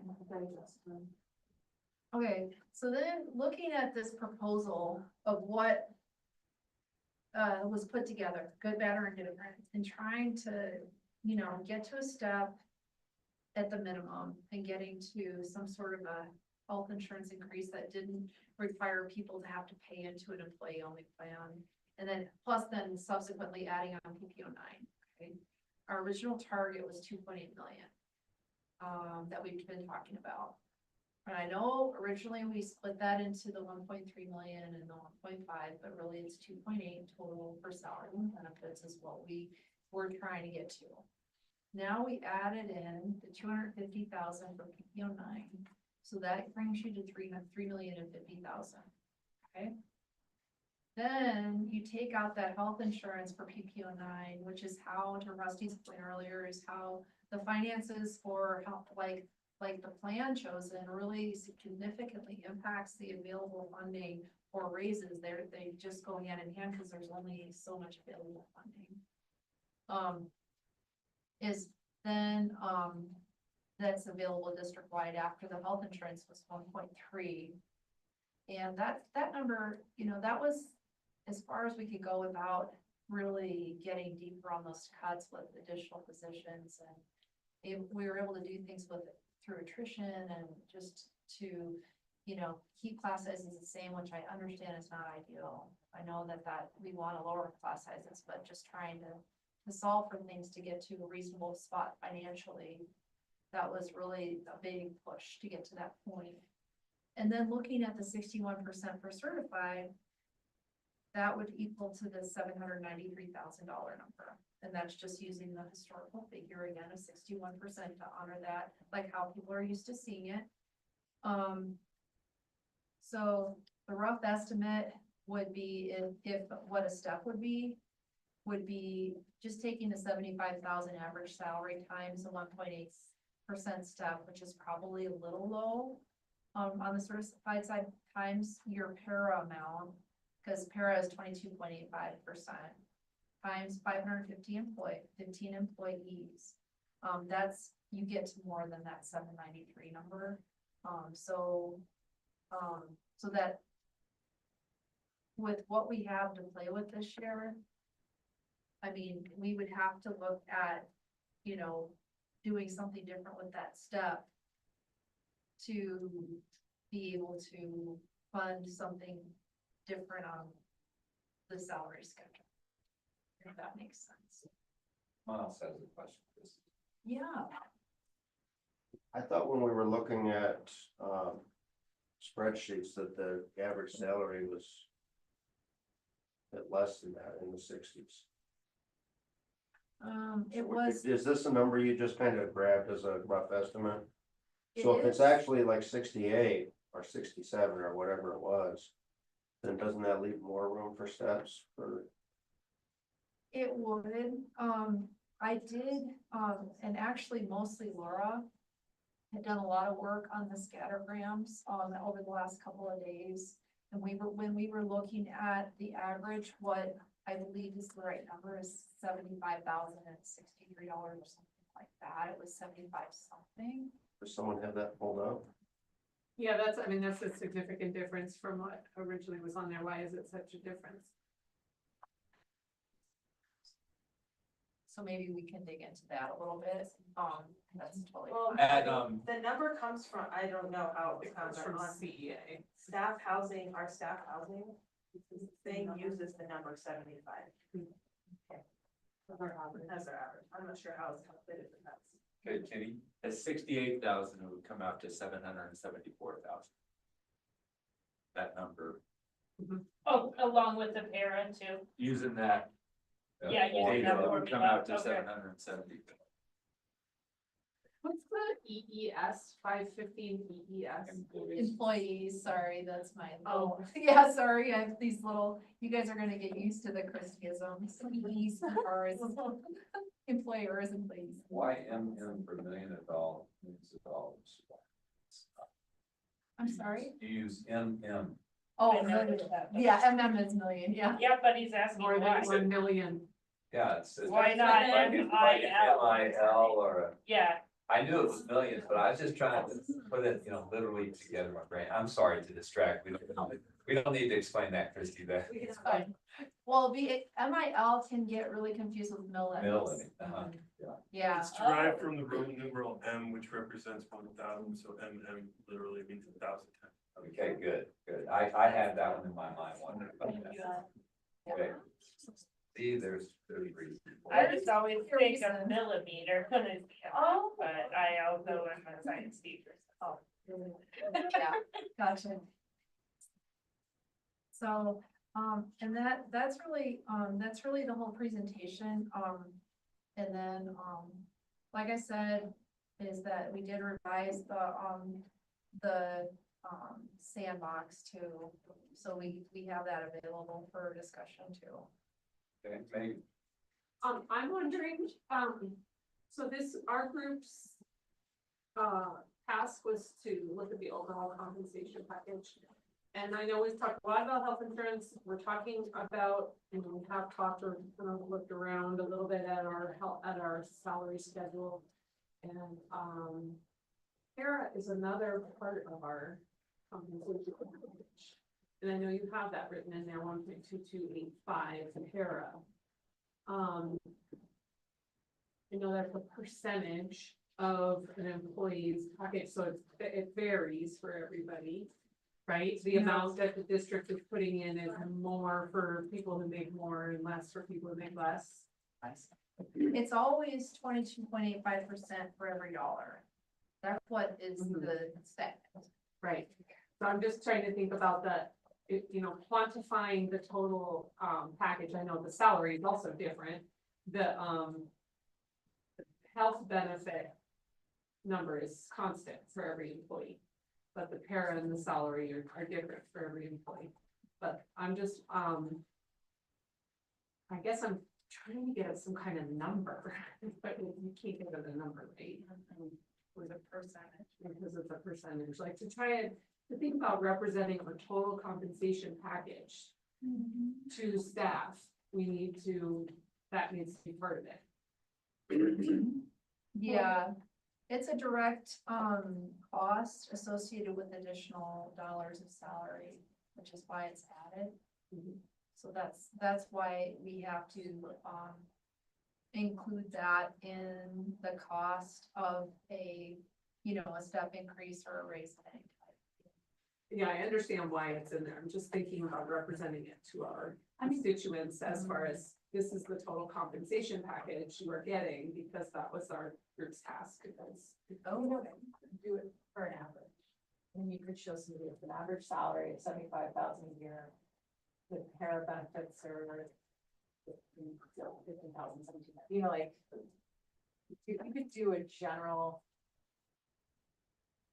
for that average salary where you got a number. Right?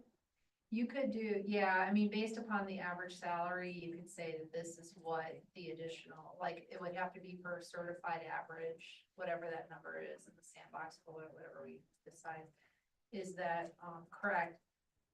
We could look at that 1.84 off of that number, and we can look at the increase in, or off that number, the increase in health insurance, and this is the additional amount of monies that is added to your compensation as an average.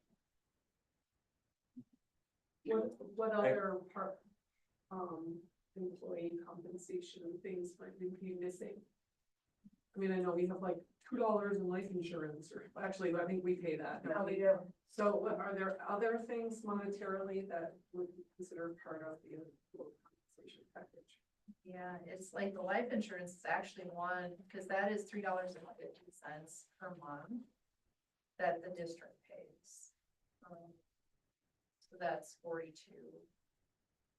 per employee. I don't know if there's anything else. I mean, there's other things that are you know, like not non-compensable, such as like ski passes and things like that.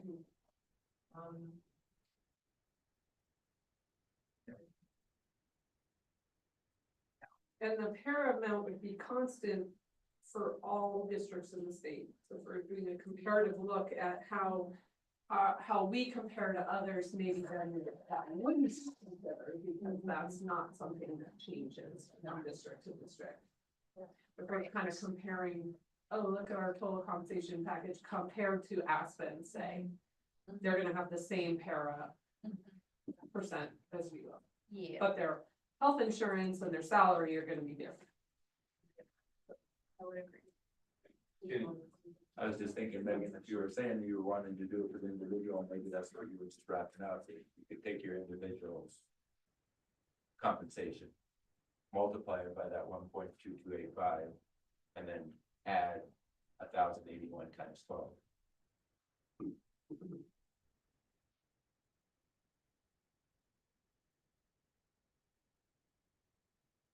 You know, there's a couple of different ways to do it. I mean, I know that there are certain places that give that to people, but that is a lot of work to do for every individual employee. I can speak from experience, not something that we really, I believe, have the staffing to do here. The other thing is, if we were gonna get really creative, is we could put something on the website that, determine your total compensation package for the district and enter your salary here, and this is what it really means. Like, if you're a full-time employee, I mean, that, I don't know if we want to do that or not, but that would be one way. Like a calculator you need. Yeah, like a calculator. Wouldn't be that hard, but it's something people are really interested.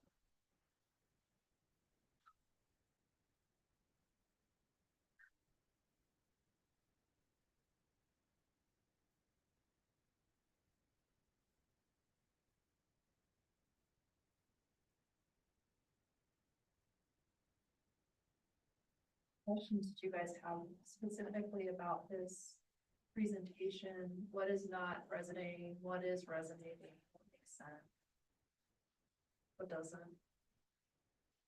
First, I want to clarify.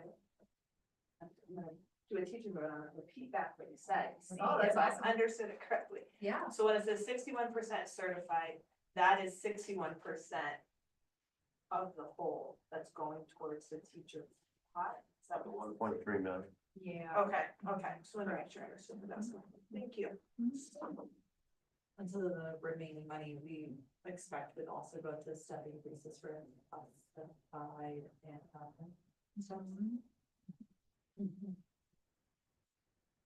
So of that, like PDF.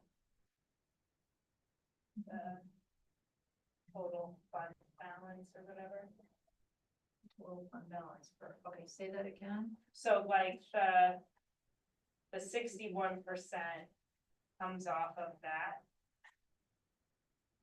The 60, well, so this is my feeble attempt to take a paradigm shift year where we were just trying to solve for and, like trying to get people a health insurance plan that they didn't have to pay for employee only, plus a step. And then incorporating that 61% that used to be in there. So it doesn't quite fit, but it's just like, okay, what if that was what I'm trying to use what you guys used to do and put it into a new paradigm for comparison. So it's not as like it actually is reality fit, but it's just to try to put it in the same, for understanding, try to put it in that same box that we used to use. So just to clarify one more step then, because the last number says that this rough estimate is greater than the 793. So then it can be concluded, if we're contributing more than 793, then the conclusion could be made that you're contributing more than 61%, even if it's like a fraction of a decimal more. Okay. Correct. Okay, just trying to follow logic here, but okay. Yeah, that's exactly right. I mean, just to that paradigm shift thing, and okay, I don't think it's got a question. You're good with it, Chris. Okay, sorry. Just off, kind of piggybacking off of what you're saying is that,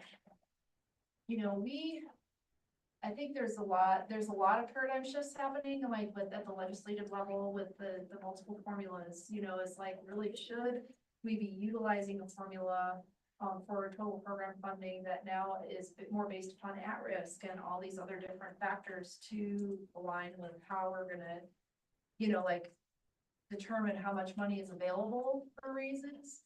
And then now we've got certified, classified, and admin IBB, and how we stop that phenomenon of the Groundhog Day phenomenon.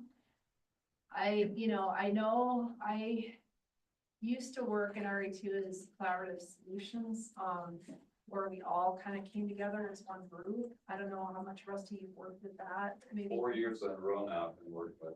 Oh, okay. Yeah. And so, yeah, because Ava Lane's back, well, that was probably in the early 2000s had started that whole process and it worked well. And I don't know, like, I still think that there's a bigger, this is my cobbling together of the two for this year, but like, I still think there's a bigger conversation to be had for like that paradigm for that plans for this group so that we don't continue into the same like disjointed venue for next year.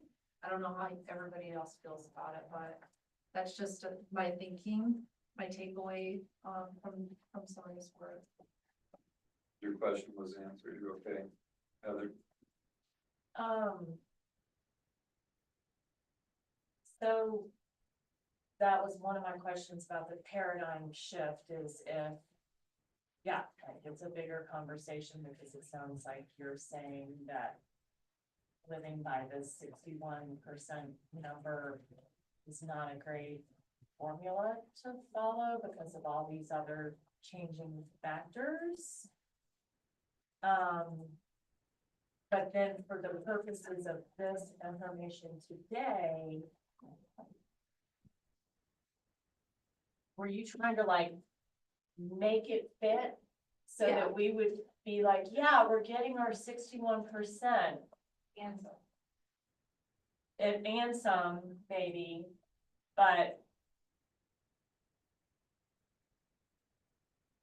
like, is that serving our purpose here for trying to get the best benefit package? Like, are we just trying to like make it look good on paper and be like, well, what's the problem? You guys got your 61%.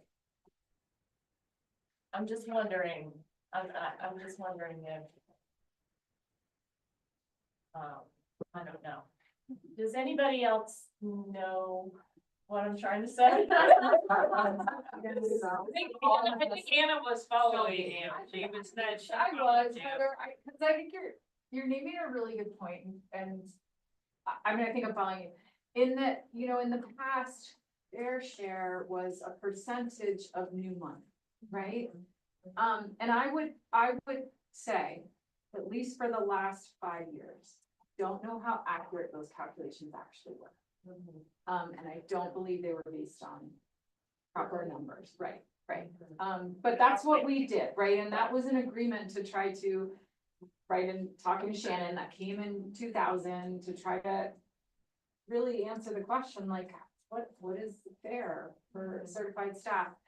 And so the process of, retroactive, right? What's happened historically is that, we were bargaining in the winter and spring with current year dollars, right? So we had the money and we could see, again, if we were doing quarterly financials, which we weren't doing for the last 4 years, we should be able to see by the time, January, February came, how's your spending? Where's the money? What do we have? Great, look at the budget to actual, look at the total program fund. Where was the new money? The school finance formula was a little different at that point. And so the per pupil didn't have rural factors and all these other things. And so then that 61% would have been a portion of that differential, and so this year we couldn't bargain with current year dollars because we had a 7.8 million deficit, so there was nothing. And so now we're trying to figure out then how do we go into 25, 26? Well, the recurring issues meant that even looking ahead in January, we knew we had 8 million in deficits that we had to deal with. And then as we had the current revenue come in, so we're still trying to address the 8 million. And when we had that summit, one of the 8 million deficits that we named was 2.8 million. We added that, like without that, we would have said, oh, we only have to cut to 5.8. Right, and everything's flat. We're not investing anymore on health insurance front, but that felt not appropriate. And so when we made that target of where the gap was, we said a step is a commitment to staff, like, and health insurance is going up and we have to allocate more. And so this 2.8 then became part of the 8 million gap that we had to solve for. Now we see as revenues coming in, it's kind of where we expected it, you know, like it's not a whole bunch more. And so, I think the mock-up was meant to kind of show that like, without, but it didn't, that money didn't really work to help offset, like the new money formula wouldn't really give us what we needed, and we had to say, we got to cut to get this to work, to make sure there's more money for salaries and benefits. And so I think you're right, because what happened here was there was an original target. Right, yeah, Right, and we like made it work for that original target and like. Yeah, so I think you're right, that like, could the target have been 4.2 million? Right, Totally. yeah, Could we've gotten there? I don't think so. right. And, you know, I think even that PPO 9 to get that extra $250,000, as we know in that salary committee, like, man, that thing was flying back and forth.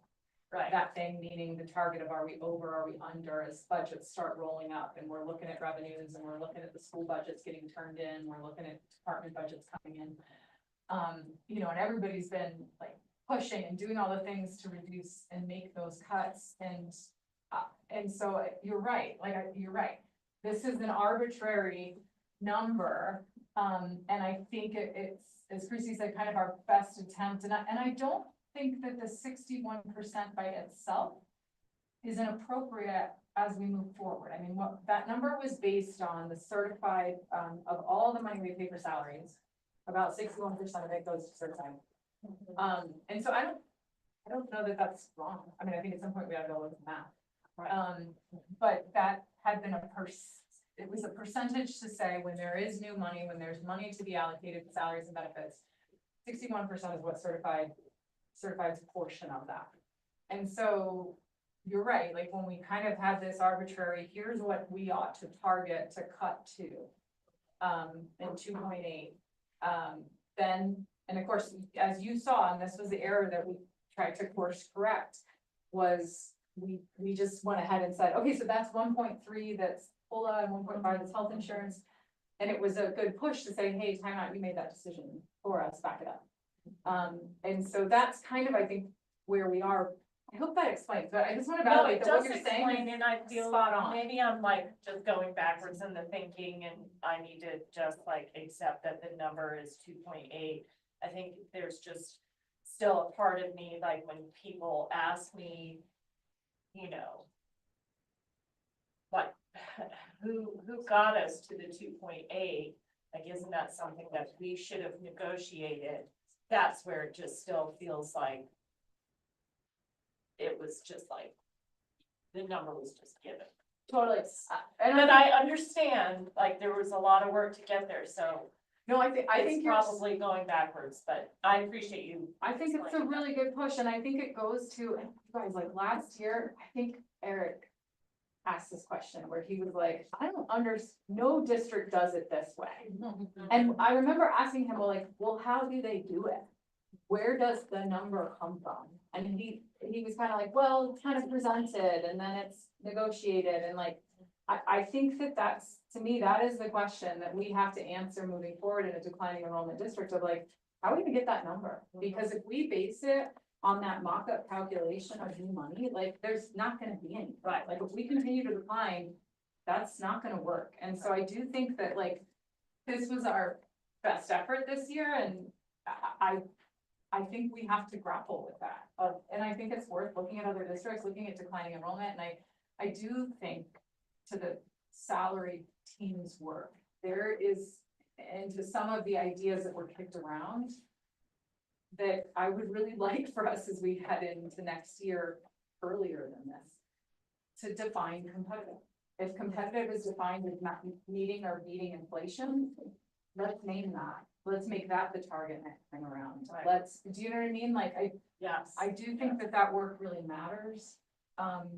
And then all the details that we started to talk through, like, okay, maybe it's being inflation, but then what do you do if health insurance rises? So maybe it's a different, you know, like, I think we were starting to chip away at like, what is that definition? We looked at fairway blueprints a little bit, like, we had comparisons for Megan, but then we further complicated them. Like, I do think that that's the work, because you're right on that number. Like, where do we get Well, the and the number? inflation piece is important.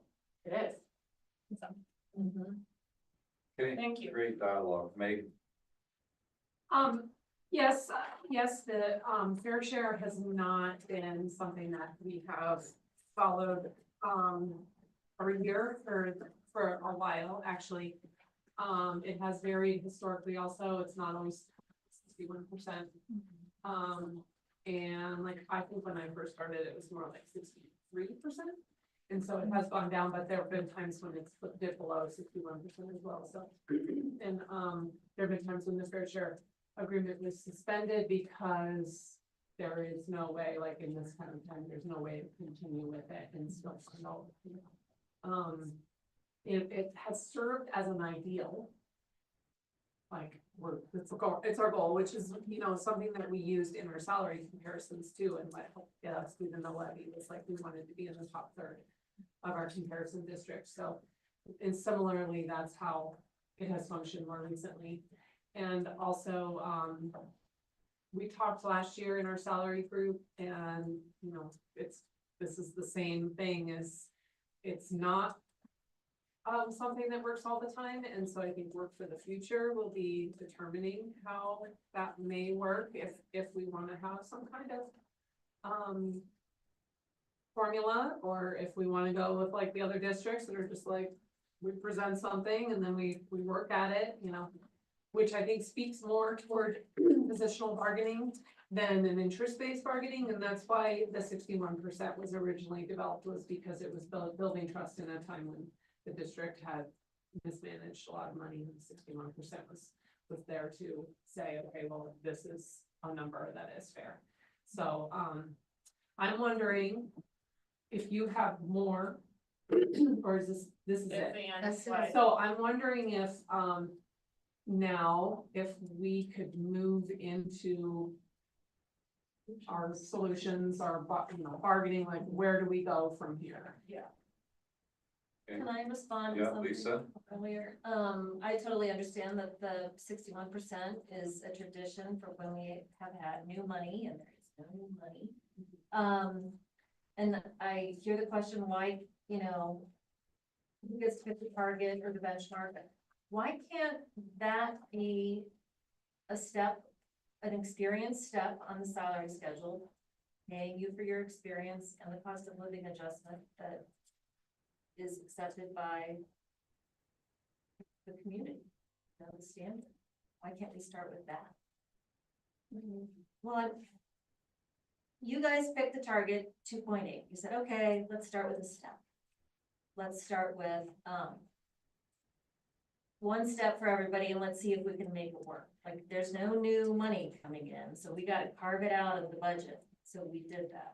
And then you asked the question, who does get to pick the target? You know, and Heather's saying, we feel like the target was given to us, and we thought we got to pick the target. Why can't we just say, the target is step increase for your experience plus an accepted cost of living adjustment percentage, which is almost what you're doing, but not quite. Plus insurance. Yeah.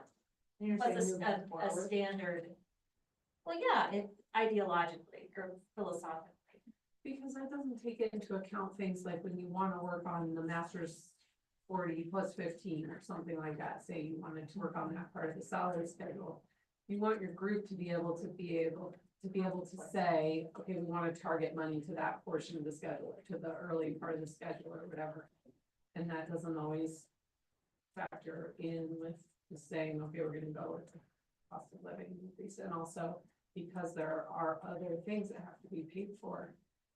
The cost of living just doesn't always mirror what we're getting from all of our other sources. Christy, you have something else? Yeah, So I think the intent is that in a year that we had to do a lot of really tough work, is that this was an attempt at trying to tell the story a different way for understanding. That's the intent is of it.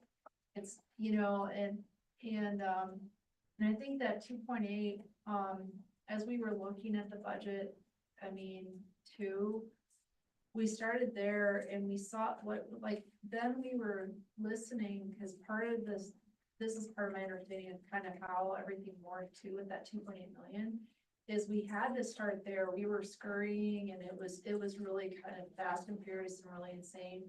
And then we started hearing from the IBB committees, the classified and certified and admin, and we were hearing, you know, from some of the committees that, you know, we don't want to have to cut positions, you know, and do that much cutting to be able to get that additional increase. And the 2.8 million was really, that really did turn into a number that we really were like pushing hard to get to, but we just couldn't get any further. So that's part of the story, that I wanted to share too on that.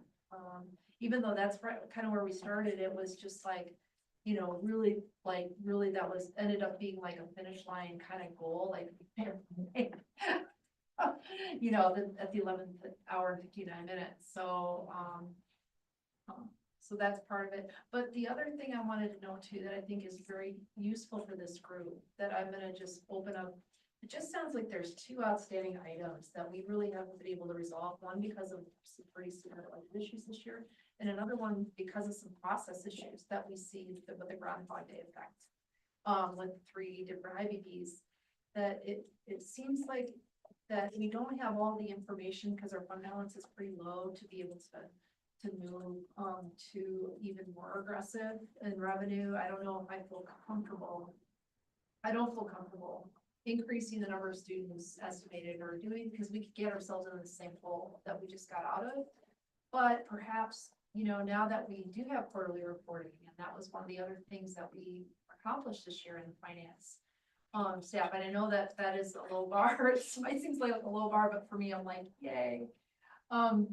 Is that maybe we can really figure out ways that we can continue to communicate as a group, and if there is some good news somewhere, that we can start to have conversations about what we can do. I mean, I don't want this to be like, this is really awful and this is the end of the story. I just, you know, I just kind of wonder for the budget reason, and then also to have conversations about how we can change this to something else that can work as far as what everybody feels comfortable with about how much money we have available. Because what I used to do in the negotiation committees that I worked with is that I would line out for them very transparently the revenue, all the revenue and where it's at. I would look also at expenditures and I would say, okay, we've got to add, you know, these expenses in, we've got utility cost increases, whatever. And this is what the bottom line looks like. And then we can have a conversation, and people might not agree with some of these decisions, but at least then it's pretty transparent. And it really does, because everything impacts salaries. But that's where it gets challenging. But I think that's why I think it's a bigger conversation than this. But I think that is an Eddie out, but I don't know who that would be. But I think that should probably happen before we meet for the next year, like for the next year for negotiations. So that's just a suggestion as far as how we can continue this conversation and hope for some better news.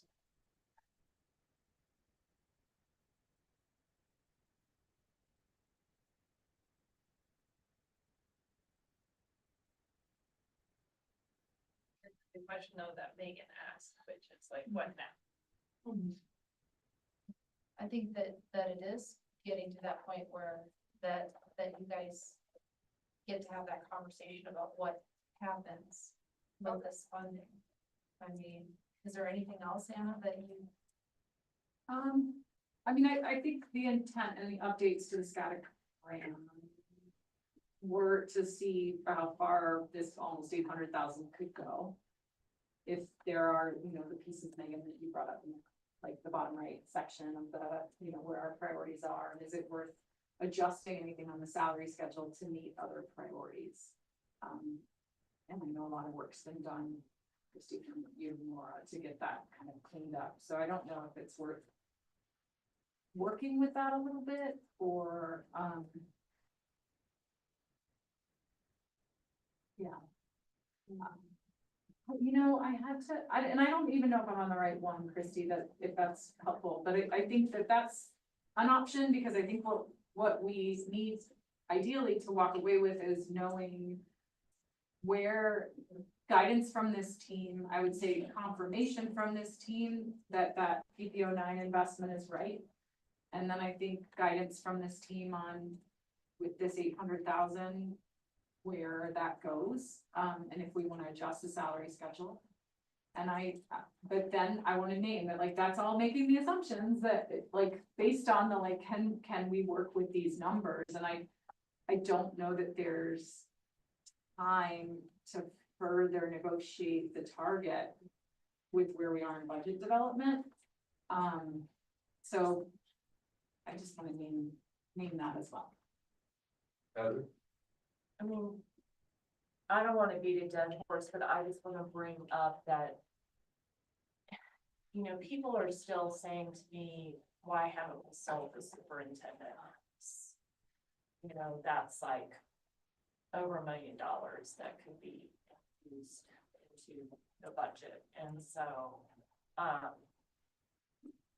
don't know how we get beyond that, you know, and maybe that's something that would have to be considered in the future. And I know that, like, you put out information with reasons why, like, the board and, you know, why people that, you know, have, I guess, the final say so are saying, no, we're not gonna do that. But considering what we're looking at right now, and it is the 11th hour, and we don't, I think, have time to continue to negotiate this, but we gotta figure something out that's going to make a difference in teachers' lives for this next year, because there are still things like that hanging out there that people do not understand why. So, thanks. Okay, Megan? We ran some numbers at lunch. For what it's worth. When we look at the amount of money that a first cell on our salary schedule makes from their monthly amount that they get on the salary schedule, so their, you know, total salary divided by 12, plus their benefit allowance from this year. That number was 55,000. Sorry, 5,577. 577. When we look at that same teacher and what would happen to them next year, so their cell they would be on and the benefit allowance they'd get next year, that number increases to 5,679. Okay. Can you just, So that's the- because you assume the step. Yeah, assuming And a then step, added the 10. assuming a step, Okay, and sorry. then adding Stay with you. 1081 at the Yeah, benefit allowance. okay. This is the third one. Plus benefits. But yeah, it includes the benefit allowance and the average yearly salary divided by 12. This is somebody on Can the. you write a little bigger? Yeah. Is there a bigger mark? Somebody I brought two bigers here. Yeah, those. Okay. Okay. Now, Christie has used a 1.8% step estimate as the amount of money it costs to fund a salary. The salary increases. Just by continuing the schedule and not infusing any additional money. We were looking at a 2.3% increase in inflationary number. So the difference between a 2.3% inflation and 1.8% is 0.5%.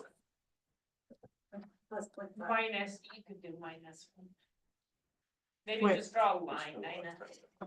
Above, so that it's different. I know, I mean, Minus 5, minus, or plus 0.5, plus 0.5, because that's what the difference. To get to 2.3. No, we'd be. Okay, so if we take the difference between those two numbers, 56.79 and 56.50, that's $29 a month. Okay. 50 per minute. No, sorry. 56.7, no, sorry. So if you take 56.79 and you multiply that by 99.5, which is the 5% less amount that we have, that we're saying is the difference 99.5? between inflation and what it costs to fund a salary schedule. 0.5%. 0.5%, yeah, so 2.3% minus 1.8%. So multiply the 56.79 times 0.995. Yeah. You get 56.50. That is, So that's the. that's the, will that help you guys, that's the spending time? Yes. Yeah. That's the spending, what is that? So that comes out with $29 less effectively than if we had gotten a 2.3% raise, which is Monthly, monthly. for the lowest. Yeah, which is I what. can't remember what that is. yeah, basically. Yeah, taking the difference So of basically saying we're 56.50 getting minus $29 a month less, Yes, because we're not matching inflation. not accounting for the reduction. So that's a total of $348 a year. So we calculated that a teacher. 48. Yeah. 348. That a teacher on the lowest step of the salary schedule would be effectively losing $348 per year, and that's not taking into account things like super high increase in like staff housing of something like 30%, something like that. Childcare. And staff housing is probably more utilized by people who are at that part of the salary schedule, and also increased costs of health insurance because everybody is going to have it, even though the district is still covering, we're gonna have higher deductibles, higher costs of the doctor, higher co-pays, whatever. So, and also, everything is still. We looked at somebody who would be toward the upper end of the schedule, but we did not total top end of the schedule. And their same number would be a $44 a month or $530. Say that number again. $44 a month. 530 per year. So that's the amount of money that we calculated as being essentially lost by our staff on the lowest and on, not the highest, but like a higher part of the schedule. Because of inflation. Even though they're gonna make more next year, their buying power is less because of inflation. So we wanna look at that kind of like, what can we get for our teachers, for our constituents, that would be something equivalent to that? Because and we don't have the money. How can we make this up to our teachers? Because essentially our teachers are going to be taking a pay cut because of inflationary pressures next year. Their money is not gonna go as far. So that's what we'd like to talk about, is ideas that people may have that can help chip away at that for our staff. And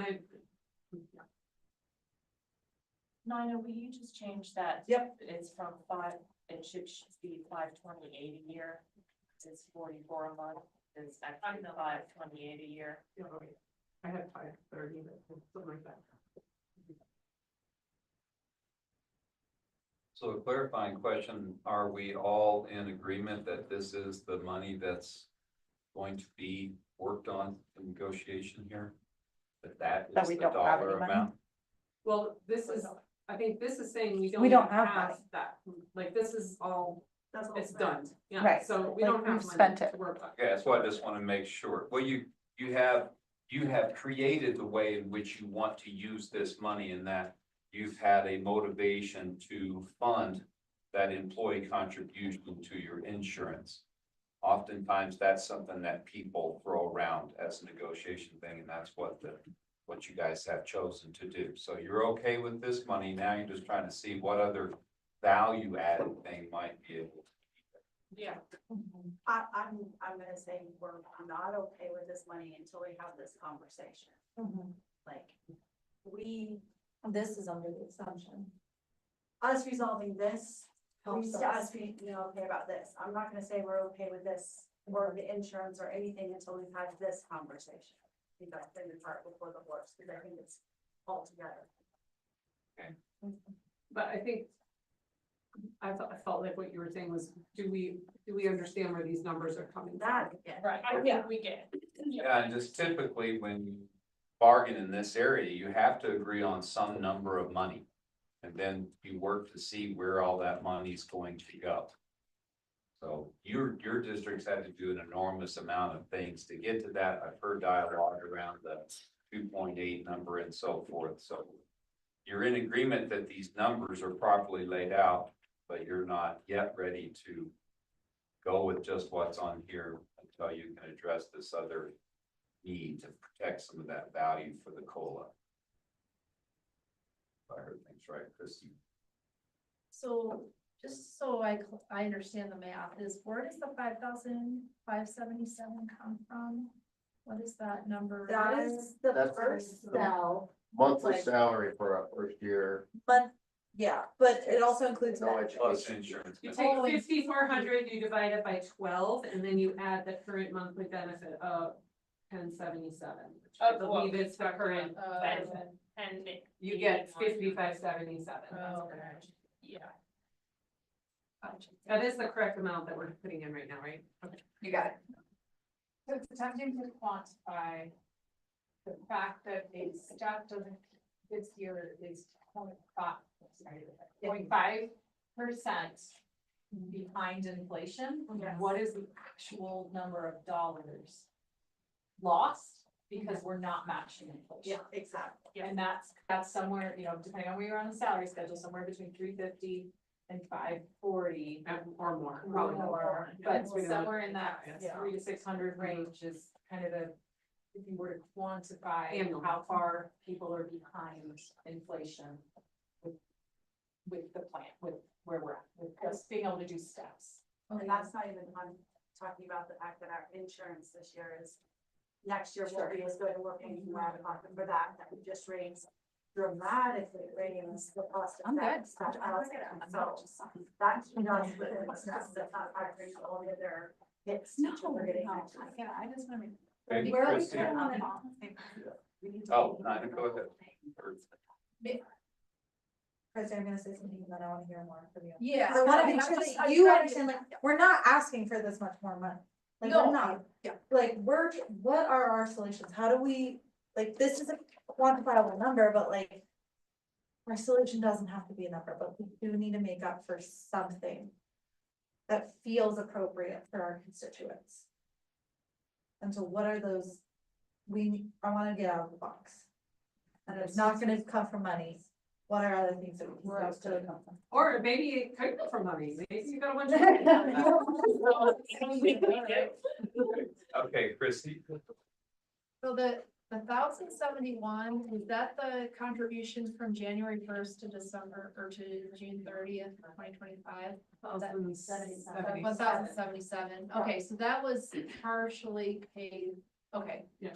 I understand, because the original was the 875, and then we used the secure rural schools funding to help increase that, or that, okay. And then, so the 5,679. That's next year when they get their step. That would be that same teacher, they moved up a year on their salary schedule, they didn't get any more education, they just got one more year, and adding the 1081. I get different numbers on the right when I do it. I get $26 a month, and I don't know if that counts for repairs. I mean, that's 20, it's gonna be It's the same. Like, $30 less than what we have up there. $300 to $600. Yeah. I think it's just like a ballpark for us to like conceptualize. The amount of money. Yeah, gotcha. Because we're gonna hear from our constituents, and they're gonna say, thank you for getting this health insurance, but we have less money. You took Or away your our money. teacher housing, the cost of teacher housing just went up so drastically, like, I don't even know how people are living. So, earlier today, I'm sorry, you talked about having, us possibly break out or something? Is that- Now, it's And I'm about- wondering if, you know, we haven't used this process a lot, but like if we could perhaps do some kind of like straw committee work, like maybe some real targeted, let's get together in some mixed groups, so not just teachers and admin, like a mixed group of maybe They, two or they three need to be groups. mixed groups. Let's start, That- what are some ideas? Brainstorm. 10 minutes, 15 minutes, whatever, bring it back, or I'm not, we haven't used straw design that much, so maybe that, we used it a lot for the PTO, or PTO, a couple of years ago, but, we haven't much used it as a problem solving kind of solution in, especially in one day. But I know it's designed to do that, and maybe you could. Well, maybe there's a it's place for easy that. to sit here and go around the table and have people throw out options and go around until we run out. It's also another thing just to split into groups and build some options and then bring those back to the team and let the team try to evaluate those options that are there.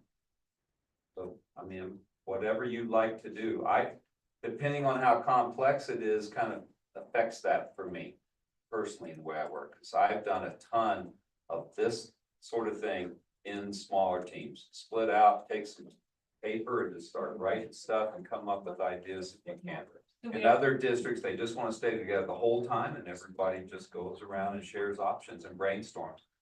So I'm keen for either one. Christie? Oh, I'm sorry. Okay, Heather? I mean, I'm just looking at the time, and I think we have some ideas in mind.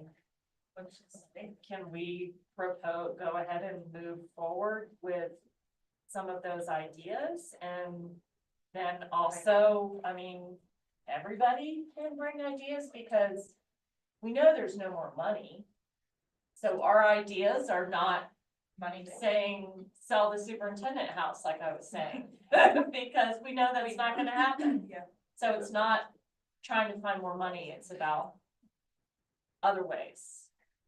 And your motivation here is to try to make up for the loss of income in some sort of a different way Yeah.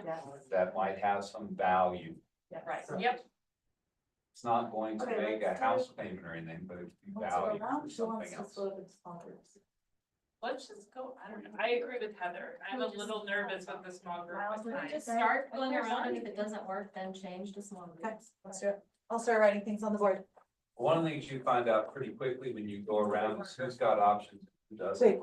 And so it might save you from splitting up into groups and everybody just sitting there staring at each other in one group, while one group might have a whole bunch.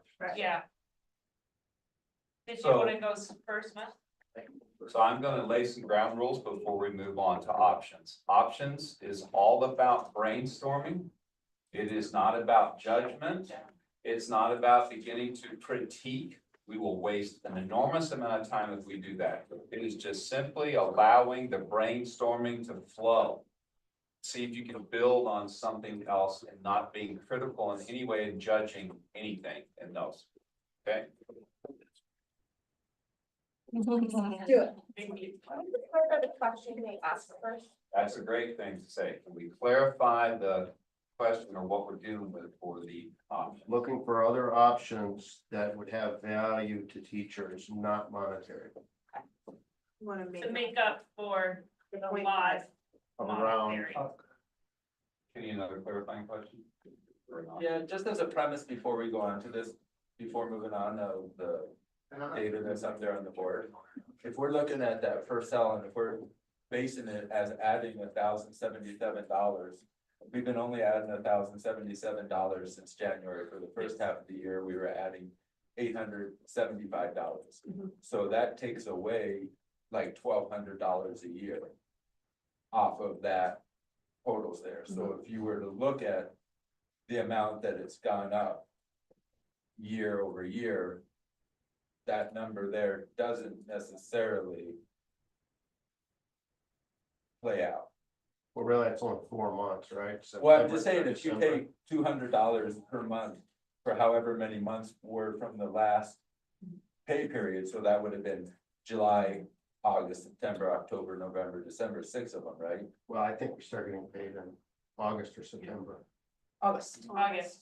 So it's August, September, October, November, December, that's 5 months. Yeah. At $200 less than what that's saying, so those would be $1,000 a year less. And I'm not taking away that, and I still think there should be something more done if possible to benefit the teachers, but I just don't think those numbers then hold for what's being compared there. Like, try to clarify. I think I'm the only one with the card up. Yep. I think what you're trying to say is that 0.995 is, related to the cost of living adjustment from, over 12 months, the previous 12 months. And in order to use that number, you think the 5,577 number should be decreased to what it was actually Correct. in August of 2024. I'm just saying for the year, if you take that whole year, it wouldn't have averaged out as 55.77 per month. It would have averaged out as $1,085 less than that is what it would come to.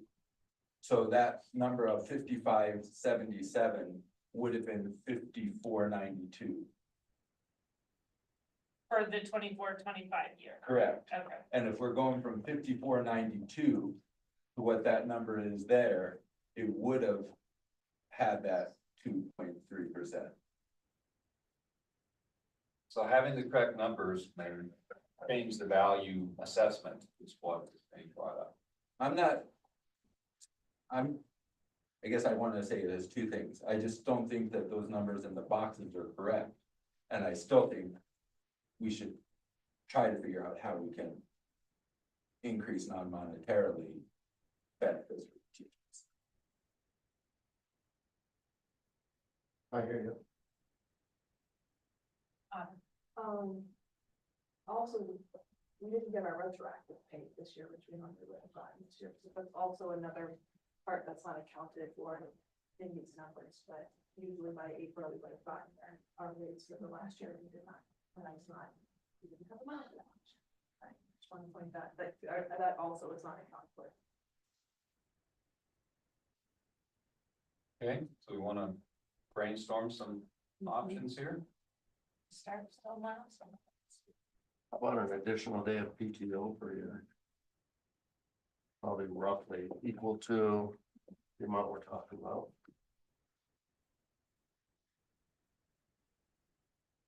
Hey, which way do you want to go, left or right? Hey, Anna.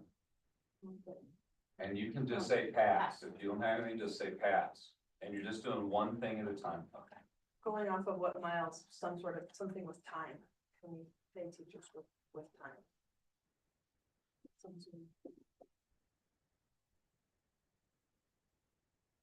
Okay. Off of what Autumn said, possibly ERW time. Okay. Going over time, taking a PD day and making it a non-work day.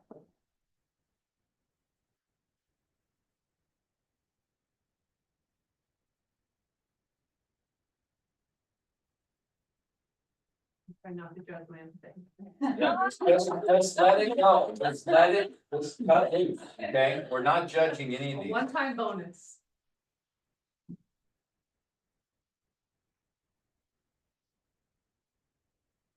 Shorter school day.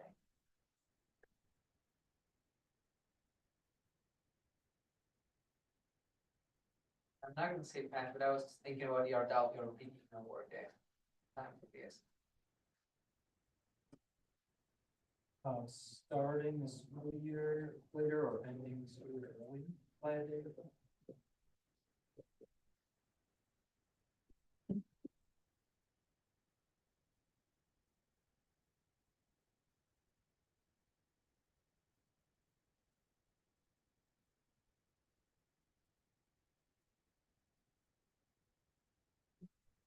Four-day work week.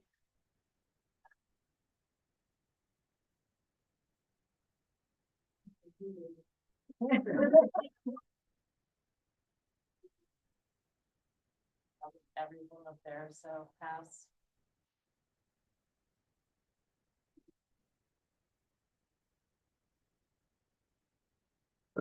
I mean, look at it, not everything. There's some bad things, but it seems pretty listed about it.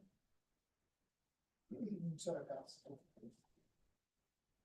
I would just maybe, kind of put a check mark by maybe a bonus, one-time bonus, but not at this point in time. We could just maybe revisit that, looking at the fall, looking at our enrollment, seeing if there is anything positive that comes up. Continuing the conversation for, eventually statistically, there's gonna be some good news. Jeez. Statistic. Nothing to write. Yeah. Are we going around another time or should I just say one? Yeah, we're gonna go around until we're exhausted. Possible different carryover on PTO days, instead of like you only get to go forward with.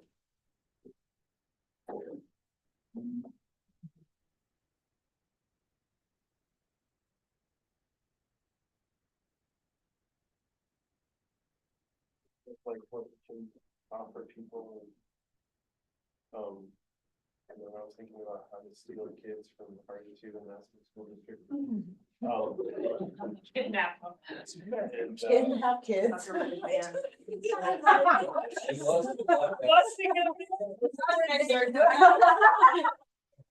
Airport. But this is probably against American church. Free lunch for teachers. Yes. Cafeteria.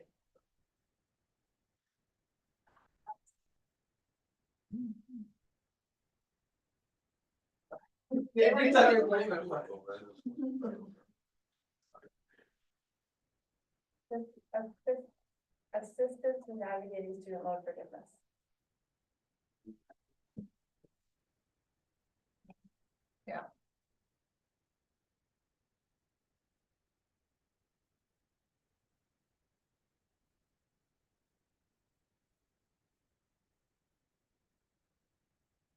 Plus one to that, we can. Thank you. About increase the payout of unused PTO when you retire.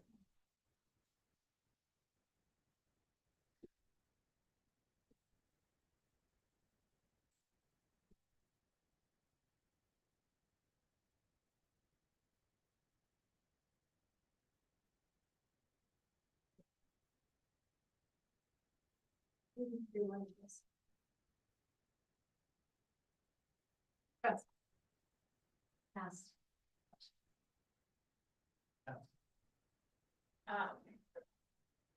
Different retirement. Like bonuses or incentive packages. Like I'm thinking of some people in my school who are waiting until they get to the magical number to where the district has honored a special retirement, changing that magic number, lowering it. To still get the same benefit.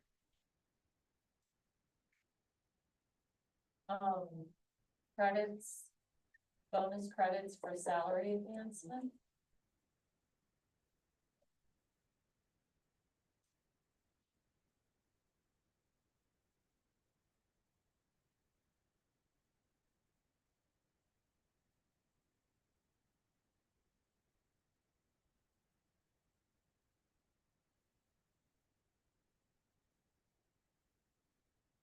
Similar to what Miles was saying about increased payout of PTO upon retirement, but also what about a payout for PTO days not used to encourage people not to use as much.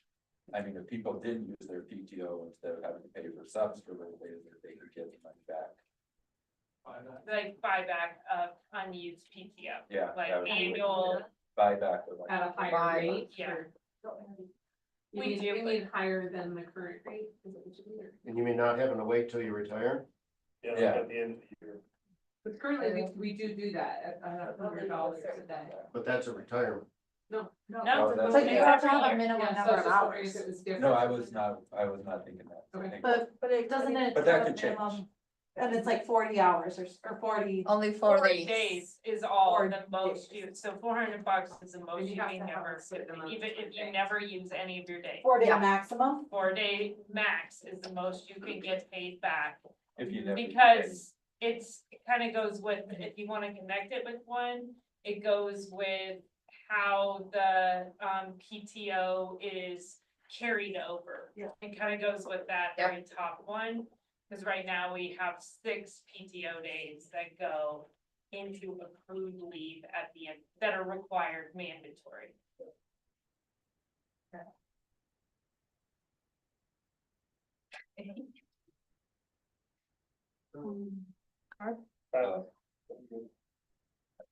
Similar to my other one, but instead of navigating para and how to get your highest average salary, led by Penny and Amy Graphic.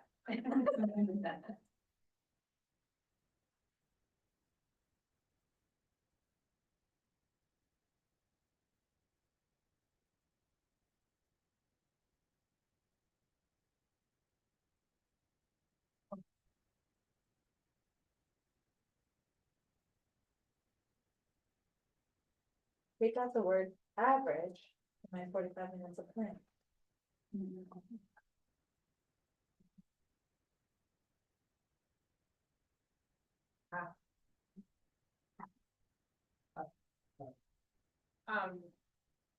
With para, you can buy years. Some sort of system to, like, financial system to assist with buying years. For the district.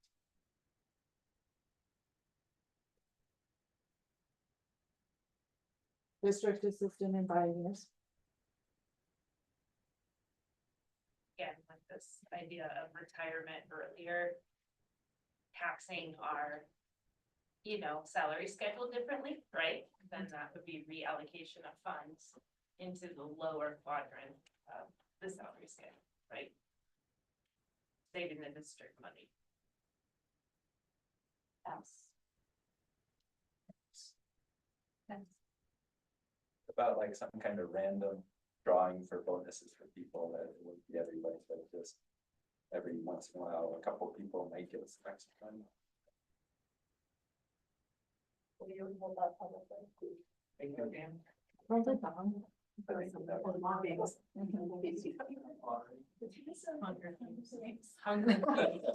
No, that's judgment. I know, I said it and then I was like, oh. I'm just over here volunteering. Yeah, what is this? Your What's volunteers that? is trivia. No, it's it.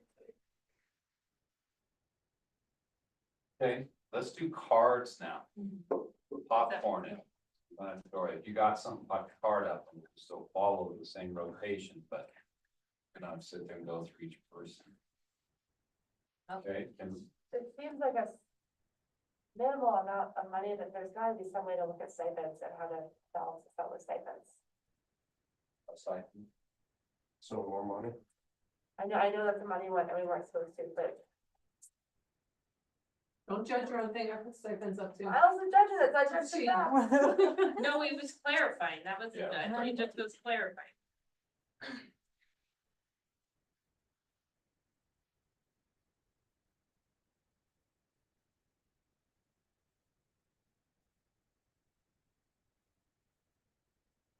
Teachers get to catch a ride on the bus to get to work. With the bus? Some bus. Like School bus? school bus or rafta bus? I'm not. The Take a bus, a details, bus. she just. said I'll do what- rafta bus. Rafta bus. Please count it rafta bus. I mean, I know that's money, so, Yeah. Well, I mean, Aspen does like a bus, like a school bus, that you can ride up to Aspen for, yeah, it leaves it. I was thinking it wasn't the same. But you get free ride on it. Drive through Aspen. Traffic. Oh. Oh, it's just I just It's just a popped up. photo. Oh, that's right, recording. Cardi. I think we got it. I think that's this.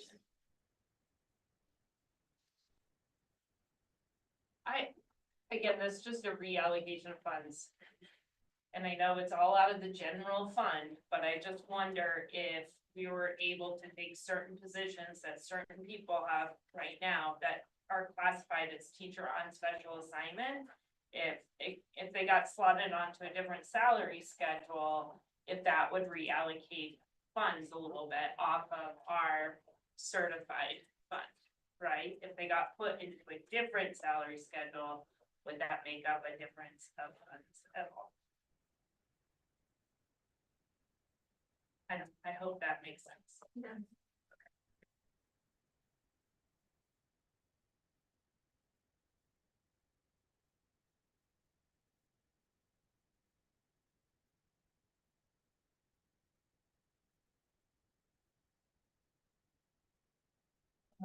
Clarifier, would those days be furlough days? Is that what furlough days are? No. No, No, that's, they send you home and don't pay you. Okay, no, I don't recommend those. They don't look for limits. Yeah. Rural administrators reallocate that money. That sounds great. Now what, Rusty, Sasha, Vern? Smack talk right there. So now, how are we gonna evaluate these, right? We have to evaluate them. So what is the criteria that we can utilize here to evaluate these? Got it? Cost money, yeah. Right, but I mean, what is a motivation to choose one over another? What would be your criteria to say, hey, this one is worth more than this one? Or this one is a better option than another option? Can we do like, first, second, and third and give everybody markers and they put number 1, 2, and 3? That is a fine process to do. I'm just curious, are you gonna come up with any rationale as to why one thing is better than another? Well, that's why I think it's money. I agree. Because if the cost, we know we don't have the money, so we know if it's gonna cost money. we go on the list. Okay, that's one, so we can say Feasibility. cost. What we think is most feasible. And maybe that would be cost in the short term versus cost in the long term. Is there anything on the business expense? And I think that has to include human resource cost. How much time does it take to set this stuff up? I think that's a good one, when we're talking about like the workload on HR and the workload on finance already. And redo research. And like, if there's something that's gonna be like a big process that those two departments have to implement, I think that's a good one, Lisa. How would we say it? Human resource. Process Yeah, time. HR costs. I just said impact on HR. That's Finance. And I finance. think the other thing that, impact on student achievement. Okay. And I think feasibility too, because if we're looking at like shortening days or something like that, of the school year, the high school is already on the edge of as close as we can get to having enough contact hours. And I think that's why we try to like focus for a PD days, or stuff like that, or non-contact students. But that's definitely valid. But the one that was talking about the school day a year, a day or two length of the school year. Yeah. So that, Fair. once Yeah. we get to crossing two out. Just a quick question on that, just clarifying question. Could that one day come at the start of the year when it's like teacher work days, would that be like a day that we would move from there? I would say then you're Does that- punishing us, taking a workday away from us. I would say we would consider a professional development day. So how there's like 5 and Yeah, like that's 2.5 are teacher workroom. So maybe time. Good impact on your teacher Just clarify. daily duties. I think he was just a clerk. Yeah. I think it should impact most or all of this teachers, like, I think some of these ideas. Some people have student loans, some people don't, some Yeah. people have this, some people don't, like. Bigger impact on. Biggest impact staff. on most of the Grade is staff. good for the greatest. Yeah. Yeah. I should say on all staff, not everyone. Okay, Kendall, find something. Impact on families, Which families do you, our community families. it's like not teacher families? Student I mean, and just teacher families, any day that we don't have schools, that you need childcare for. So is that impact on student achievement or separate from? I think it's separate as well. The financial impact on families.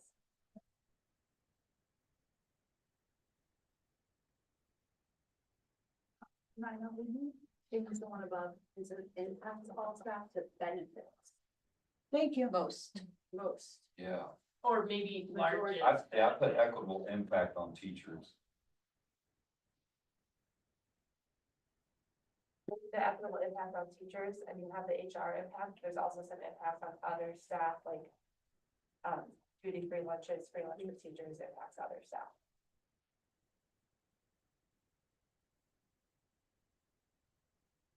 Classified staff.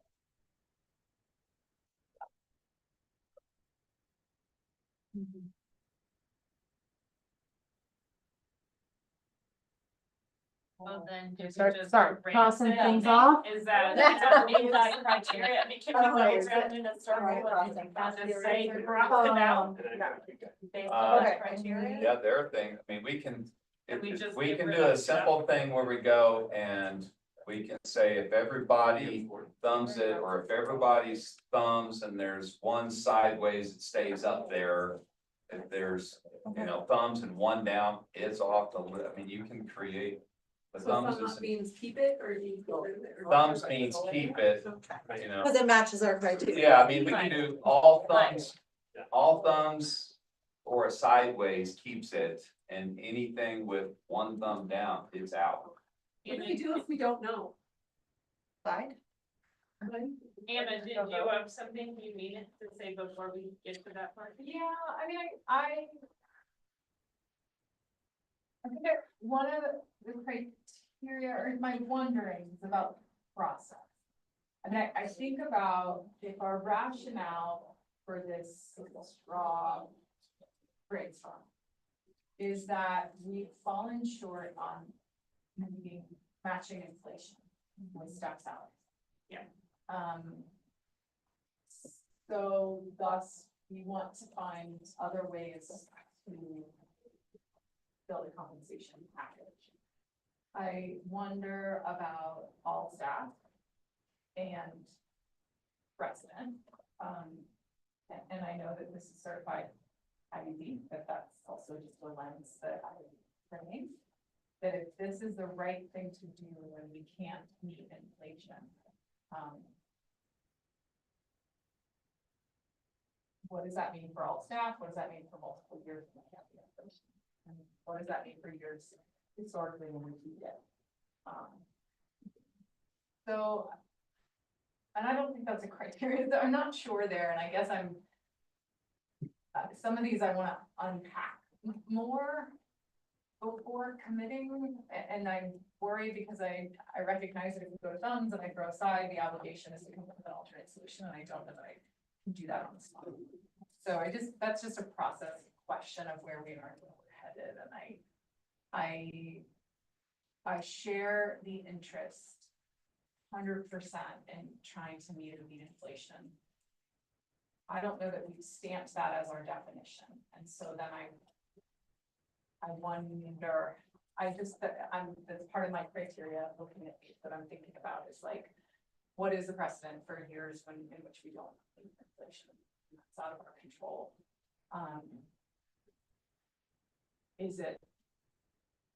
I don't know, that's very inarticulate, but I'm just grappling with process and assumptions and interests and kind of where we're landing.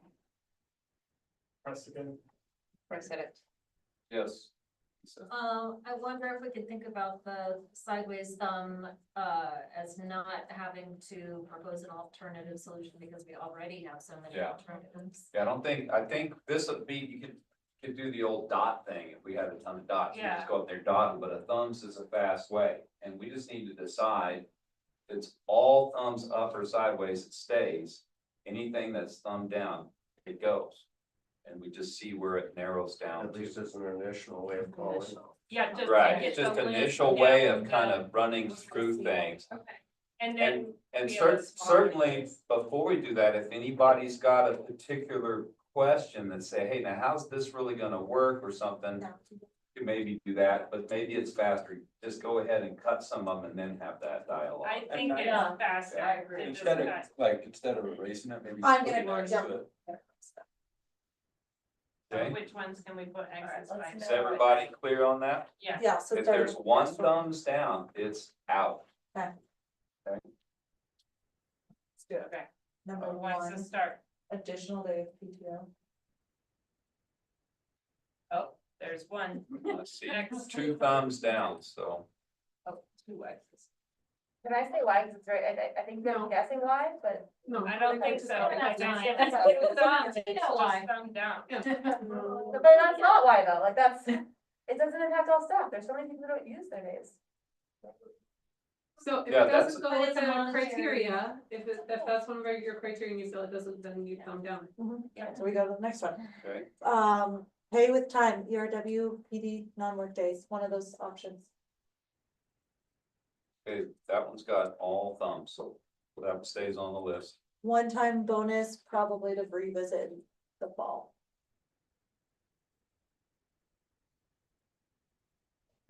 Thumb down. We have thumb down. Multiple downs. Short school day. That's down. Changing the school year length by a day or two. Thumbs down. 4-day work weeks, Thumbs down. free lunch for teachers.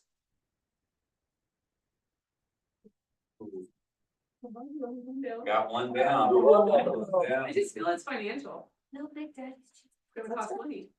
Assistance with student loan forgiveness and our para. Yeah, down. You're down. District assistance in buying years for para.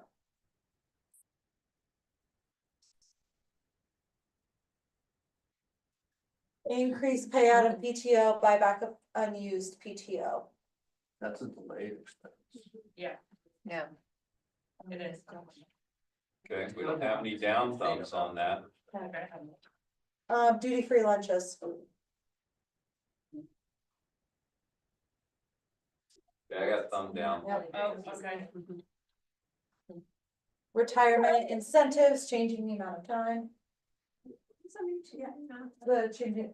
Bring in the number of years required, maybe To lower. get the, like, incentive, like right now, people, I know at my school are waiting to hit that magic 25 because they get a special incentive. If we lower that. No, it's 15 in the district. Yeah, whatever that number is, there we go. You can't change. Okay, thumb down. Bonuses for salary advancement, Bonus credits. bonus credit. Sorry. That means.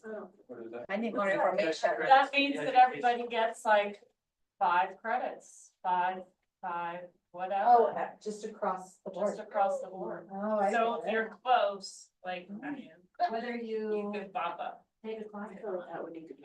Yeah. So we just give everyone 5 credits. Yeah. Extra credit. That's like it. Thumbs are down.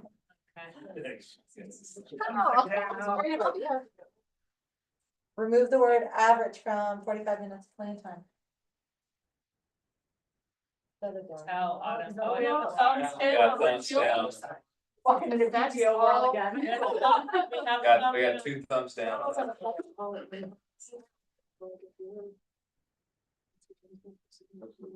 Random bonuses. Yeah, the random bonus drawing. It had massive downward thumbs.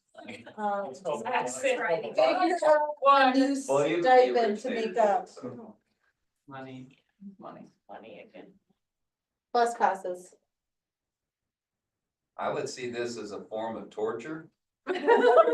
Have any teachers not doing a good job, they get to ride on the bus with the kids.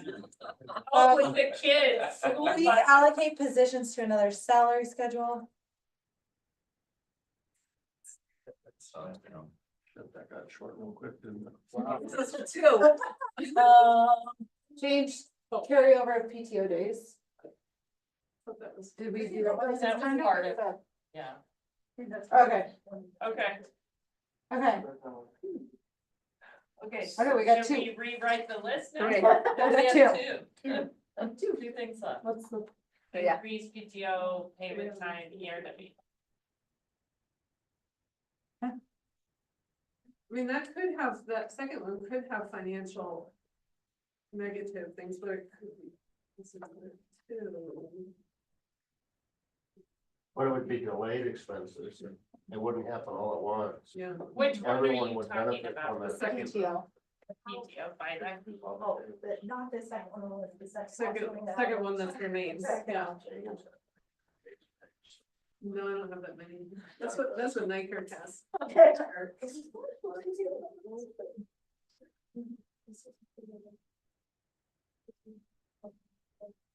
so what now? We got two. We got it down So to we gotta- two, what now?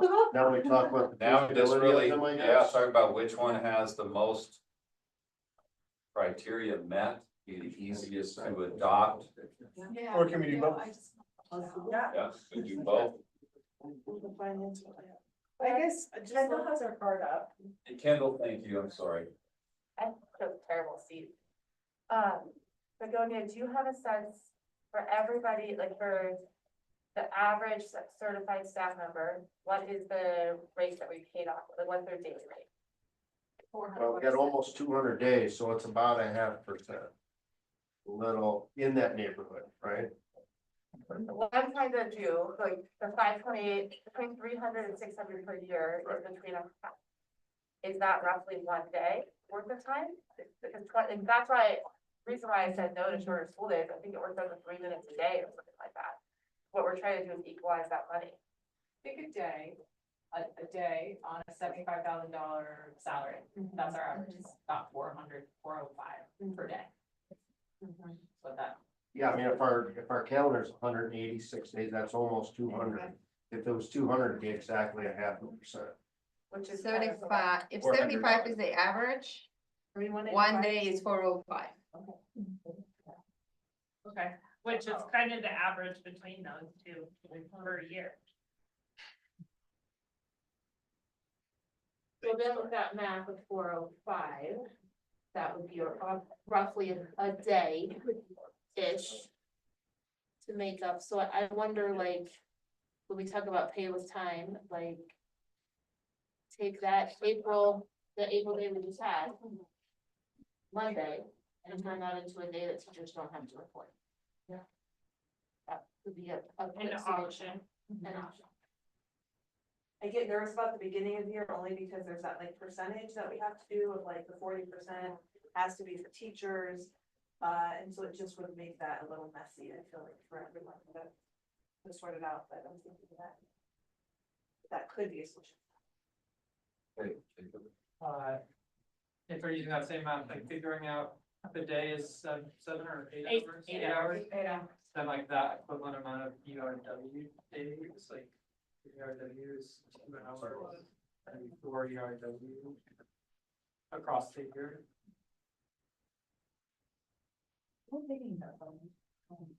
Yeah, I'm sorry, I can't watch cards and jot, so I can barely type, so. Okay, so Jacob, so Alicia, then Nina. I think to piggyback off of what Jacob just said, if we did do ERWs, I think we'd get the fringe benefit of maybe less, need from parents of young kids having to pay for some service for their kids during ERW. If they don't have to report for ERW, they can just take care of their own kids.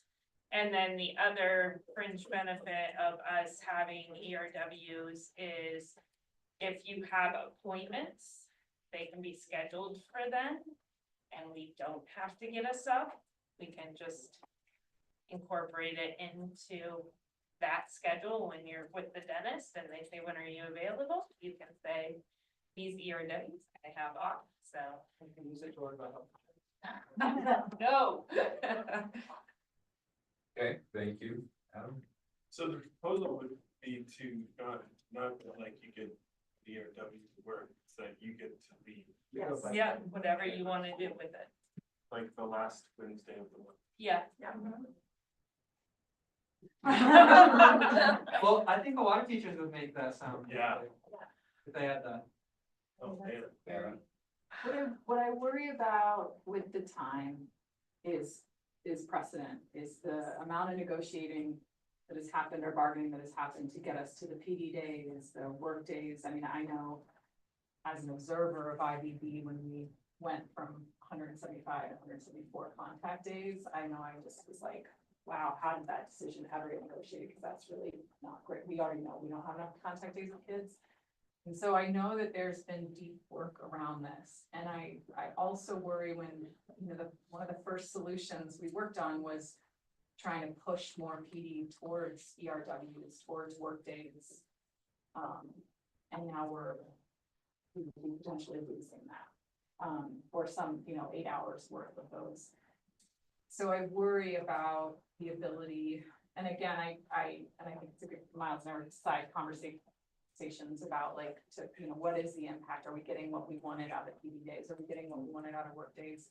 Are we getting what we wanted out of ERWs? I mean, I've seen the surveys on ERWs. I would say the vast majority are positive in terms of use of time. We look at them every week, or at least the district ones.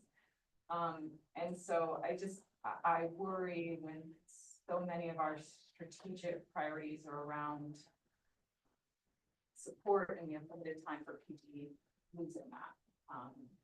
And again, I also worry about like the precedent of bargaining contract hours, when we can't match inflation.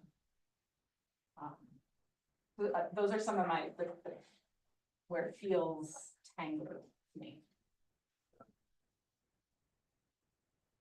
Yes, Adam.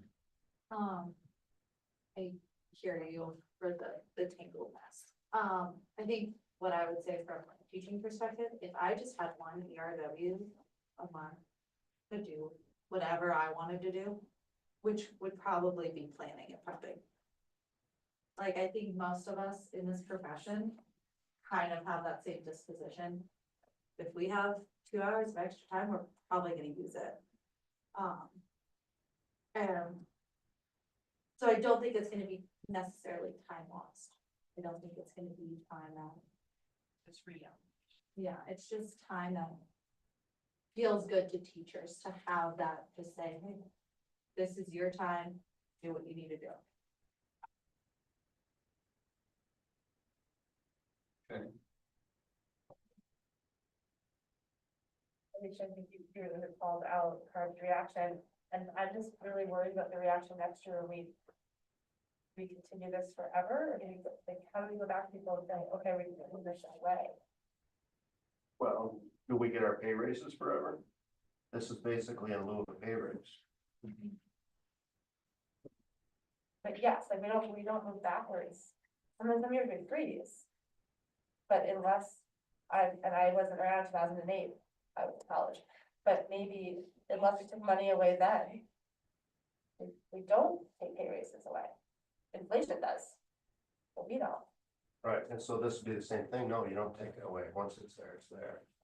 We did take money away then, essentially we took time away because we reduced the staff of the calendar, right, a day. Okay, let's go, Miles. You know, and I hear everything you said, Hannah, but picture this. The month of May, when your teachers are overwhelmed and struggling just to see the end of the tunnel. No ERAs the month of May, as an example. ERWs. Yeah, ERWs. And every teacher can say, I feel overwhelmed, But I get an extra couple hours this week. For this whole month, I get an extra hour and a half. Whatever it is. I mean, that's a lot of goodwill, I would think, towards teachers. Yeah, that's just an option. I mean, that's just, Okay. I think too, like, echoing what you said, Anna, like, we wanna make sure we're not impacting like, what we've already, the contract days we're being paid, like, we got, like, I think, we're not like, let's just take a day away. Looking at those pieces, also not wanting to impact families, I think was a great point, whoever brought that up, where the parents are already making plans for their students on that time, how would that be a way? to really good plan. Okay, I apologize. I know these are not ordered. So many went up all at once. So I got Stephanie. We touched on it a little bit, but we had a whole subcommittee that was talking about consistency in the classroom. And if we have these ERWs where teachers could better plan their doctor's appointments, dentist appointments, kids' doctor's appointments, you would have a less usage rate for subs, hopefully. And you'd have the ability to encourage people to go down to Grand River because they have that time to travel. Right now, if somebody wants to go and do something at Grand River, they're taking a whole day when it's a 35-minute appointment because of the travel time. So I think it could have benefits in other areas by giving teachers 2 hours 4 times a year. Okay, thank you. Adam? You good? Okay, Kenny? I'm trying to understand if I remember correctly or not, so it's difficult, it seems lately. When we talked about reworking calendar and professional development days, didn't we weren't we for a while saying we're gonna have whole days to do PD, and then we sort of got rid of that and are going back to our early release Wednesday model? And if that's the case, it seems like that would be a significant dent in the PD throughout the year if you were to take 4 of those away from the whole thing. But I do like Miles's idea of at the end of the year where it's less PD driven, maybe that end of the year when all those other things are piled up. And it seems like that could possibly be a better way if you were looking at taking those days as less impactful on instruction. Okay, next I got Alicia. I just wanna say, like, right now, this kind of is happening per building. There are certain principals, depending on who you have, that ERWs, you might get a gift of time. And it just does happen, and sometimes it's based on different decisions, like Lindsay, for us, the last 2 ERWs were ours, like this. And it was because of the allocation of time on Monday from her with us. And so I don't know, I just feel like we're already kind of creatively doing this per building when all we're asking is that kind of creative solutions are equitable. That's all we're asking, is that instead of it being determined by a principal who I felt like Lindsay really made like that call based on like what her staff was illustrating that they needed, just like Miles is saying right now, like we're all really burnt. And she can feel the morale, it's really low. And then she can make the justification because how she spent Monday. All we're asking with this ask with ERWs is that that is equitable and that it isn't just per your principal trying to do this based on staff needs. Thank you, Alicia. Heather? It already came up that I think that taking into consideration that we're not getting a retroactive pay raise, which I think all of us in this room really clearly understand that I'm been very surprised the last few weeks, the number of people that have approached me that think that that is still a possibility for this year. And so I think we could, this is a high value item that we don't have to set a precedent. And I mean, we can say this is for the 25-26 school year. And we can talk about it again. In the next year's budget. Okay, thank you, Jason. I agree that staff is. Not there. I will relay from BMS's perspective, this is also outdoor egg time. And so ERWs in the month of May, one of our grade levels will not. So while 8th grade, was in the fall, get all of them. So it's just a thought that we're not hitting everybody, so if we're gonna cross the board district wide. Just think like if there's other buildings that do not have, that have outdoor ed in May, you'd be like, well, this is the time of. Okay. Something else. Well, since it's not, there's not like any centralized activity going on and the district led ERWs are all at the same time, like, and I had the same thought, Jason, that we kind of need our May ones because we plan graduation together as staff. So they're very valuable right now, but that could also be a solution where it's like, okay, we didn't get the bonus. The bonus is next year, all the administrators get 3 or 4 and BLT gets to pay when they are, you know? And so it could be, it doesn't have to, I don't think, be consistent across the district. If you knew at the beginning of the year which days, then you could plan your appointments or whatever. Yeah. And then that would also kind of be a way to just say, it's just for now, it's not forever. Yeah.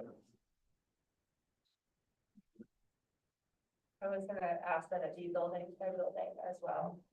That's pretty well covered. My other thought, looking at the CBA, it had ERW stipulated 90 minutes, but I think if we went to short 70 or 75 minutes, consistent with those, would be a different option. That would also be the same number of minutes. I don't know what you feel. My reason for thinking for going that way is it does get tricky sometimes, but it's like we haven't been together as a whole staff in a couple of weeks, between different PRWs and conferences, and work hard time. And there is, like, sometimes you lose that sense of, there is, we want to come together and celebrate or be together for. I have a clarification, you're saying shortening for the 3 that are building owned, not for the district one. Or you saying? When I read the CPA, I mean, it says 90, and when I was just doing how many minutes, it's 8 hours. How many would you need to do 20 minutes? So I haven't gotten that far in it. Okay.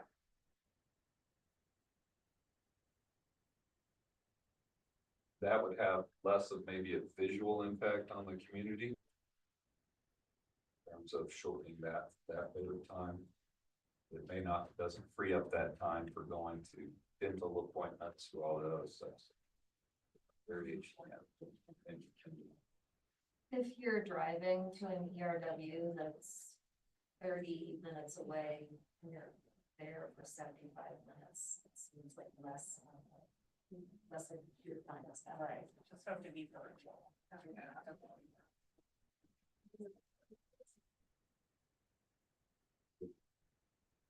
We share that point, Lisa, and a lot of them are virtual, and a lot of the questions we've gotten from like adult learners is it feels short already, can we extend it or have like a full half day or like to get into planning time? So just worry that, I'm sorry, can we clarify, are we talking about the district or the other 3? We haven't clarified. We haven't, Okay, just ERWs in general. and I don't think we need necessarily like a 75 minutes, but like if it's like a session where you're planning that time, feels hard to get into, like. I don't know, 15 minutes would like make a great difference, but I think it's just. In terms of sharing, like it's hard and it's short.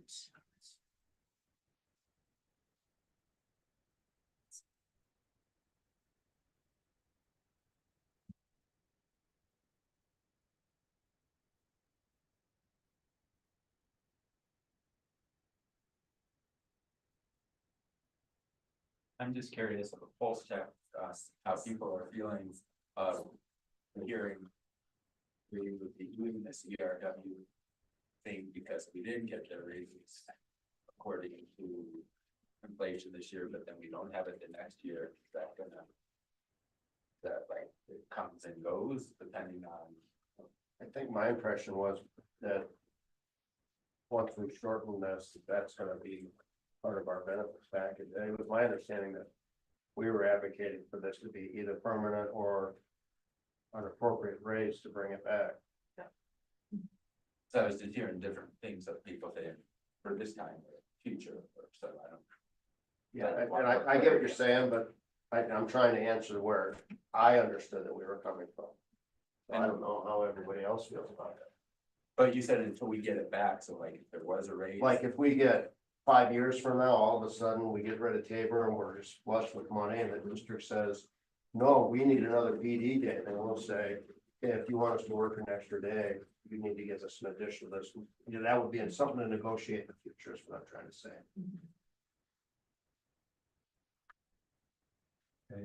We should. Just going with that though, I feel like if this is just gonna get a thumbs down and it's like, we're not gonna get anything, or I'm just gonna get it for next year, I would much rather let's revisit this next year and go with it for next year versus we're not gonna get anything. Like this is like, if it's. Just an FYI, next year's budget forecast is worse than this year's. I'm just saying though, personally, like, I know that's short versus long term. I just personally wonder if the harder conversations maybe could be put off for not the 11th hour, right? Versus like if those kind of like rehashing where it feels nebulous, or we're here now and this is it, you know, like this is our days that we got off.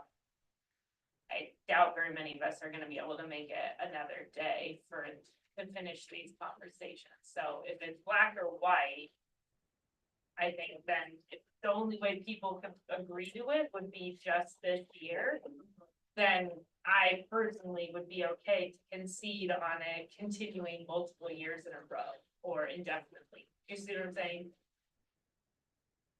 So just a process question from the CBA.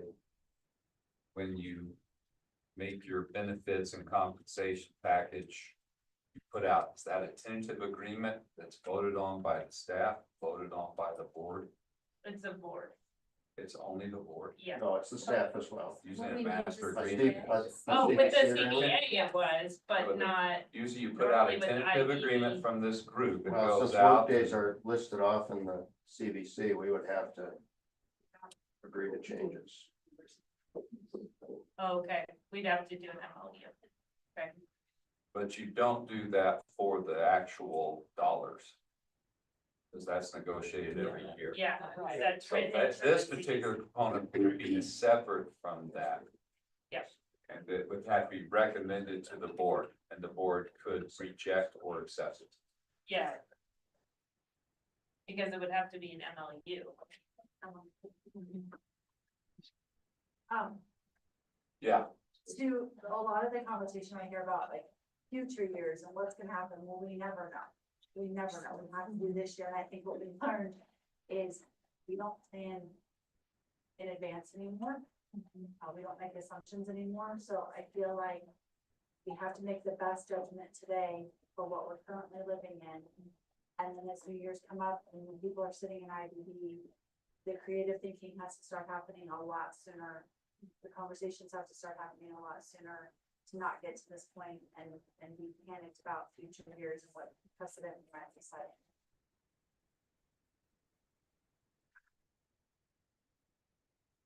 so, yeah, go ahead, Miles. Going back to like the option of a whole PD day, maybe we take 2 half PD days, so you still get significant usage of that time, say 4 hours at a shot. But then you're letting your teachers go at lunchtime on those PD days twice. Maybe another option. Wait, let's go there again. So take that 8 hours and apply it to 2 separate PD days. like this past Monday, maybe we only work till noon that day. That's what it was. Instead of a work day, then you go home. I was in the building till 4 o'clock, and I don't think there was any expectation we were leaving early. I don't think that. Oh, but you- like- Yeah. I guess I just tell my staff they can work where they want to. Well, so then there's. This is where what I said is true. It But we depends wanna on say, which building Let you're them go in. home and they don't have to work wherever they are. They get the day off, half the day. See what I'm saying? If you just look at the morning, you guys. So, I'm just throwing out another option. Yeah, so take the morning for PD and give it the afternoon off twice. I mean, I'm just throwing out more options. Or could it just be up to building leaders to decide how to use 8 hours to give back to their staff? Instead of it always having to be a ERW, or could it be like, okay, so some of these, I'm gonna say you can go home at lunch, or We would have to be really careful with the, I mean, I like that idea, but it would then become level specific, because your work days for grading are our PD days. Our work days are your PD days, so we would definitely have to go level specific if we did that, except for the April day. Is that the only one that we? No, and that's the beginning of the school year too.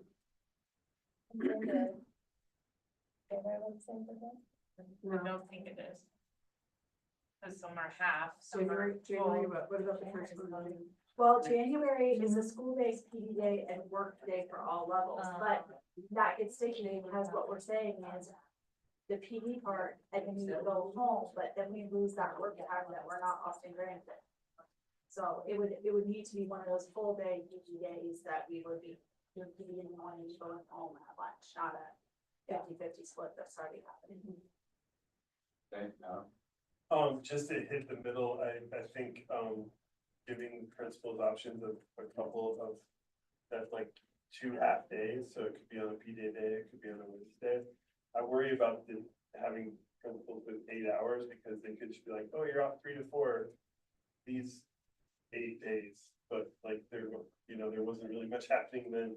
It just feels like that half day chunk is something you can sink your teeth into. Yes. As opposed to just like an hour here and an hour there. Right. So, Okay. I like the idea of like, 2 half days.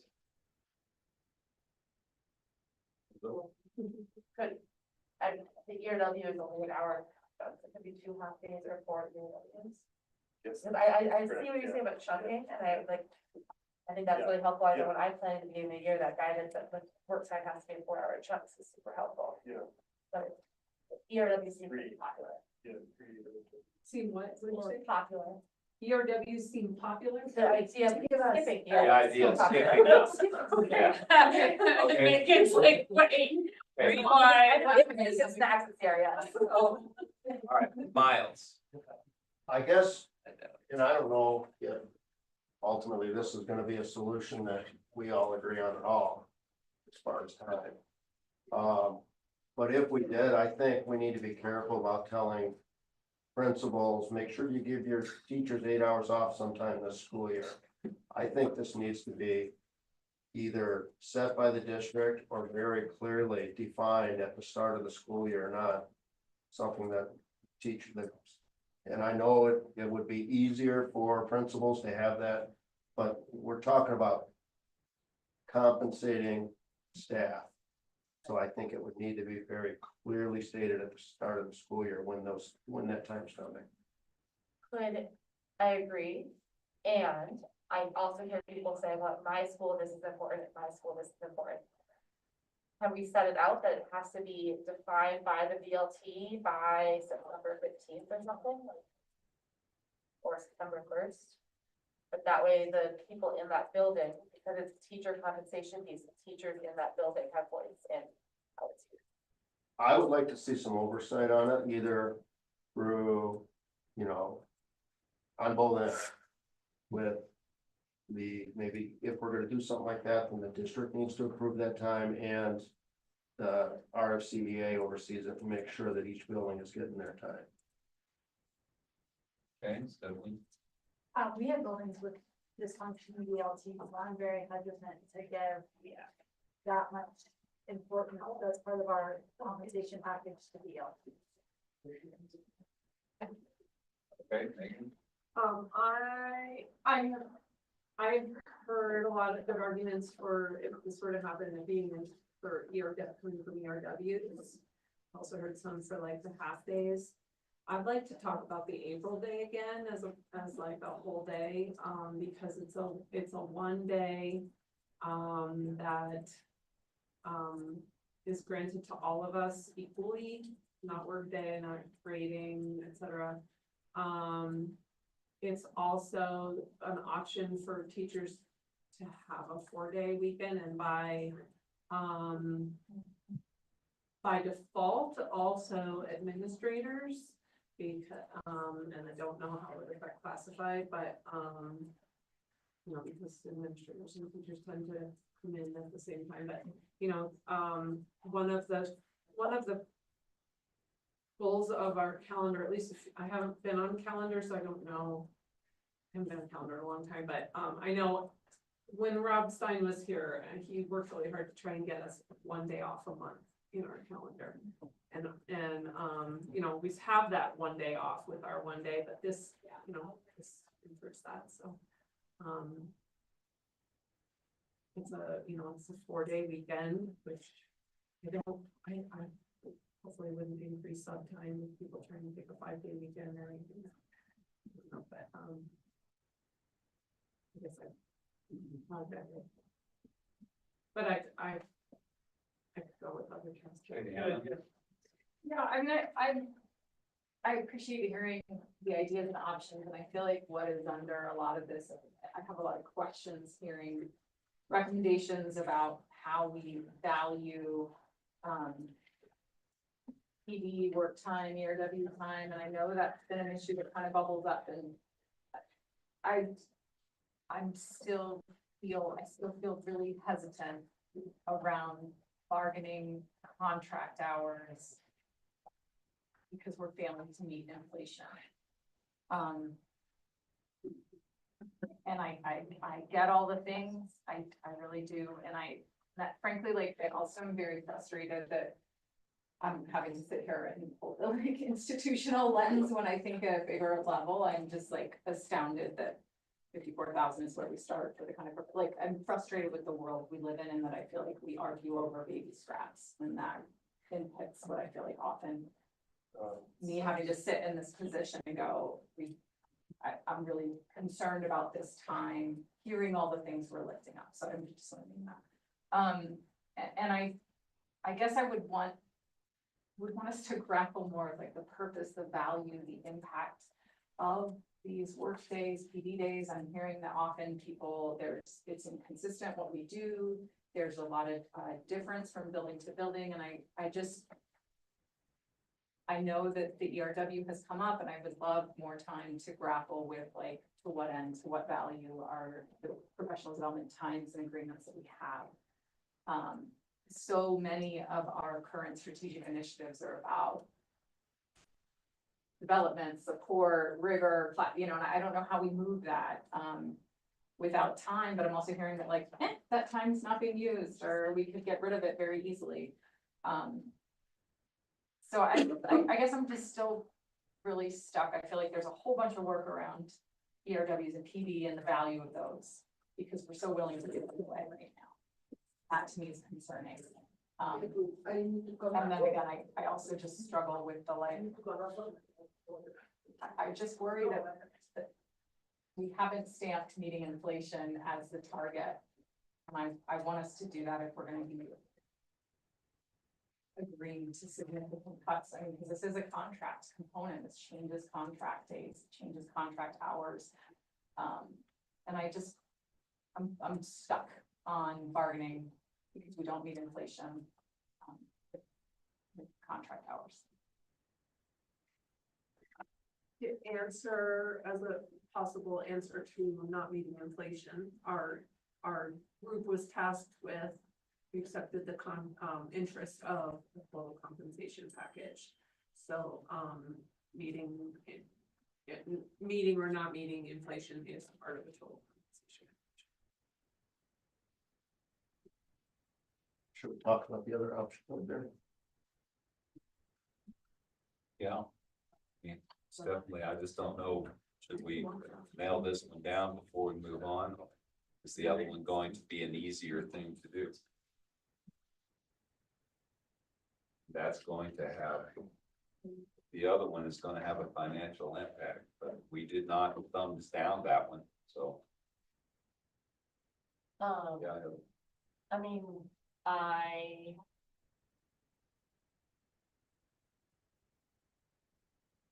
would probably thumbs down the second one, because some people don't have, like, they use all their PTO. I mean, I know I didn't, so I'm still willing to talk about it, but as far as having a broad impact,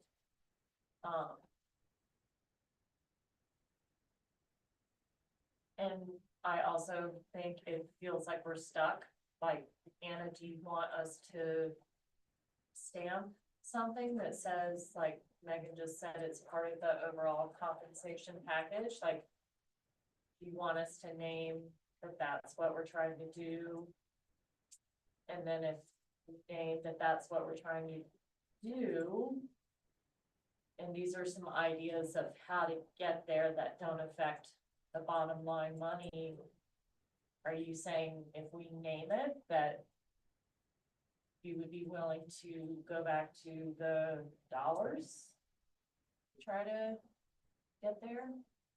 Like, if naming it is more important right now and this feels like too much of an impact in a different way that feels not great, you know, and brings up these other issues about the meaning of ERW, and it really is about money. And we look at money. Yeah. If this isn't an option. Yeah, I mean, I think, Heather, I mean, I definitely would love, I had a thumbs up in the bonus, like, I would love, if that's the gap, I would love for us to get through first quarter financials. I would love to see that enrollment's better and that this becomes a priority if we find that we're ahead of the game. We're budgeting conservatively. We don't have full optics on this. We've estimated enrollment conservatively. It could be better by October. You know, better to $500,000 to get everybody $500 bonus, maybe. I don't know, but to me, that seems a lot more straightforward to the gap, but it's not, damn, it's frustrating when we don't have the money in hand. Like, I get why Shannon said about to do it in arrears. You know what I mean? Because then you have it, then you know you've got funding. But I know that's not a sure thing. But it feels to me more of a straight line of this was a compensation issue. Right, and we were just trying to be creative. Totally. In a way that also, like that sigh that Adam did, like that would happen, you'd be able to hear it. Everybody would do it. So that could go further, maybe even than money. Possibly. Okay, let's go, Autumn. Two things to say. First off, in our contract, it says the work year for regular teachers employed on a school yearly basis will not exceed 185 days. Unless negotiated in this contract, it does not say anything about less than 185 days.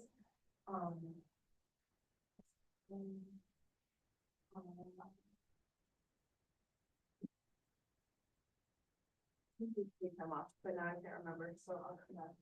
Okay, Megan. I was just thinking about the idea of a bonus again, and, I know we crossed it off the list, but, you know, just because you brought it up, Anna. So, bonus is also, is one time. I know we've talked about, you know, if we were to use ERW or PEB day or whatever, would that be one time or not? That hasn't been answered, but, you know, those could be looked at similarly. Also, and you talked about having like, let's look in the fall and see how we're doing quarterly. Or let's, if a bonus would happen, I'd be really like, I'd be worried about hearing what I've heard is a possible bad year, another bad year coming up from the state. But what about like, what about the possibility of saying we could look at, like, we are going to do something in the fall. And then maybe kick the can down the road and be like, either in the first, whatever quarter, third, whatever it is, first quarter, third quarter in the fall. I don't know what quarter it is. First quarter. First quarter, okay. Second quarter is like October to December, which is usually when we know our October. Okay, so in whatever quarter, look at, do we have money for a bonus? And if not, then we provide the day. In either or. For one time, we'll get back to one time, I guess. Okay, thank you. Next up is Christie and then Lisa. Yeah. So I think there's a couple of unknowns right now with our minimum fund balance and just that's really clouding the financial picture for us right now. That we really know that we don't have a lot of flexibility, and that really is around our self-insurance and how much that's gonna cost us. We just got an IBNR, which is incurred but not reported claims report. And we were hoping that our incurred but not reported claims after December 31st were gonna come in around 2 million. Now they're estimated around 2.7.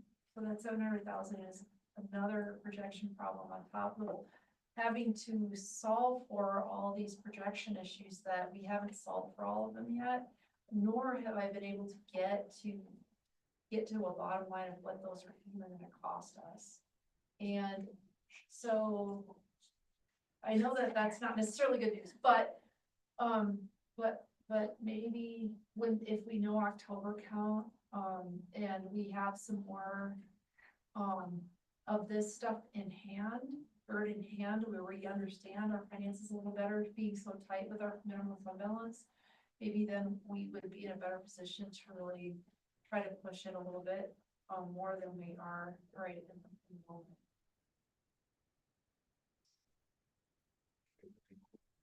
Lisa?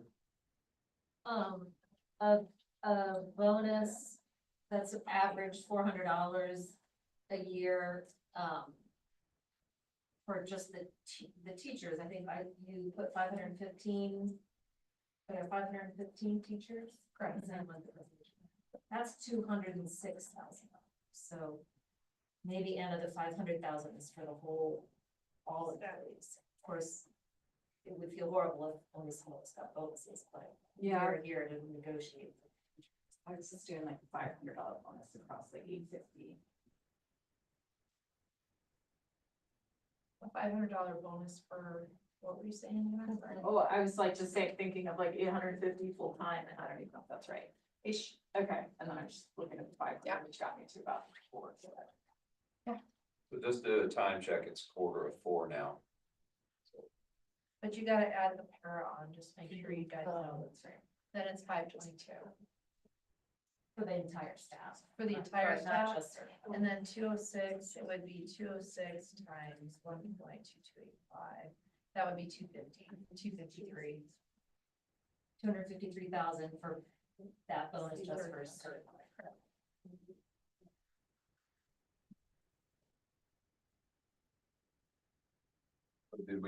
Did we want to do more with that PTO thing, or did that stall?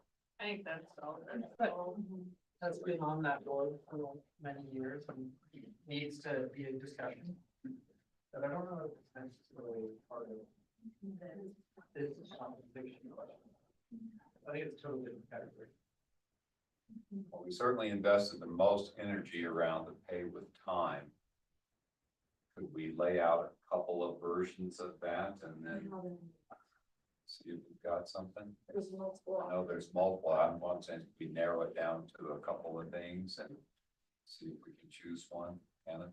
I think another, just maybe it's a process issue, and I think it's maybe similar. When I think of the pay with time, there's a lot of like additional people I'd like to talk to about that. And so I wonder, similarly, as we mentioned before, without having a mid-year, if this was a mid-year right now, I'd be like, okay, cool, yeah, great, let's take this. Let me go talk to some people and see what it looks like currently and see what we're doing with this time. I'm feeling up against a wall, like I'm feeling against it because this straw idea didn't come up till right now. And so I'm feeling like it has to be a yes or no, but this was a mid-year, I'd be like, okay, let's keep talking about it, or let us consult with some more people. So I just want to name that. If there was an option, keep it on the table. Support that option, keep chewing on it and fleshing it out. I mean, can we do that? Because honestly, I mean, I'm worried. We have talented teachers leaving or taking a year off from their profession right now, and seeing that this is not something that we're willing to give them when we can't give them money. Which a lot of it's out of our control, I get it, but this may just like solidify their drive to pursue another profession. So if we can keep it on the table and you could come back to us, Anna, I would appreciate that. I think people in my building would appreciate that.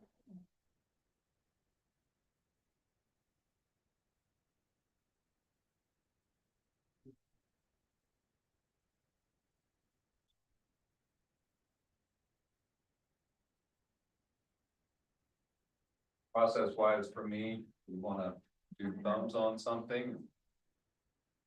See what happens, yes. Anna, what would your proposal be? Like what? And I ask you specifically because I know. Yeah, I mean, Cause I have my own idea of what I would have the next 3 steps be, but I want to hear what yours would be. good question. Like, do you feel like if you had more time to sit with this and digest it, and then we come back together, we could come to an agreement on something around this?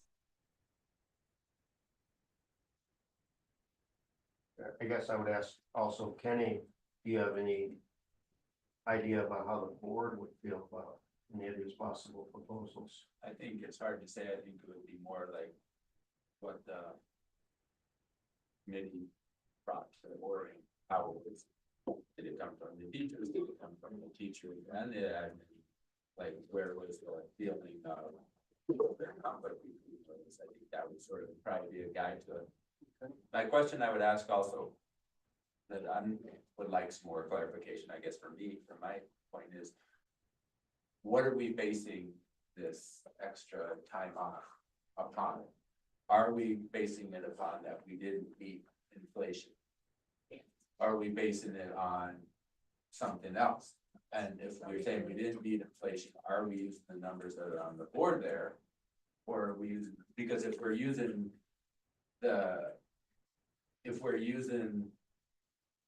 the insurance as part of the total compensation, then we have met inflation. If we're not using that, we haven't met inflation. And so I guess that would, that's important for me to understand too, like if we're talking on why we're doing it this year, and are we doing it this year because we haven't met the inflation for this year? And that's sort of the discussion that we had, that's why this would be on the table. What parameters are we using to decide inflation, and is the compensation for insurance part of that? I could respond. Sure. Kenny, I would argue that even though from a dollar standpoint, our insurance is, the district is giving us about the same amount towards insurance, the value we're getting from that money is significantly less when people are gonna have higher co-pays, higher deductible, all of that is definitely gonna impact teachers, right? I hear that. I'm just saying the premise for which this started with is based upon. And I would also argue, we're just looking at trying to meet inflation is just to be able to tell our constituents we're not losing money this year at least. So I don't think the argument and the discussion is really, well, we're not meeting. I think we're trying to say we deserve more, but maybe we can at least get to this level. Yeah, and To be competitive and against other districts. Yeah, and that's, I guess that's what I would say, like, our 1.8% step raise, sometimes that we use the word COLA, or abbreviation COLA, right, which is cost of living allowance. But that is not true. It's definitely not true here. 1.8 is not equivalent to the cost of living allowance here. If you compare us to other places in the US, we are ranked as one of, I mean, insurance wise, we are ranked as what, the second or third highest. If you look at our cost of buying a home in this valley, we are ranked in the top 3. I'm just like, I don't- it's cost of living, I that's don't not, disagree with any of that, and I agree that there needs to be a compensation, but I'm saying if this is like a precedent that we're doing, it should be based upon X. And we're doing it this year because of this. I And think, what is that definition, I guess, still, to me, The is clear missing. criteria. then that, like, come up with a quantitative value for those things that I just listed. For how much it costs to go and actually seek out medical procedures here. Come up with a quantitative value that compares, you know, trying to purchase a home, even like a half of a home in this valley, like, or a condo. Yeah. I just like, all of those are monetary things that we easily could track down. And we easily could show that even though our salary might be comparable to the top 3 or third of the ones we've compared, are those components also comparable? And the chances are they are not. And so this is just trying to offset, it's trying to make it so that, because like right now, I have teachers in my school who are brand new to education. And that's when we're the most likely to lose them. The stats are staggering. And they're even worse when you get into the, like hard to fill positions, like SPED, science, math, right? Those 3 are staggering even more that they're less likely to stick around. And per the state of Colorado, it's amongst the worst on retaining teachers. Why do I say all this?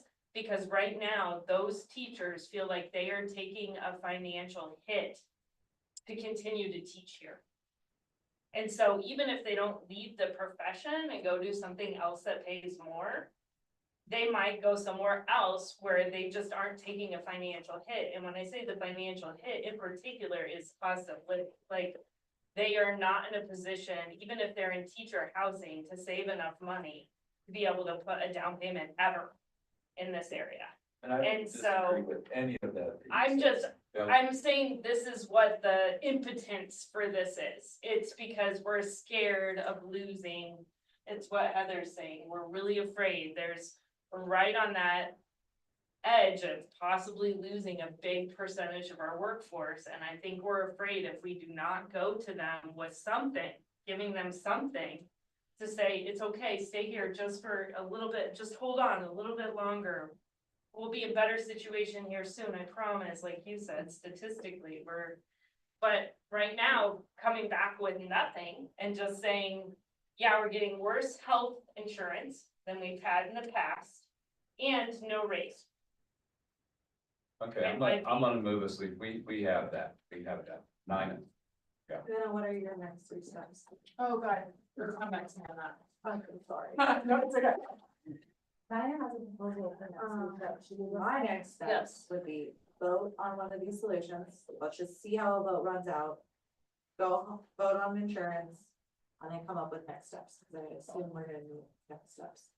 Or maybe we switch those last 2. Maybe it's a vote on solutions.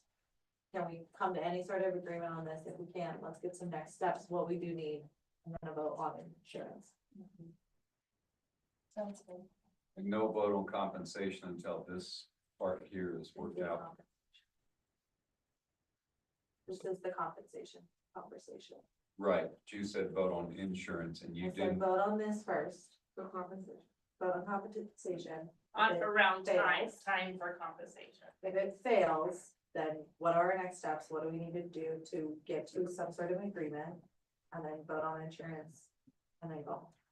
We define better what that compensation is.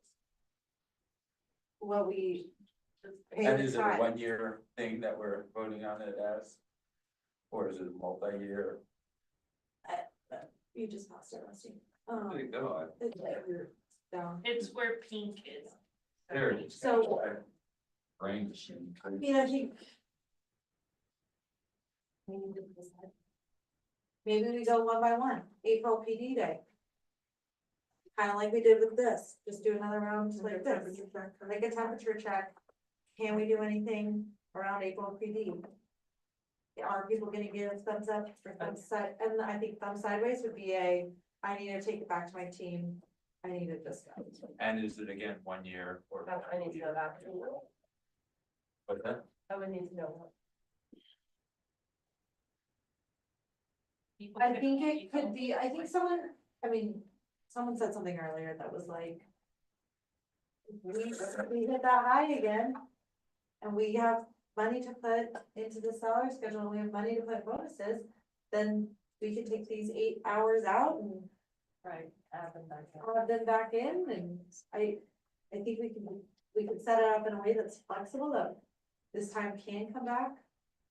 As an ER, or as. Or maybe we can ask, Whatever. we could say April day just for next year. April day, and if that doesn't go, then April day or April day indefinitely. If that doesn't go, then do April day just for next year and see if Okay, that's. let's go, Jacob. Just many of your, I totally agree with what you've been saying about the actual number. And it exists just because this map had errors in it. Like there is a difference between the compensation between these years that is ballpark here, that we could figure out an exact number of. And I think that is really important, but all of these ideas are assuming that number is in a small part of the ballpark, but that it does exist, the like gap between cost of living and the step. I guess I would still need more help with that, because I would need to know if we're using insurance or not, because if we're using insurance, it doesn't exist, that gap of the 2.3%. If we're not using insurance, it doesn't cover the 2.3%. Okay. All right, Stacy. yeah, Anna was prior to that. Lisa, Stacy. I think what feels really hard about the actual numbers and the goal of inflation is that we're also saying health insurance, right? Because if we went other district style right now with health insurance and the contribution the district made was lower, we could do a lot more in salaries. We could get to 2.3. We could, you know, like we're trying to do it all in an environment where like, you know, PPO 7 for CEBT in 2 years has risen 48% for us. I know we're not offering PPO 7, we can't afford it, but that is like set. So I just am naming the complexity of, I guess why I think that naming what total compensation looks like and really grappling with that because of inflation. I mean, look at, that's getting all sucked up by health insurance. I think it's different. I think it's more, to Alicia's point, like if there's something bigger than it just being numbers, that's inconsiderate. Just, you know, like if we were just taking that 3.05 million and just putting it in salaries and saying, this is all the district is putting 877 into insurance, you got the rest or don't take it. There it is, you know, like it's there. And so it's, how do we move all these things together? And I think that's where I'm just like, wow, and to go, and I hear it, I totally hear you. I just, the loss of a day when we work so hard, and I will say cognitively, when I think of our kids, the last thing I want to see us doing is losing time with professionals. Granted, I'd love to see it with like more contact time for kids, but I recognize we need PD and work days. So I just, like, selling that at this moment feels, it's really hard. Thank you, Lisa. Back to, would the April day removal be one time or recurring for it to really equal out to our loss in, potential cost of living adjustment of 0.995%, would have to be recurring. Because you would keep that extra 0.995% in your salary to Okay, thank you. Stacy? I'm trying to formulate my thoughts correctly. And I'm sorry I missed the first part of this, but talking about April, is it because April, which we just had, felt like the least useful? Is it because, I'm just asking actually, this calendar committee together, we grappled through a lot of conversation about what's the right timing, what's the right placement. These half days feel hard. It's hard when like, report card on trimesters and quarters don't work out. And then there's also necessary time. It feels like the once a month thing we discuss, like, is there a time where there would be planning time and a break? Is a question. And wonder, and I actually think there has been an April one, but that's kind of, that's one of the newer ones. But that's seemed to be the thing in the room that felt like that's the one that feels, I don't know, less necessary. It's not around a report card. Is that right? Somebody have a great answer for that? Yes, I do. It's really the easiest. It's the only one that makes feasible sense. Like, kids already have the day off. We're not split up into those 2 workday, half day. It's not set aside for grading. It's the only one, it's consistent across all schools. It's the only one that there's not, it's not really set aside for a very, very specific. Like, all of those other dates, like, we really thought about that December PD and all those other ones. Well, and they're like, some of them are the high school get Yeah. work day and the other ones get This PD one. day and then grading day and then we switch it. So it's the only day on the calendar. It's consistent across. Yeah, and just like what I'm trying to think through is, there's this problem we're trying to solve for, and I think it sounds like this is a proposed, one of the proposed solutions. Yeah. We also think about, what's the overall opportunities in time, that's not 75-minute chunks or 90-minute chunks, or, where we can provide like big chunks of time together, whether it's for PD or planning or whatnot, but we're just trying to think of those collectively. So I know in the morning, we also talked about, like, can we do some of the trainings like after school or on the weekends or an NTO, like, there's a lot, I think, of trying to think of that bigger picture too, and like, how do we all those things. And from my perspective, when I have teachers telling me like, I don't feel prepared for X thing, or like, I didn't get trained on this thing, or this feels like, I didn't know that was happening, right? Like, and not prepared with like content in the class, like that feels very important to consider, and build the structures in place to be able to do that. That being said, I know that every school planned their own PD for April, and I'm not saying that we like go this. Okay, thank you. Christy? The only thing that I would note as far as precedent and the question about the uncertain future of our federal funding and our state funding, and the fact that we also have our declining enrollment district, where we're going to be experiencing some losses in revenues with that next year for sure, and probably the year after that. All of these options, it seems like it seems like it's gonna beg the same kind of conversation over a couple of years, and that concerns me. And I know we're gonna have to get really tight on the finances and try to figure out some solutions where there doesn't appear to be any. But that's where I concern, and like to Miles's point earlier, just like in the short term doesn't look great on the finances. And then what this means in the future. And then I understand, and I totally hear you, and having even lived that through my life, as a child, like what it is to see this reduced funding bucket for teachers, and then seeing how that is impacting the recruitment and retention of teachers. I don't know that what that good solution is. And that's what I think we're all trying to get to, but I'm concerned a little bit with precedent for that reason, but I also really am empathetic and understanding of the need for solutions. Christy, yeah, Heather, Miles and Kenny. Penny, I think it's a fair push for you to want us to define this number and say, does it include the insurance or not? And in the same way that 2.8, that work was done to kind of make that fit for the 61%.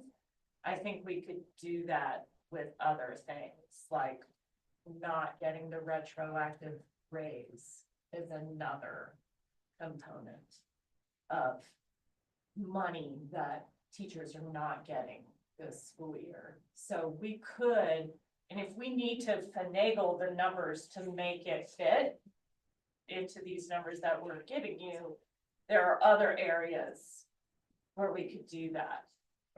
You look like you're confused with what I'm saying. I'm just having a hard time with the word finagle. Yeah, finagle's not a good word. maybe. Because I don't feel like. Well, then I feel like they're headed finagling to get to the point where we are. So to me, that. No, and I apologize that I used the word finagle. I guess it feels like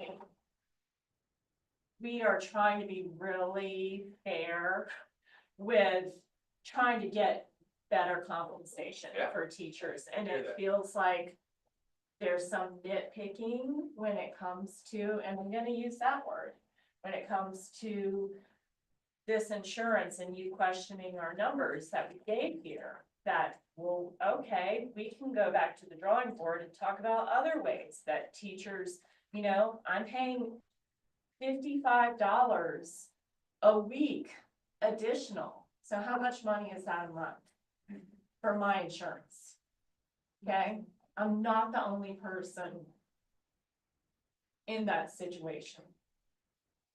And So for you to question, you know, the $800 versus the 1077 and question this number, this feels fair. This feels actually more than fair for what teachers are not getting. It's probably less.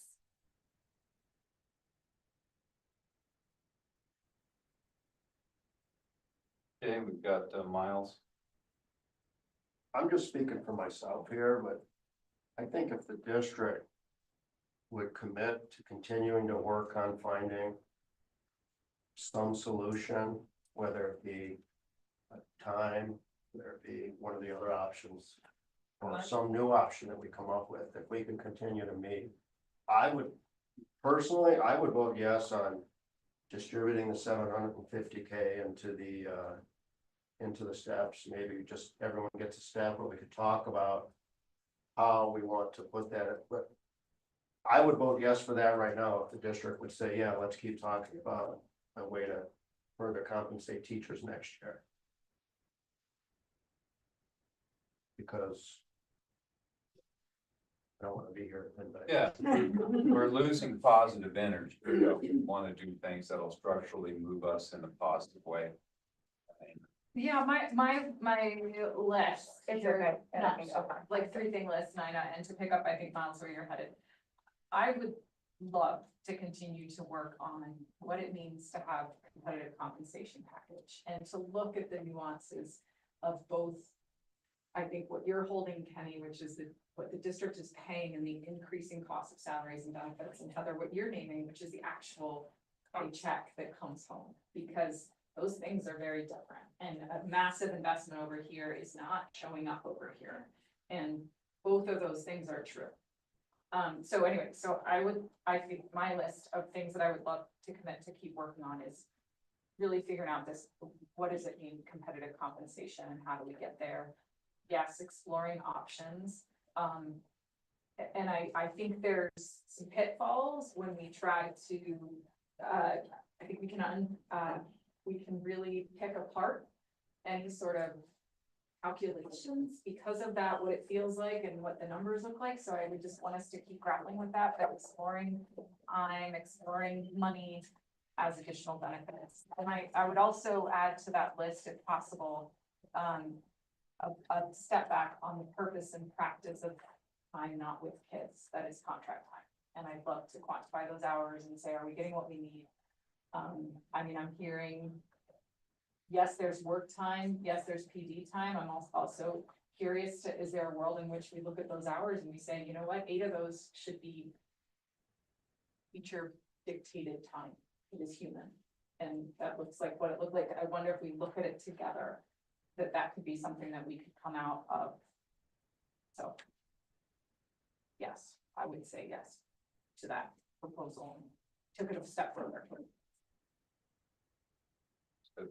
And well, you were up for a long time.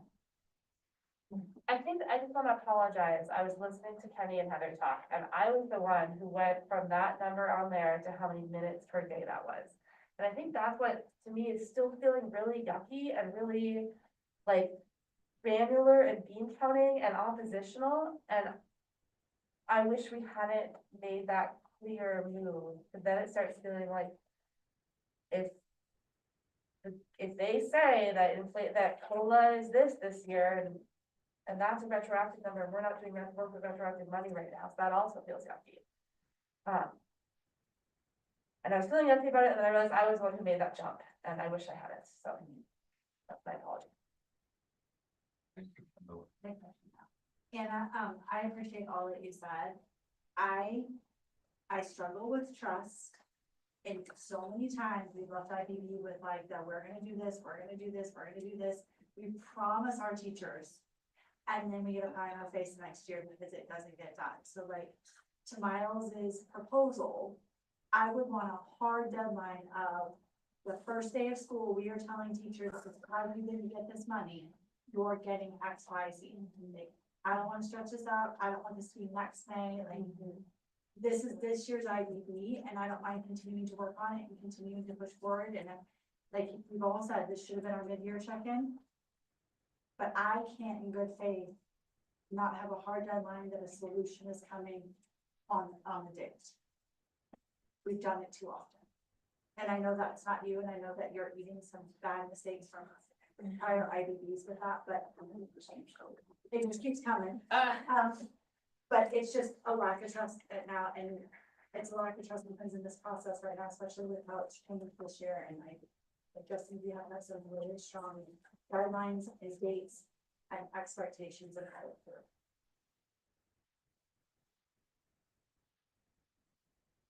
Yeah.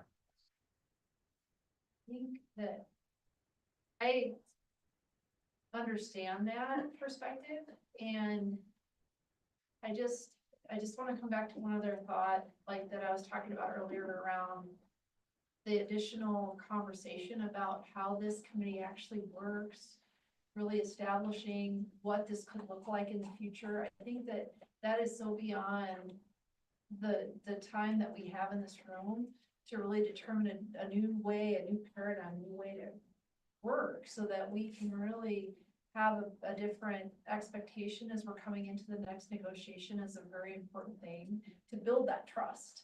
And that's what we didn't have this year. And that's what felt yucky to a lot of people. And so I hope that over this next time that we develop some sort of subgroup or subcommittee, or I don't know what that looks like, but that would identify some of these issues. Like, I mean, if we can even come out of this and say, here's the issues for a subcommittee, here's what we need the leaders to work on. Then we can have these updates and we can really have something tangible to work on instead of just like, I mean, and Anna's a huge part of that, but that we can collaboratively work on that and have some check-ins and things like that. That, I don't know. I mean, that just sounds like it'll move us forward instead of stalling this, which is what usually happens in the summer. Yeah, I guess I would just like to clarify a little bit I don't know if it's position, I don't want to say position, but I don't disagree, Heather, with anything that you said and the situation where teachers are with that and that maybe aren't better off than they were last year. And I'm not opposing that in any sense. I'm just feeling like if we're that the decision would have to be based on something tangible. If that's like we're saying, we're doing this because of X, and I just feel like that would need to be further defined of why we are doing whatever it is that we're doing, and I don't feel like that has been clearly defined.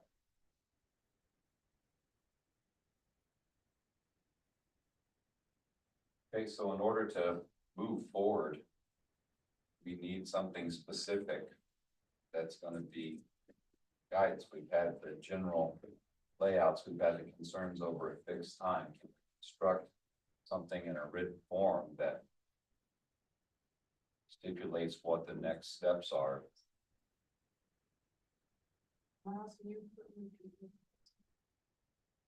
Distribute the 750K into the salary schedule? Yes or no? I think it was 7-9. Well, whatever. Yeah, well, just so they're. Based on numbers. I'm not detail oriented, I guess. And then commit to finding, Oh, I don't know. And Kenny, I hear what you're saying, so I don't know what the number is we're chasing. We're throwing out $500 worth of value to teachers. I mean, yeah, we could quibble about if that's the right number or not, but that's the starting place at least. And, you know, so maybe someone's better at math than all of us non-math teachers can help us with that, but we were back there on napkins and Don't down those back and napkin conversations. Those are awesome. I love those. I was thinking. you also phoned a friend and tried to help have them help us over here. Yeah.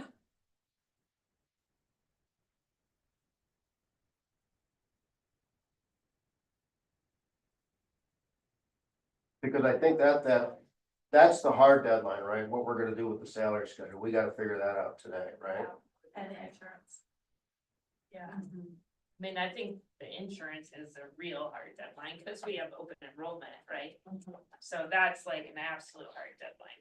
So I would vote on those two things and see where we're at, and we could go from there. Maybe we get a bunch of thumbs down, everyone's like, screw you, we're doing it today. And so that was just a proposal for me.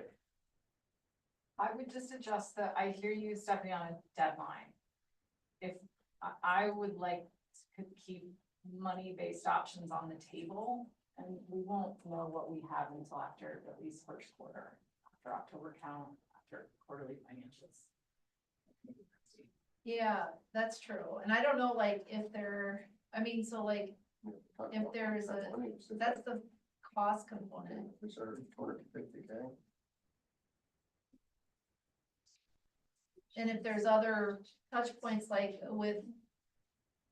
Like that we need to get back to them on in regards to time. So there's two components. I see the cost thing.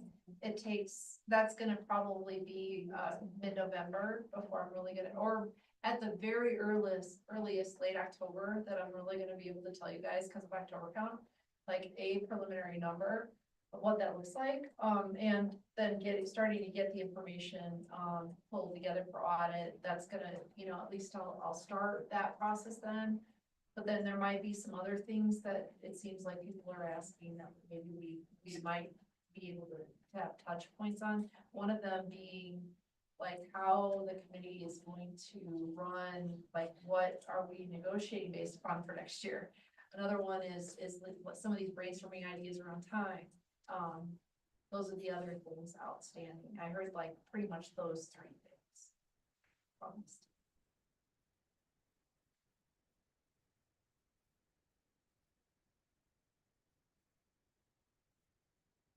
Can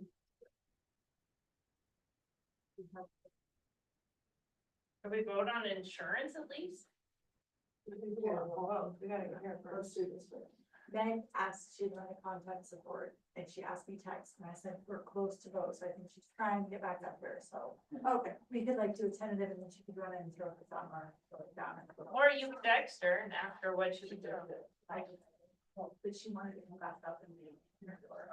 It's from. So what's another component that needs to be put in here right now? We're just waiting for Meg. Okay, so we would vote on this and then vote on insurance. You vote on them as one item or as two separate items? Oh, right there? Yeah. like the salary is one and then I think they go ahead. I think they go ahead. It's a package, so. It seems like insurance should be a part of the whole vote as well, but if you wanna split those into two, that's fine. It's all a compensation package, one big package. I will say I appreciate having a date in there.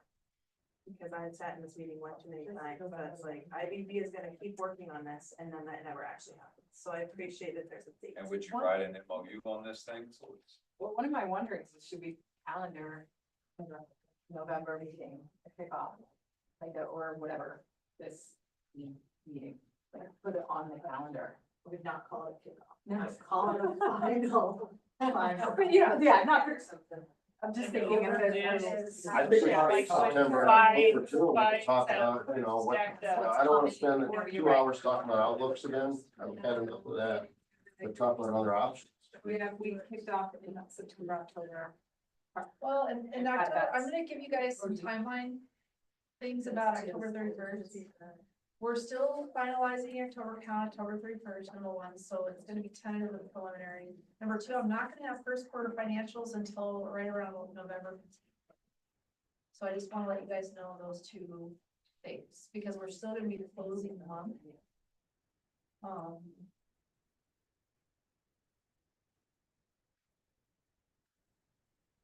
And if we do November 30th, I have the ability through state law to do a supplemental budget to the board in January, you know, like November, December, January, so that we can adjust the budget for anything. So we still have time to make changes to our budget at that point too, which is really an important thing that we want to make sure we're keeping that time to do that. November 30th. That's Thanksgiving week.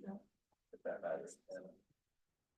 kind of the 30th is, the So 30th maybe is Sunday of, December. the 30th is a part of We're gonna Thanksgiving. meet every day till we get it done in November. Can we say November 26th then, before Thanksgiving break? That is Thanksgiving break. That's November 2019. Day. November 21st would be the Friday before. Oh, okay. Nobody probably wants to do On the Friday. on the Friday of work, but It's by November, so we can. Yeah. That's November 2 or done before that, okay? Not And this- What? No, this will be real. Yeah, I just, we can't push it back anymore, or it becomes hypothetical, like if we go earlier, it's. No, that's, we're just because it's Retroactive. like December, you're meaning this way. You two are pushing back in different directions. And I just interpret. All right, Okay. go. Yeah, so let's just make sure that we have all of the details, because I remember in the presentation, my brain is seeing a couple different numbers or a number that I'm not seeing here, just because I haven't stared at as much as you guys comfortable, because there was a total of what was Talking the about total Christie's, number there in that presentation? isn't that number we wrote, Yeah, correct? The Yes. two- Yeah, I think that's, yep. I think that if you guys, if you're separating the health insurance piece out from the steps, then, and we're just talking about certified, and that's Yeah. who we're voting for is only the certified, Yeah, right. that takes it down quite a bit. Just 2,793, right? What we're Yeah, talking 793, about- yeah. Okay. Really, what we're talking about is everyone gets a step next year. Like Yeah. our salary schedule that is currently We'll honor the salary schedule. is the same, you know, as people, it's not like it's frozen, like nobody, the only thing that isn't happening is retroactive pay. And is it steps and lanes or only a step? It's all of it. Yes. Yeah. Yeah, that's what I thought too. I Yeah. just wanted to make sure that everybody had clarity on that. So you're gonna be thumbing on the steps and lanes given at the 1.8%. We're gonna be voting on having an IBB group continue on and have a deadline by November 21st. And that group formation TBD. Mary brought up a good point. If we're voting on it, should we TBD it right now? So these people are committed and we know we're working on it. And I like that idea. Yeah. How about we vote and then we do the TBD, or do you wanna do the TBD first? I think we should just vote. Then we can have some. I know we need to. So are we all thumbs on this? Okay, all thumbs. Nor that's such a bad thing to say, but in this case, it's such a good I thing. feel will be on it. All right, and so the to be determined is who wants to be a part of this group. Pick me, pick me. So isn't it? So would it be the LNC plus others or separate? Separate. Okay, great. I'll be on. If you want, we can just come to you in November and tell you what we decided. To be honest. I'd like to, Jason and Lindsay both are here. I want to talk to them and see if. Yeah, see if one of those folks wants to be on. We can divvy up that. Yeah, I guess calendar and all the other fun work. That's why I was thinking of you or us. You should just tell Lindsay you weren't here, you got it mowed here. Think for that, volunteer, we put states down there. Yeah. Probably now I'm one school leader. Yeah. Yeah. Do you want somebody else from the ACES team? Because I know that if we are talking about time and calendar. Okay, We got good. Stacy, we're okay. I wanna know why Christy comes up like that on me too, because I type in Christy and then okay. She's the only one that I do that with. Nobody else did. Wrote their names in. Should we vote? Off Sure. topic, sorry. Maybe We're just special. No, I can't. Apparently means- I think I can do it. I think you can do it with them. Okay. Jacob, Vote on in church. Yeah. Yes. Yeah. Okay. So scroll up.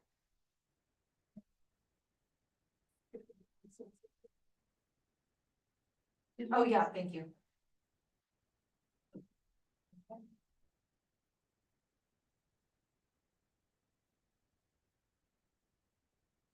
So summarize recommendation is PPO 9 is covered. And HHP 5.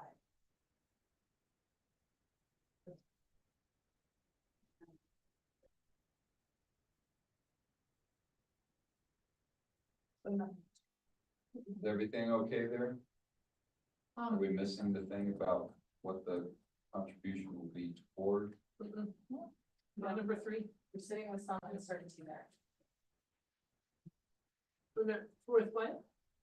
But the district's committing to cover PPO nine, whatever the Yes. cost is. Yes. What are we sitting on uncertainty with? The uncertainty is on whether for people who elect HDHP plus family spouse, whether that 29 a month in differential is allocated into an HSA for them, or whether it's reducing the cost of their home. And we did say it would go for spouse, family, children. Not just. I thought it That's was the just answer. employees. That's the answer. Just That's the uncertainty. Well, when do we, how do we find that out? Probably between now and Tomorrow. Friday, getting that clear with you. Outside of retirement, why else would just reducing the plan not be the best option? I don't know, because maybe somebody wants to put, if the district's giving them $29 a month, they want that in their HSA. But would they just put $29 a month in their No, it's a HSA? tax case. Outside of retirement, just to have everyone's plan behave the same, and not some people's plans are reduced, some people's plans are, but is that answering the question? Yeah. I think okay, correct me if I'm wrong. I think the most important thing is that the $29 that is being saved by going to HDHP somehow gets to the employee. Yeah. Either at the HSA or the reduced cost, it goes to the employee that chose an HDHP plan. And we'll see what's possible. Don't like it, we'll fix it next year.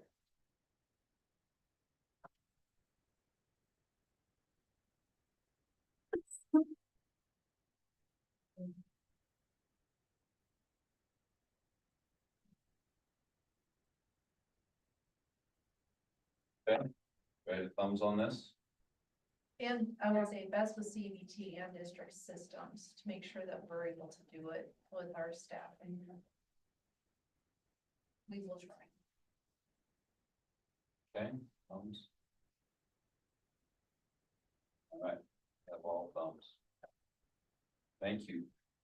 Great job. The most challenging at the end. That's not the end. It's not the end, pushed it. No, I mean, like, even this meeting still, we have to figure out communication. Well, my next thing was say, what's the TA, the communication concept gonna be here for, you voted on? We have the draft IBB recommendations already started, and it's fine. Well, and then you can add And then we this to Add, the health insurance. but to the bottom of it, we just need that, add the health insurance recommendations. Is it, And we've always directed those other recommendations though, for like HR, for BLT, who are we, what's the recommendation to, or is it just recommendation? Goes out to everybody. When did they go for the boards, like the next board meeting? This Wednesday, the Wednesday. 2 weeks. The 14th, the next board meeting is May 14th. Can I make just one other note, is like, I know we didn't get to play in the sandbox, but Laura did a lot of work on that. We added the certified A and certified Bs in there now. And we put them in different colors to try to make it, because now the spreadsheet's getting pretty big with two different, schedules in it. But I think it'll be helpful as you guys are, as we are just continuing to work on this. That's this crazy thing, huh? Yeah, it's like, look at this, 25 sandbox. This is not yet updated, but it is updated. We just didn't change that. Yeah. Yeah, Kitty. When it talks about final certified, 2025 certified IBD recommendations, so there's recommendations to ACEs, to HR, to BLT, and that's separate from what we just maybe talked about. Which of these comes to the board? Is the board saying, yes, we're okay with the recommendations to HR and we're okay with the recommendations to ACEs, or are we only being brought to talk about salaries and insurance?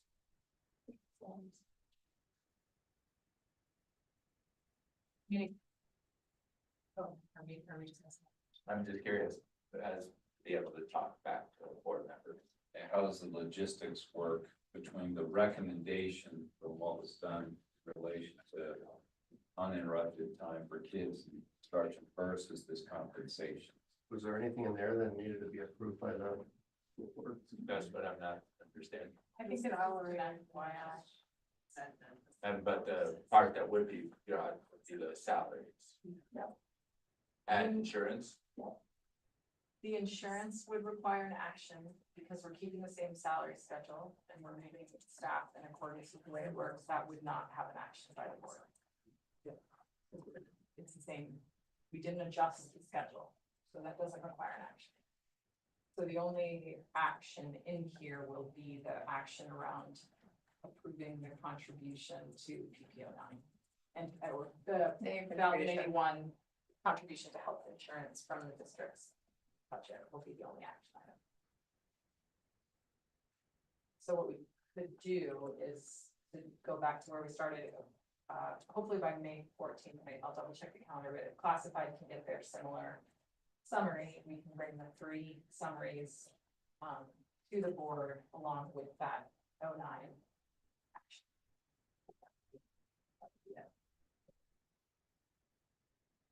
Stephanie? Autumn. Does that mean then we would need to think about staff when we share out the staff our recommendations? Would that then also need to have an nominee from the team that we already signed? I think I'm gonna think that. I mean, I don't know why we need to wait. So we could say sometime before the 14th, you have to share out, you could do it the 7th. That's right. It's right. We usually do a slide deck and then. The 30th would be next week, and I don't know if we'll have the slide deck ready by then, so it might just have to be something. We're going to get some response to that or something else? Now, just for clarification, tomorrow's their day to share with everyone insurance plans with Yeah. price. But for you, you'll be doing that? Yeah. Or not us, you mean? No. Okay. Yeah. My question is around that. So the board hasn't approved our insurance and we're opening enrollment tomorrow. It's not ideal. Just- It's like, no, Cindy, that's a great point, and to be honest, I sent the board, after health insurance committee on Tuesday, I sent the board an update that said, hey, this group's got consensus on a recommendation, and still certified IBB's meeting on Thursday, here's where we are. Ideally, we would have had all of that a yes to the board for an action before open enrollment. It didn't happen, the board's been tightly connected to all along the way, so I would be very surprised if they did not support this at this point. It's not ideal in the timing moving forward. We'll try to get that better, but I would say the board has the ultimate say because they'll adopt the budget that allocates that money. But in our work session yesterday, there was conversation that the board was supportive of PPO 9. Oh, good. Or we're gonna have Good a to hear. work session on May 15th. Right. Right. Or if the board didn't approve the budget in June for that reason, but I think that, I think strong involvement and it's been helpful to have the board part of this. So I don't see that being an issue, but it is a technical piece that's not ideal. Yeah. So really, when we share out with our staff, it'll be the visiting their staff and then we make these recommendations and That's it. because insurance will already be shared out and they'll already made a commitment before we even have our meetings with them. Yeah, I mean, I wonder, I mean, I've been sitting with like, is it still worth it for us to provide a narrative around the choices? Because it's great that we got to PPO 9. It's gonna hurt, y'all know that, like, especially if you're covering a family, a spouse, it's not great. It's not gonna feel like a 0. So I wonder if there's an opportunity for us to communicate that, like, yeah, we worked really hard to get to this. And we recognize that it's still a reduction. We're paying more for a less product. And there's a portion of that that's gonna be on employees. And it limited what we could do in salaries. Yeah, because I think it's important for people to get that know that 1.8 is out there. I mean, just when they're making these decisions on what they do. Program enrollment. You don't know how we do what portion, sorry, Christine. Cause I don't know, like with the communication, when that timing is for the communication on the, recommendation for the solution on giving that step. When they're gonna be able to get that and honoring their, what you guys wanna communicate versus letting the employees know how much additional compensation they're gonna get to be able to pay for those hits. I don't know what the answer is. None. What if we just send out this one page, or this, it's not 2 pages, the finals, 2025 certified IBB recommendations. I have everything in. This We guy can here. Send it out to staff tonight. Yeah, okay. Yeah. And then by May 14th or whatever, we, as an IBB team can come together, we can do the narrative on a slide deck and share it out to our staffs. If you're okay with that. I'm okay with that. Like, I don't wanna. When we come together Remove the after virtual. tonight to do this later? When is it that we have to present it? Yeah, will be next. Usually it's within 3 days, yeah. Will you click the link that says cost of advance per employee here or Begonia? Right. Is that accurate? Because I thought I heard today that that is not accurate yet. Not yet. So I don't think we should share the one pager out till that's accurate. Updated. I would rather, I It's just not got the updated. CT, I'll rather include that. Link that. Link that in. Yeah, link that in, instead, replace Yeah. the link. Yeah. Is it as detailed as this one? More. It's like the brochure. And it has the cost for all the different employee groups, employees, 2 employees and employee plus. Well, let's look at it. Yeah, I'm actually, sure I let's mean- look at it. See if we can get the right. Except for that $29, what we're doing on the employee plus plan on HDHP. I'll be great. That's that only exception. Right.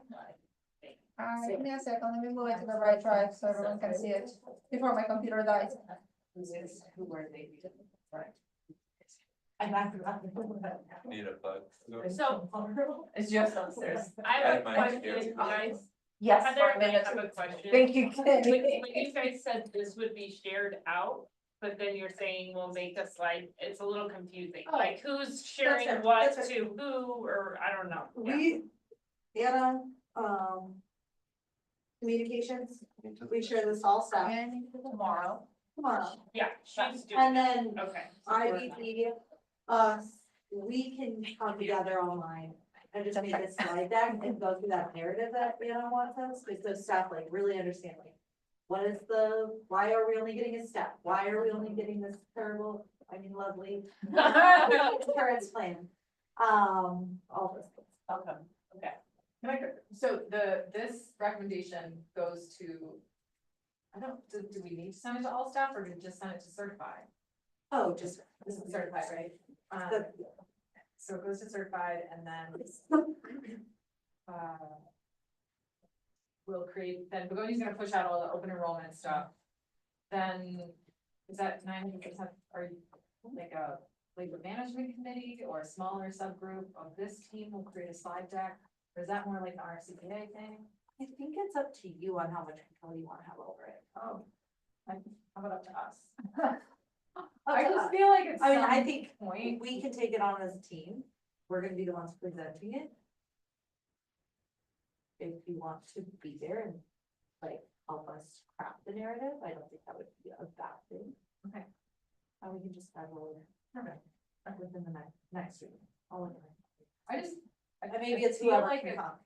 some point we have to, and I don't know if it's if it's IEP, if it's coming from the superintendent office, but we need to explain Totally, and that's why hard I wanna do it. choices and name that it's not. Like, yeah, there's some really great things, that we kind of climbed out of some pretty intense deficits. And yet we're sitting with a reality that's not right. Yeah, would you, Anna, maybe be willing to like just even put together like a very short video, just saying that goes with this or whatever, that like gets thrown in with it, just where it's like, so here's everything that was agreed to. But this is our journey that we went through to get here, so. Just so that they know, cause I mean, isn't it all in the name of like transparency, right? Totally. Yeah. Alicia, what I'm hearing you name is that maybe almost in advance of the open enrollment stuff, just to like, here's what's coming. It's gonna not be pleasant, and this is how we got here. I'm happy to write that. I'm happy to write that with all of you, or if you feel like, Anna, just do it, go. Either way, I feel like it's our story, and I want it to be told, but I don't care who's telling it. We can also take that back. Burden with you. Do a lot of things. Okay. Are you saying in this video on Monday when open enrollment comes? Say that again? But before Monday, right? People are getting the packet.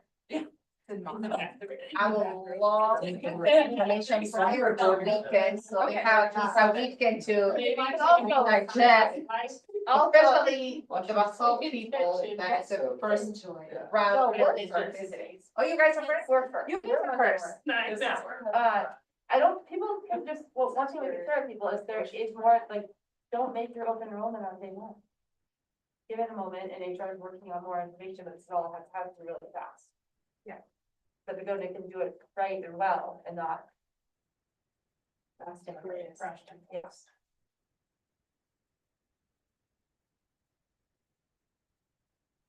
Things to say still? Sorry. Come on, man. I was always happening. So, again, to understand process from your collaborative bargaining agreement, you don't have teachers vote or teachers voting? No. No, we don't need to vote. It goes to the board, just a team vote, then it goes to the board. Or that one component this round, which is insurance. That they know. The board's not gonna vote on that other recommendation work we did. No. So that's just gonna go out to the building and stuff. Yeah. Okay. So are we looking to approve this way it's written or anything? Or We already did. we just need to check out. Can you check out? Okay, let's check out, Can I just confirm what I'm? please. Okay, this final 2025 certified IBB recommendation is gonna be sent out to certified staff here before we walk out of the room. Or 15 minutes later, we can close, we can get it done, send it, here's the outcomes for day. Then, is pushing out open enrollment stuff tomorrow. We're gonna work, this basically will make up the memo that goes to the board on the 14th. Nina and a small team will work on translating this into a slide deck for everybody to share with their schools. I can help as needed. Maybe what I'll do is I can do a quick script, like I did a video that goes out tomorrow at some point that says, hey, you're getting open enrollment information. Here's where we've come from, this is how we got here. You know, more to come, but just acknowledging how hard this is. Does that sound right? Like the right touch and the right communications? Yeah, Okay, so you're not hard to not be I just had the premonition that I wanted to make sure what was on the insurance benefits guide matches what we have here. There is a discrepancy, okay, and it's $29 for the HDHP. On the benefits guide, it says HDHP Can you is. tell us where you're looking? Page 18. Thank you. Page 18. Oh, Thank you. sorry. Thank you for. Page 18, HDHP 5, employee plus spouse, on the benefits guide is listed at 1,022. On ours, we have 1,052.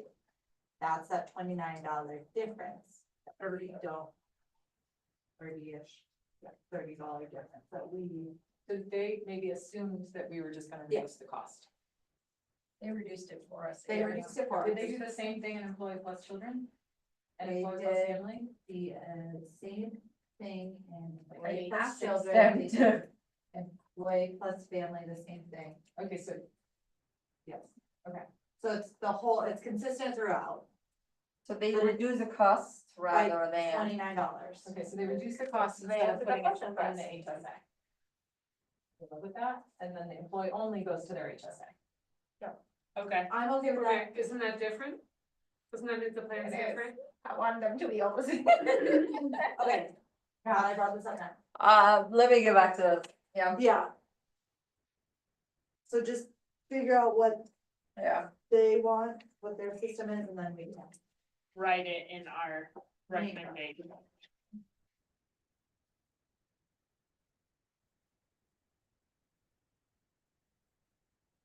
So can we still check out while that's going on, or do we need to do, can you got something? I was just gonna ask a question on that, so if the, right now it's looking like there's gonna be $29 less, doesn't it now sort of show that it's gonna be 78, Well, it's the $58? accounting error for. No. Yeah, because it should be 1,051 and then plus the 29. And it's showing Or 1,022. Yeah. Plus 29 would be It just says 1,081 would be, so the 1,052 should be the employer contribution. Adding 29, that would equal 1,081 that everybody is. Subtract. Or whichever way you're looking at.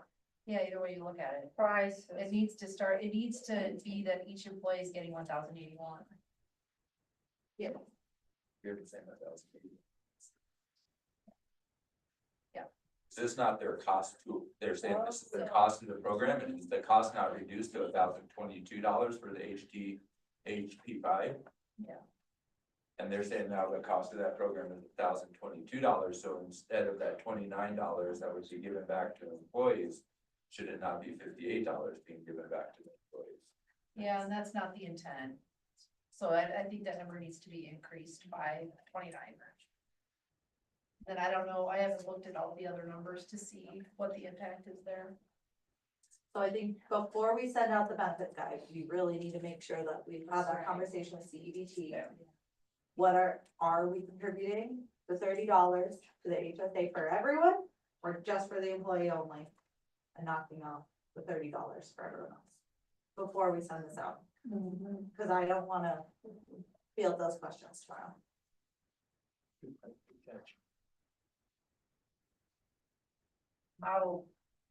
I would love to have the one plan for everyone rather than making different elections for different people.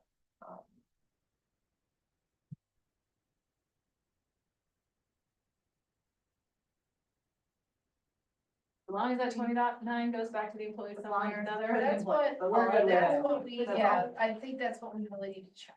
Yeah. Only Yeah. if you go back to the Yeah. employee only So- HSA. Either, it can only go back to the employee only and the HSA. HSA. And it And goes that's- two different ways for. The one, I hate to tell you this, but I don't think that you can have one way for the HDHP, I think you're gonna have to have. Unless you're Unless definitely you gonna say put it in private. an HSA for everybody. Go again? The only way you can do the same thing for every single person on an HDHP 5 Uh-huh. is if everybody gets a contribution to their HSA. That's the only way it can all be the same. Like if a certain amount, a dollar amount per the employer goes into the employee HSA.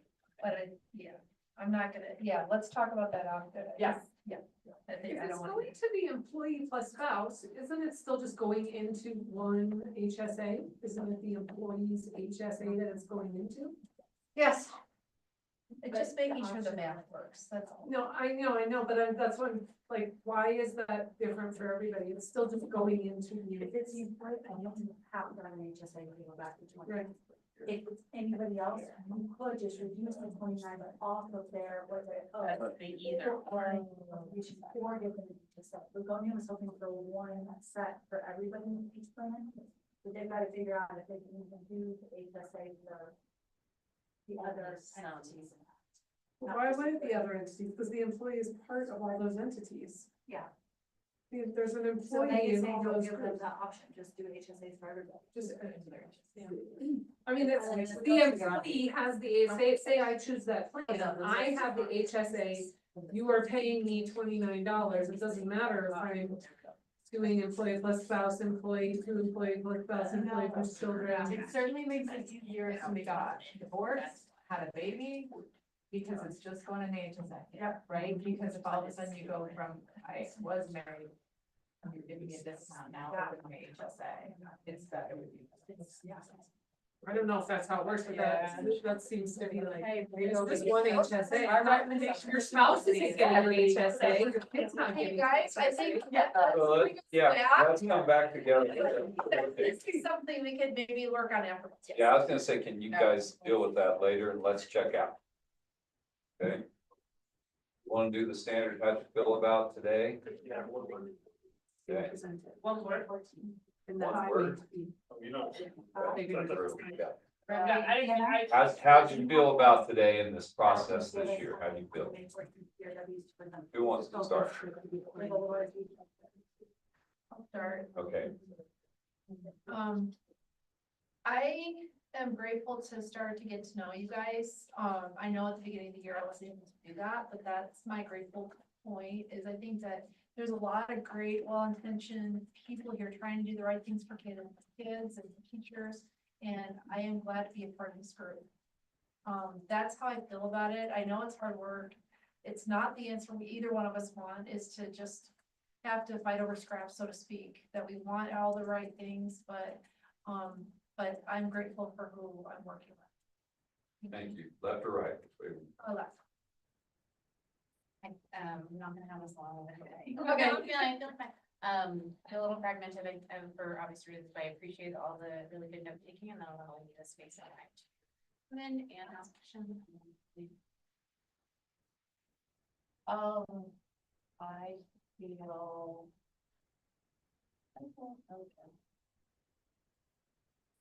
Okay. Some things I feel like this sense of accomplishment, and then other things I feel the way that a lot of things have felt this year, which is just like more questions than where I started at the date with. So, I just hope that somehow we can merge those together to where the things I have a huge amount of questions with can feel the same good way that the things that feel really good. I feel really appreciative, how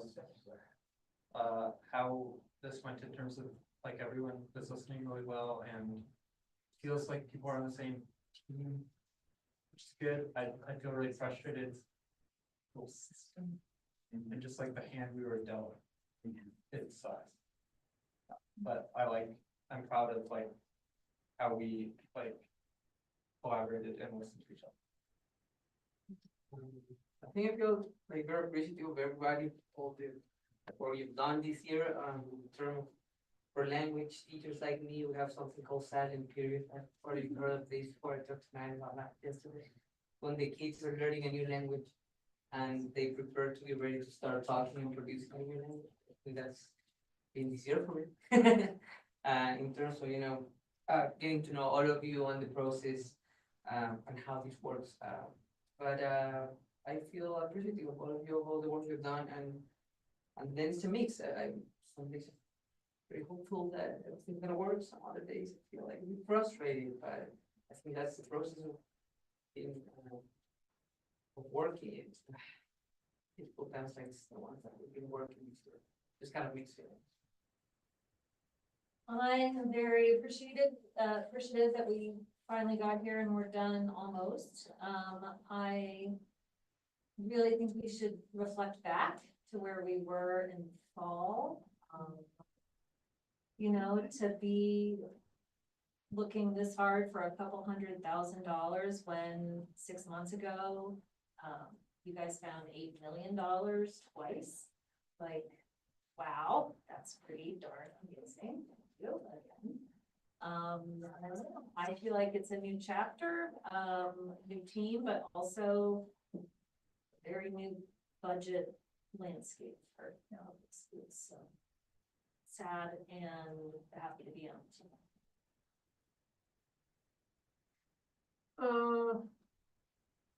I feel like I've been on this roller coaster all year, and I feel like a lot of the year has been going down. I felt like today we had some ups, and I really liked doing that kind of brainstorming. I thought that was really creative, and what I think this kind of group can be really, it can be a really positive thing for this group. I've been on IBB for 22 years. This is my last meeting. And I'm glad, and also I'm gonna miss the process, so. You have time to change your mind. November. Can't leave till you can go to the place.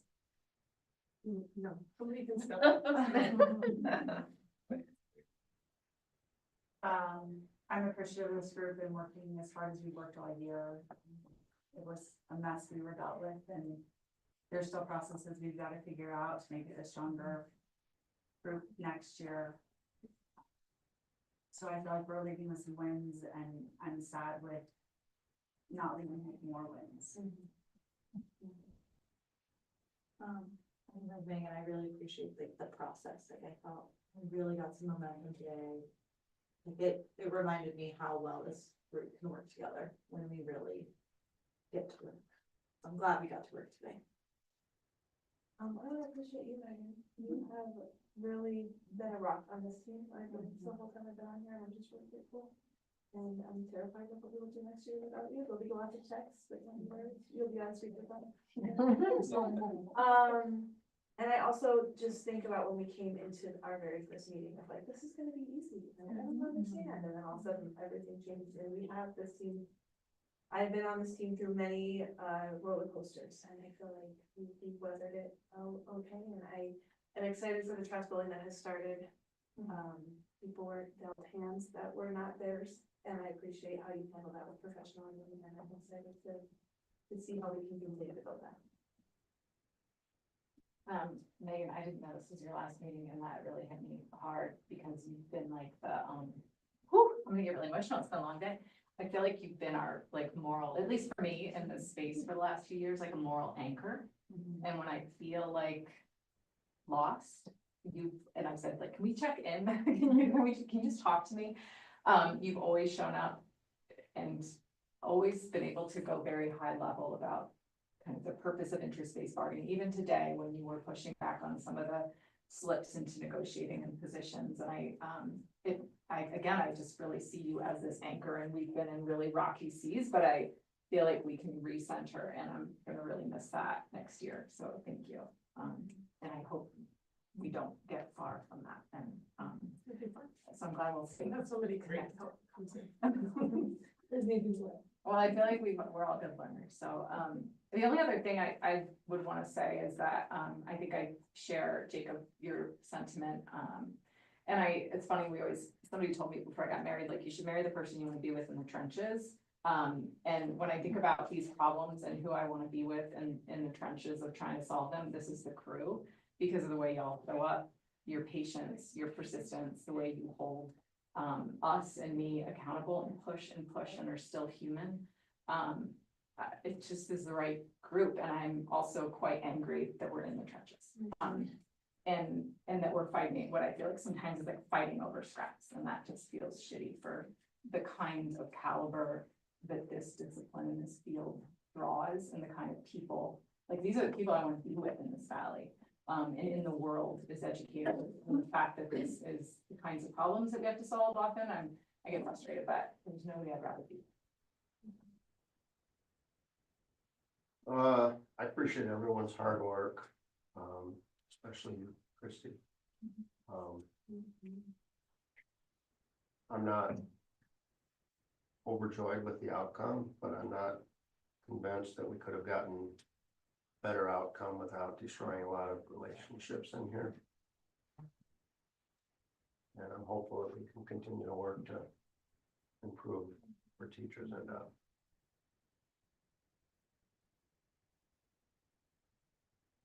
I am in awe of everything I've learned from this group. I took a few of our mantras and our learnings to different trainings, and I mean to people, always assume positive intent, always assume positive intent. You can do this, we can go through this, we can. And actually, I got back in a few occasions, a few responses of, where did you learn that? That's powerful. We not all the time do that. You do it, you'll see it works. And I've seen it work. And that's larger than me. Thank you.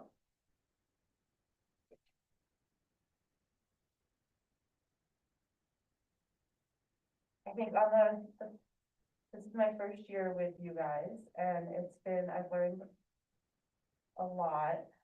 And Harv, on that first day, you were like, do you have to be here? I was like, I better fix my face. But the process has been really interesting to see, and knowing that I came in a particularly messy year, both not just the financial situation, but also with that tension with the CBA and not like figuring out what we can work on and what we can't. And I'm really curious to see where that part of it goes from here. Thanks. Yeah, thanks to everybody. Thanks a lot, Megan, for all the years we've been doing this. And it's like we had, a few years there where it was like calm waters and smooth sailing and wind at our backs. And that's real fun, but like you're on vacation, but this is like travel. This is like, then you find out what you're made of in the stormy seas. So I'm just glad. I think we did come together as a crew, especially today, and realize that like this group is different than the other collections of people that come together in this district. So yeah, I appreciate to be a part of it today, even though it's hard. I guess I would like to appreciate the different strengths that each different person brings, and it adds to a collective strength for the group. And I appreciate the passion that people bring to this meeting, and it makes it real, makes it what is happening in our lives. Thank you, Megan, for 22 years. That's amazing. Thank you, Rusty, for your guidance with us.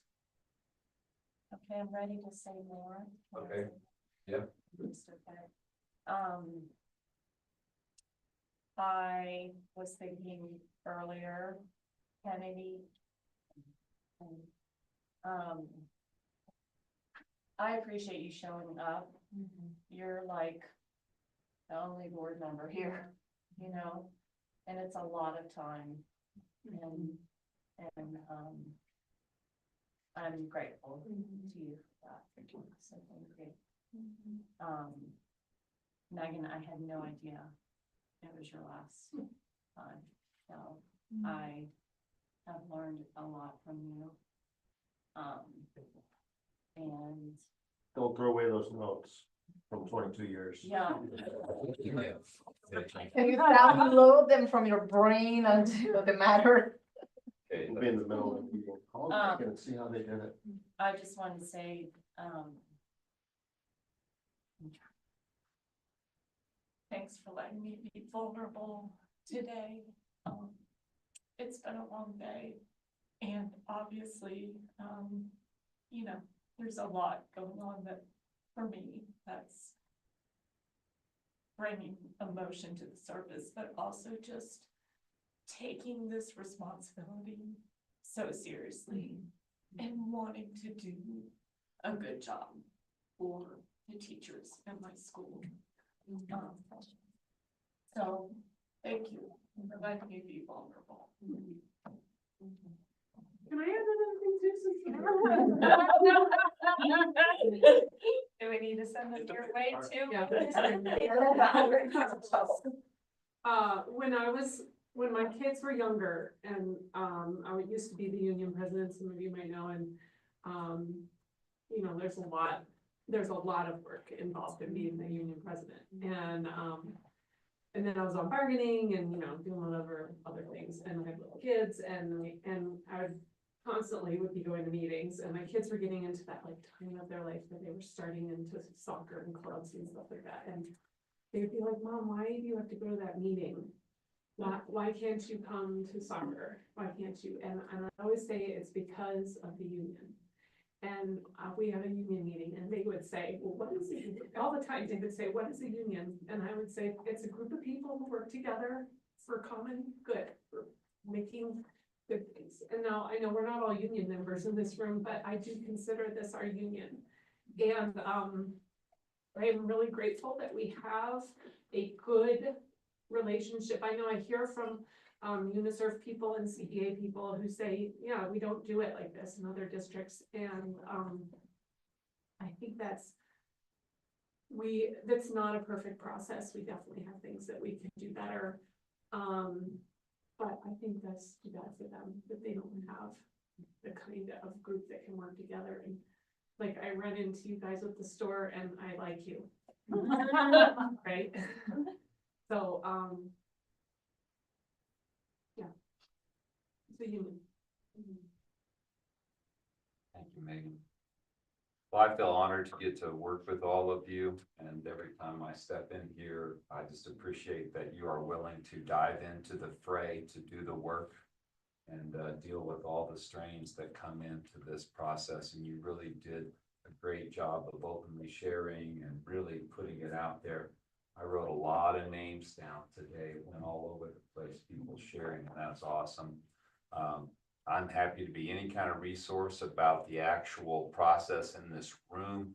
If you need more support in that we can make that better. And I'm always happy to get feedback to how I can work better as a facilitator. But it's just great to be here. Thanks for all of your hard work, Megan. Thanks for your dedication to this for so long. It's really quite amazing.